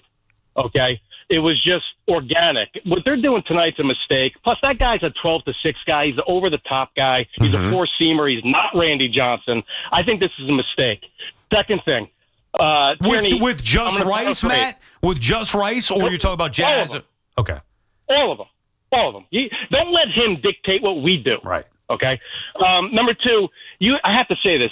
Tierney, I think you said, I forget the word, but you said that Judge got hosed. Not hosed, but that's what you said. With what, Altuve? Yeah, the cheater. Yeah. No, the MVP. Yeah, dude. I remember having these conversations. He was the worst player in Major League Baseball post All-Star break for a solid 6 weeks. You cannot win the MVP when you can't sniff a ball for 6 weeks. Okay, that's number two. And number three, hold on. Hey, Matty, hold on, buddy. Rapid fire sometimes works, sometimes it doesn't. I'm here, baby. I got you. So, by the way, Boggs hit 311 that year, and he hit 324 the year before. So to say that he was done is wrong, factually. He was over the hill. He's hit 324 and 311. Secondly, if you go back and you I appreciate the pushback, but if you look at Judge and Altuve's numbers from that season, it's not even close. Whether it's a war, it's not even close. Altuve hit like 340. That's the only thing he had. Judge disappeared for 6 weeks. Last thing, Sal. Yeah. Ben Rice is 23. He's highly athletic. Name the last guy who caught a Major League Baseball game and played a different position in the field for a full 9 innings. I can't think of one. Maybe Craig Biggio. Maybe Jason Kendall. Can't think of one. That dude is athletic. You do not DH Ben Rice. You figure out a spot. But he's not good defensively at either. In my opinion, not good defensively at either spot. Now they like him, Matt, and thank you for the call. They like him at catcher. Not enough to have him in there over Austin Wells tonight. And he's clearly the better bat. Like, I like Austin Wells as a bat. Ben Rice is an elite offensive player. Yes. And with potential that can be superstar potential offensively. He gets in the box. He's got a plan. He knows what he's doing. He squares the ball up. He hammers it to all fields with power. Ben Rice is a terrific offensive player. There's no way in hell, regardless of who the pitcher is, I'm having him sit out. With that being said, I don't believe he's got a position. I don't think he's good defensively at first, and he's a liability, and I would not trust him catching as well. I think he's a liability. He's the guy that I would trust going in there as a lefty as well. Like the home run that he hit over the weekend to left center, we talked about that. He hits the ball.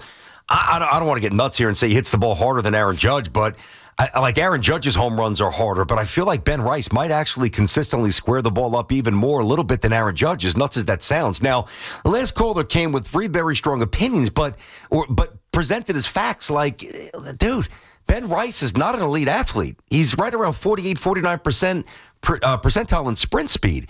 So he's an average runner, maybe a tick above. He did score from first base on that double by Stanton that went through the third baseman a couple of games ago, but he's not an elite athlete. Like, I think you're getting a little hyperbolic with something. Boggs was done. He hit 324. He was 35 years old, but he hit 324. Mike Piazza used to catch and play first base a little bit too. How'd he look doing it? Like, just because you can technically play, Todd Zeile as well. Was he a great athletic player? No, terrific hitter and good major leaguer, but, is not fast or great athlete. Like, just because Ben Rice can be serviceable behind the dish and maybe at first base does not mean he's a great athlete. He's not. He's not a good defensive player, period. That's my opinion. The Yankees could disagree. You, the caller, listener, you could disagree. I do not believe he's a good defensive player, but his elite offensive skill would have me finding a way to have him in that lineup. Obviously, he can't be DH with Stanton. I think he's a 3-hitter for the next, X amount of years. I think he's that good of a hitter. Mitchell's in Fort Lee, New Jersey. What's up, Mitch? Mitch. Hi, BT. Hi, Sal. Heading to the stadium now, so we're looking forward to Game 1. Yes, they get there early, so I don't want to sit in traffic either. Some life you got, man. Hard Rock, that's great. Yeah, we didn't get the invite today to Game 1. I figured regular season games against the Rangers, when the rain's coming, we get the invite from Mitch in Fort Lee. Game 1 against the Red Sox, nowhere to be found. He asked me if I wanted to go. Oh. He did. I asked you, Sal, you're not going to come to a game, so you want to go to a game? I'll take you guys both to another round, another game. You guys are welcome to come. No, I'm good, thanks. But, okay, getting to what you're talking about, Ben Rice. I thought Ben Rice was actually going to start there and play first base, and then after the Yankees get the lead in later innings, put Goldsmith back at first base and have the better infield in there. But not keeping Rice in there at all, I think it's a mistake. I really think it's a mistake. I can see we'll that. see what happens. Sorry, Mitch, and thanks for the call. Yeah, I mean, look, is it? Who knows? I mean, watch. Obviously, this works out all Rosario, the time. 2-run double, Caballero, couple of steals. Goldschmidt hits a home run to lead things off. Like, I'm not saying that can't happen. All I'm saying is, to me, when Ben Rice, in my mind, is clearly one of their best offensive players, maybe second in my mind to only Aaron Judge, hard to justify him being out of the lineup, period. And that shows a little bit of a flaw with the way that they are built. I don't think it's just about the lefty. I think it's also about where they're going to put him. Maybe if they had two, if there was a way to get Stanton in the outfield and have Ben Rice DH, maybe they could do that. But you have two DH. I'm just saying, like, you're not going to, no, you wouldn't do that either. And it's specifically against a tough lefty, like Stanton's got to be in the lineup, no questions asked. But they're obviously valuing a little bit of the righty bat with Goldschmidt and some of the defense, and maybe Wells has a little bit better numbers, and maybe they don't trust Rice fully defensively behind the plate the way that they do well. But I don't know why he looks so bad at first base. That's what I know Piazza was bad at first base. They tried that as well. And just because you're a catcher, and you have good hands, it doesn't mean that it's going to absolutely, correlate to you being a good fielding first baseman. But, Ben Rice on those throws from Volpe, which some of them were short hops, which is the easiest hop in baseball. Ben Rice looked awful on those. Like he doesn't look like he's got much aptitude over there. He just scares me at first base. He does. Speaking of looking awful, Steve in Howard Beach is on the fan. What's up, Steve? Guys, couple things. Mitchell and Fort Lee. Sweetest, most huggable guy, for those of you that don't know him. Number 2, you guys are speaking of TV shows. Amazon Prime Video, Cocaine Quarterback, the story of how California Ice was started. Amazing. I've not seen that. Do you know the premise? No, what is it? USC quarterback who was in the cartel. Go ahead. Do tell him, Steve. Yeah, go ahead. Okay, I'm going to put that on my list now. Yeah, that's my new business partner. Thirdly, I just wanted to cover this with the Jets. So I called in the beginning of the season, and, BT, you were very rah-rah. Oh, here we go. And rightfully so about Aaron Glenn. Yeah. But I said it from the beginning. If you don't have the horses, you can't win the races. You're an idiot. Come on, man. Oh, God. Don't have the horses. Sound like my dad when I was a kid. On Sunday nights, it used to drive me nuts, dude. My dad, I remember I'd be like watching All in the Family or like whatever shows were on Sunday night back in the day. And I do it to my kids now, too. And my dad would come into my room. I'm talking like when I'm like 7, 8 years old. And he goes, you know what tomorrow is? And I'm like, what? He goes, schooly-ooly-ooly-oo.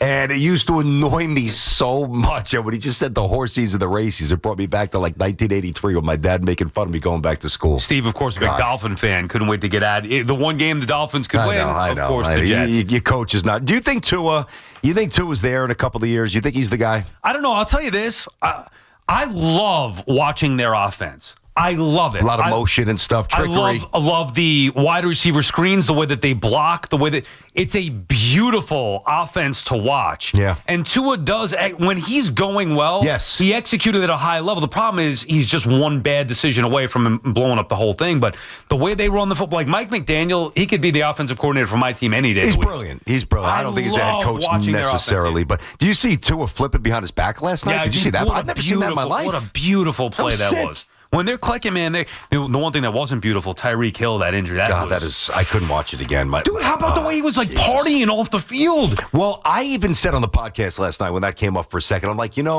because they went to commercial break pretty fast, and it was such a gruesome dislocation. The knee goes in the complete wrong direction. Now we find out it's the ACL, it's the MCL. He might not ever play again, unfortunately. And if he does, he might not be what he was. There's no way he'll be what he was. And I even said, I'm like, his reaction on the court was so calm. Like, he was no longer in shock because he was with it, right? He wasn't like, sometimes when you're in shock, you don't feel pain because you're not with it. He was with it. I'm like, did they shoot him up like with adrenaline or morphine? Because and if they did, I don't have any problem doing it.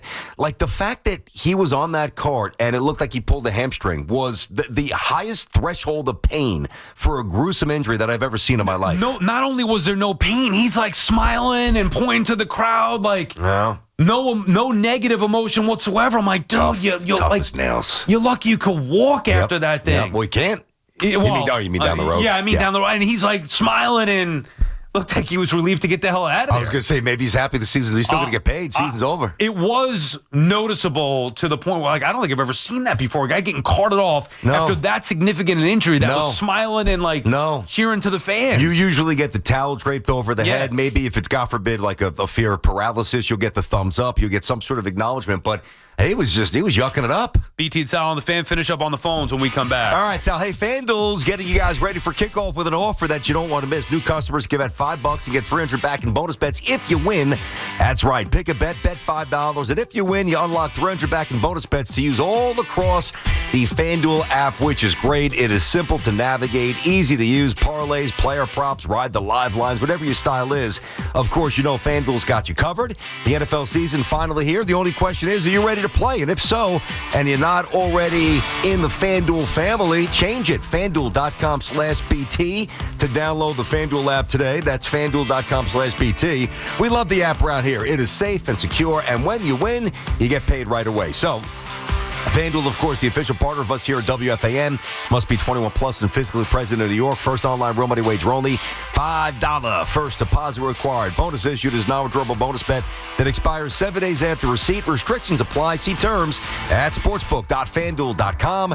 And for help with a gambling problem, call 877-8-HOPE-NY or text HOPE-NY. All right, time for an Odyssey Sports Minute now, brought to you by NJMEP Manufacturing Day on October 3rd in Freehold. This is Andrew Perloff with an Odyssey Sports Minute. After the Jets lost on Monday night to the Dolphins, head coach Aaron Glenn said that before you win, you have to learn not to lose. He's absolutely right. The Jets shot themselves in the foot repeatedly. 13 penalties, 3 turnovers. Glenn is taking on a big task in New York. He has to change everything about how the team operates. Hopefully, they'll give him enough time, because last night we got an idea of how big that job really is. I'm Andrew Perloff. Gain a global perspective and specialized skills that many of today's top employers are seeking with an MBA from University of Maryland Global Campus. Study online and complete your degree in just 16 months for about $21K. Choose from MBA specializations in global business, marketing, HR, finance, and more. Classes start October 15th. Learn more at umgc.edu. That's umgc.edu. Certified to operate in Virginia by Chev. Life insurance. Why are you putting it off? Can't afford it? Too much hassle? Think you don't need it? There's lots of excuses for putting off life insurance. But if you weren't there, who would pay the mortgage and other bills? With Ethos, you could be covered in 10 minutes and boom, family protected. Ethos, fast and easy online term life insurance. Up to $2 million in coverage with no medical exam. Some policies as low as $1 a day. Answer a few health questions and get your free quote at ethos.com/play. That's ethos.com/play. Town Fair Tire honors any valid rebates, manufacturers or competitors' rebates. Yes, even any competitors' rebates. And we give you the guaranteed lowest price. Nobody beats Town Fair Tire. Nobody. Town Fair Tire. Hey, Tiki here. Imagine a world where all your smart devices work together seamlessly in one simple ecosystem. Introducing the Sloman's Shield Link. With Sloman's Shield Link, transform your home into a truly intelligent smart home experience. Control your lights, heating and cooling, door locks, cameras, TVs, just about anything in your home. Life is busy and daily stresses add up. But with Sloman's Shield Link, your home tech works in harmony, making life more convenient, safe, and enjoyable. Now imagine pulling into your driveway, and with one tap, your home welcomes you. Lights on, doors unlocked, only to hear your favorite music. A true smart home isn't just about gadgets. It's about comfort and security. With Sloman's Shield, enjoy a full integration of home security and automation, all at your fingertips. Make your life easier and your home a safer haven. Learn more at slomanshieldlink.com or call 1-800-ALARM-ME. Embrace the future of home living with Sloman's Shield Link. The Mazda CX-30 is more than just a crossover. It's a statement. Step inside and enjoy a refined interior with available leather seating, a sleek 8.8-inch center display, and premium sound that turns every drive into a getaway. Feel confident with standard advanced safety features like Mazda Radar Cruise Control and Smart Brake Support. When on the road, the CX-30 Skyactiv G engine delivers responsive performance with impressive efficiency. Right now, lease the Mazda CX-30 for just $199 a month. Style, safety, and value all within reach. Visit your local Mazda dealer or go to MazdaUSA.com for more information. We've got more sports talk coming up on The Fan. Attention. Have you racked up $10,000 or more in credit card debt? Are you barely getting by making minimum payments? With credit card debt reaching all-time highs, National Debt Relief is notifying consumers about significant debt relief options currently being made available to help those with overwhelming credit card debt. These options may reduce a large portion of credit card debt for those who qualify. You don't need to declare bankruptcy or take out a consolidation loan, and you may only have to pay back a fraction of what you owe, even if you have bad credit. National Debt Relief has already reduced the credit card debt for more than 550,000 consumers, so don't wait. If you owe $10,000, $20,000, or even $100,000 in credit card debt, you can now take advantage of this financial debt relief as the cost of living continues to skyrocket. To check what debt reduction you may qualify for, call 800-894-7722. That's 800-894-7722. Again, 800-894-7722. Injured in an accident? You need help. The Rothenberg Law Firm. Lawyers that have built a legacy of victory over 5 decades, winning billions for their clients. The Rothenberg Law Firm. Call 1-800-624-8888 or visit injurylawyer.com. Your gut does more than just digest. It drives your energy, mood, and immunity. At Terra Origin, we blend ancient Ayurvedic wisdom with cutting-edge science to support your gut and whole body wellness. Since 2016, Healthy Gut is crafted with safe, powerful herbs, probiotics, and nutrients, rooted in tradition, proven by science. Feel better from the inside out. Terra Origin, ancient insight, modern wellness. Available at terraorigin.com and select retailers. Hey everyone, this is Chris Hodge from TakingVegas.com, and each and every day you can text the word WIN to the number 545454. Again, text the word WIN to the number 545454 and get our best bet of the night every single night for free. You can also visit TakingVegas.com. 10 great handicappers there, but tonight we have a free best bet. It's yours. Text the word WIN to the number 545454. Hear that? That's the beginning of a journey powered by the confidence that comes from driving a vehicle so reliable, it's backed by a 10-year, 100,000-mile limited powertrain warranty. Where your journey ends? Well, that's up to you. Visit your local Kia dealer today. Kia, movement that inspires. See retailer for warranty details. Always drive safely. Limited inventory available. Call of the Day with Brendan Tierney and Sal Licata on The Fan. Today's Call of the Day brought to you by Edison Heating and Cooling, New Jersey's heating expert. Vinny's on Long Island. What's up, Vin? Hey, Vin. What's up, boys? Yankee playoffs. Here we go, baby. Vinny boy. So, listen, I got to say, this is actually a tale of two playoff runs. Last year was the American League Central Invitational, where the Yankees got flack for just running through the Central like they always do. So not to get too ahead of it, but they're definitely going to have to run through a gauntlet this year, potentially, if they want to get to the World Series, which I am absolutely stoked about. I think the Yankees come into the playoffs on a hot streak. Those 7 out of 12 games that they won against those 4 big boys were great. I think Judge is going to come out, and he's going to go beast mode. Stanton's going to do his thing. I think you're going to, Crochet, I'm not really worried about him. I'm not. I know he's a stud. I think they're going to get him knocked out by the 4th inning, and then we're going to move on and get through Boston in 2. I am so excited. Let's go Yankees, baby. There you go, BT. Fired up for tonight. Game 1 in the Bronx. All right, what do you think? Let's go over gut feels ahead of tonight. As far as the results go, Game 1, Yanks, Red Sox. 5-3 Yankees. 5-3 Yankees. I think that Fried's going to be good. I don't think he's going to be zeros. I think give up a run or two. I think the Yankees bullpen will get the job done. I actually think Goldschmidt's going to have a couple of hits tonight, a couple of hits to right field, and I do think that one of the players, either Rice or Jazz, comes off the bench with a big hit. I worry that's pretty in detail. I was going to say right pretty there. detailed for you, huh? Now, you think they win this series? I do. Okay. I do. I don't know if they get it in 3. Pardon me. I don't think they get it in 2 necessarily, but I think the Yankees move on. Ooh, Schlittler. I feel like if it comes down to Game 3, I don't know why I don't like the Yankees' chances in Game 3.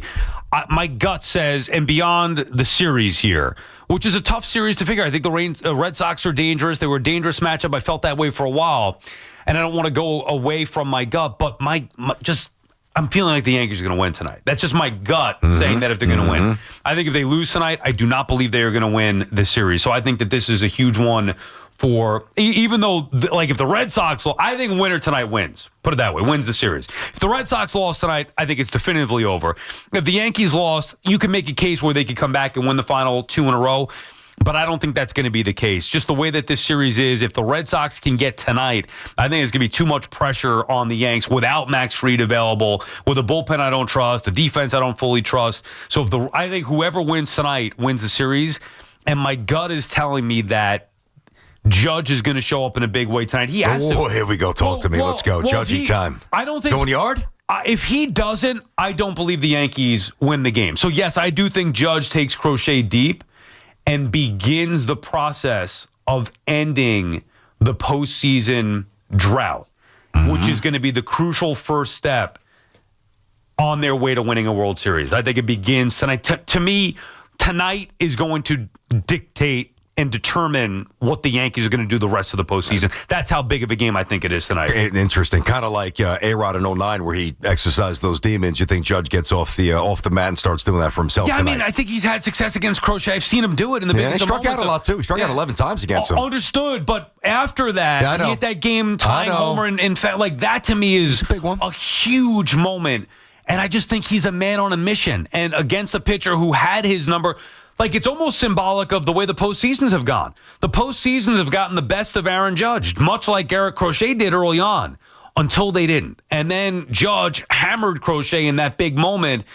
Maybe that's what it's going to take tonight to go up against a stud like this, that it seems like you're up against it, but Judge leading the way for the Yankees and just making everything easier from here on out. I think the place is going to be nuts. And I may have misspoke earlier, Hoff. I think I messed this up. So I said Lucas Giolito obviously will go. He's out. He's out. I don't even know why I said that. So I missed that. I'm sorry I didn't hear you say that. Yeah, his elbow. So he's out. So if it does get to it just came down the other day, I think that he was out. I think it was this morning where it was we just missed it it was official. Maybe it was yesterday then. Yesterday. Okay. I saw that. Okay. Yesterday. I was wrapped up with the Jets. Whatever, that's fine. Yeah. Anyway, so a Schlittler, I'm not even sure who would jump in his place right now, but while it will be dangerous, win or go home kind of a game, I would still like the pitching advantage for the Yankees if they get to a Game 3, with Schlittler being favored. Let's finish up on the phones here. Yep. Chris is in Bayshore. What's up, Chris? Chris!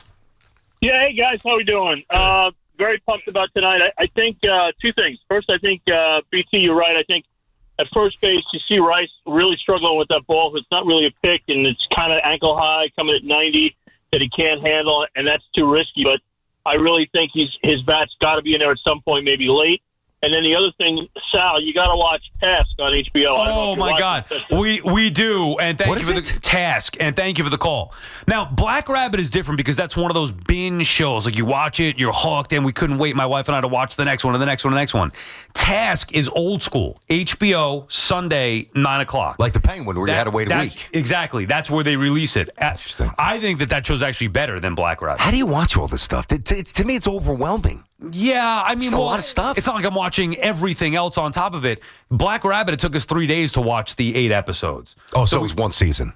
That's what I'm saying. One season. Task is only 4 episodes and one a week. Okay. So we saw the first one Sunday night. I'm not watching the Sunday night. I mean, I'll watch a little bit depending on the matchup. The games, yeah, sure. And even that I could have maybe on the iPad where I dive in. Need some time to get away from things a little bit. Understood. But these are, Task I highly recommend. Hoff, have you seen either of those? Not yet. I'm waiting. Task, waiting for what? For all of them to be out? Well, and I don't have time at the moment to go on a binge. So. Oh, that's right. He's got the Rico. This guy's schedule's nuts. You got the Jets podcast. No, dude. I mean, I'm more...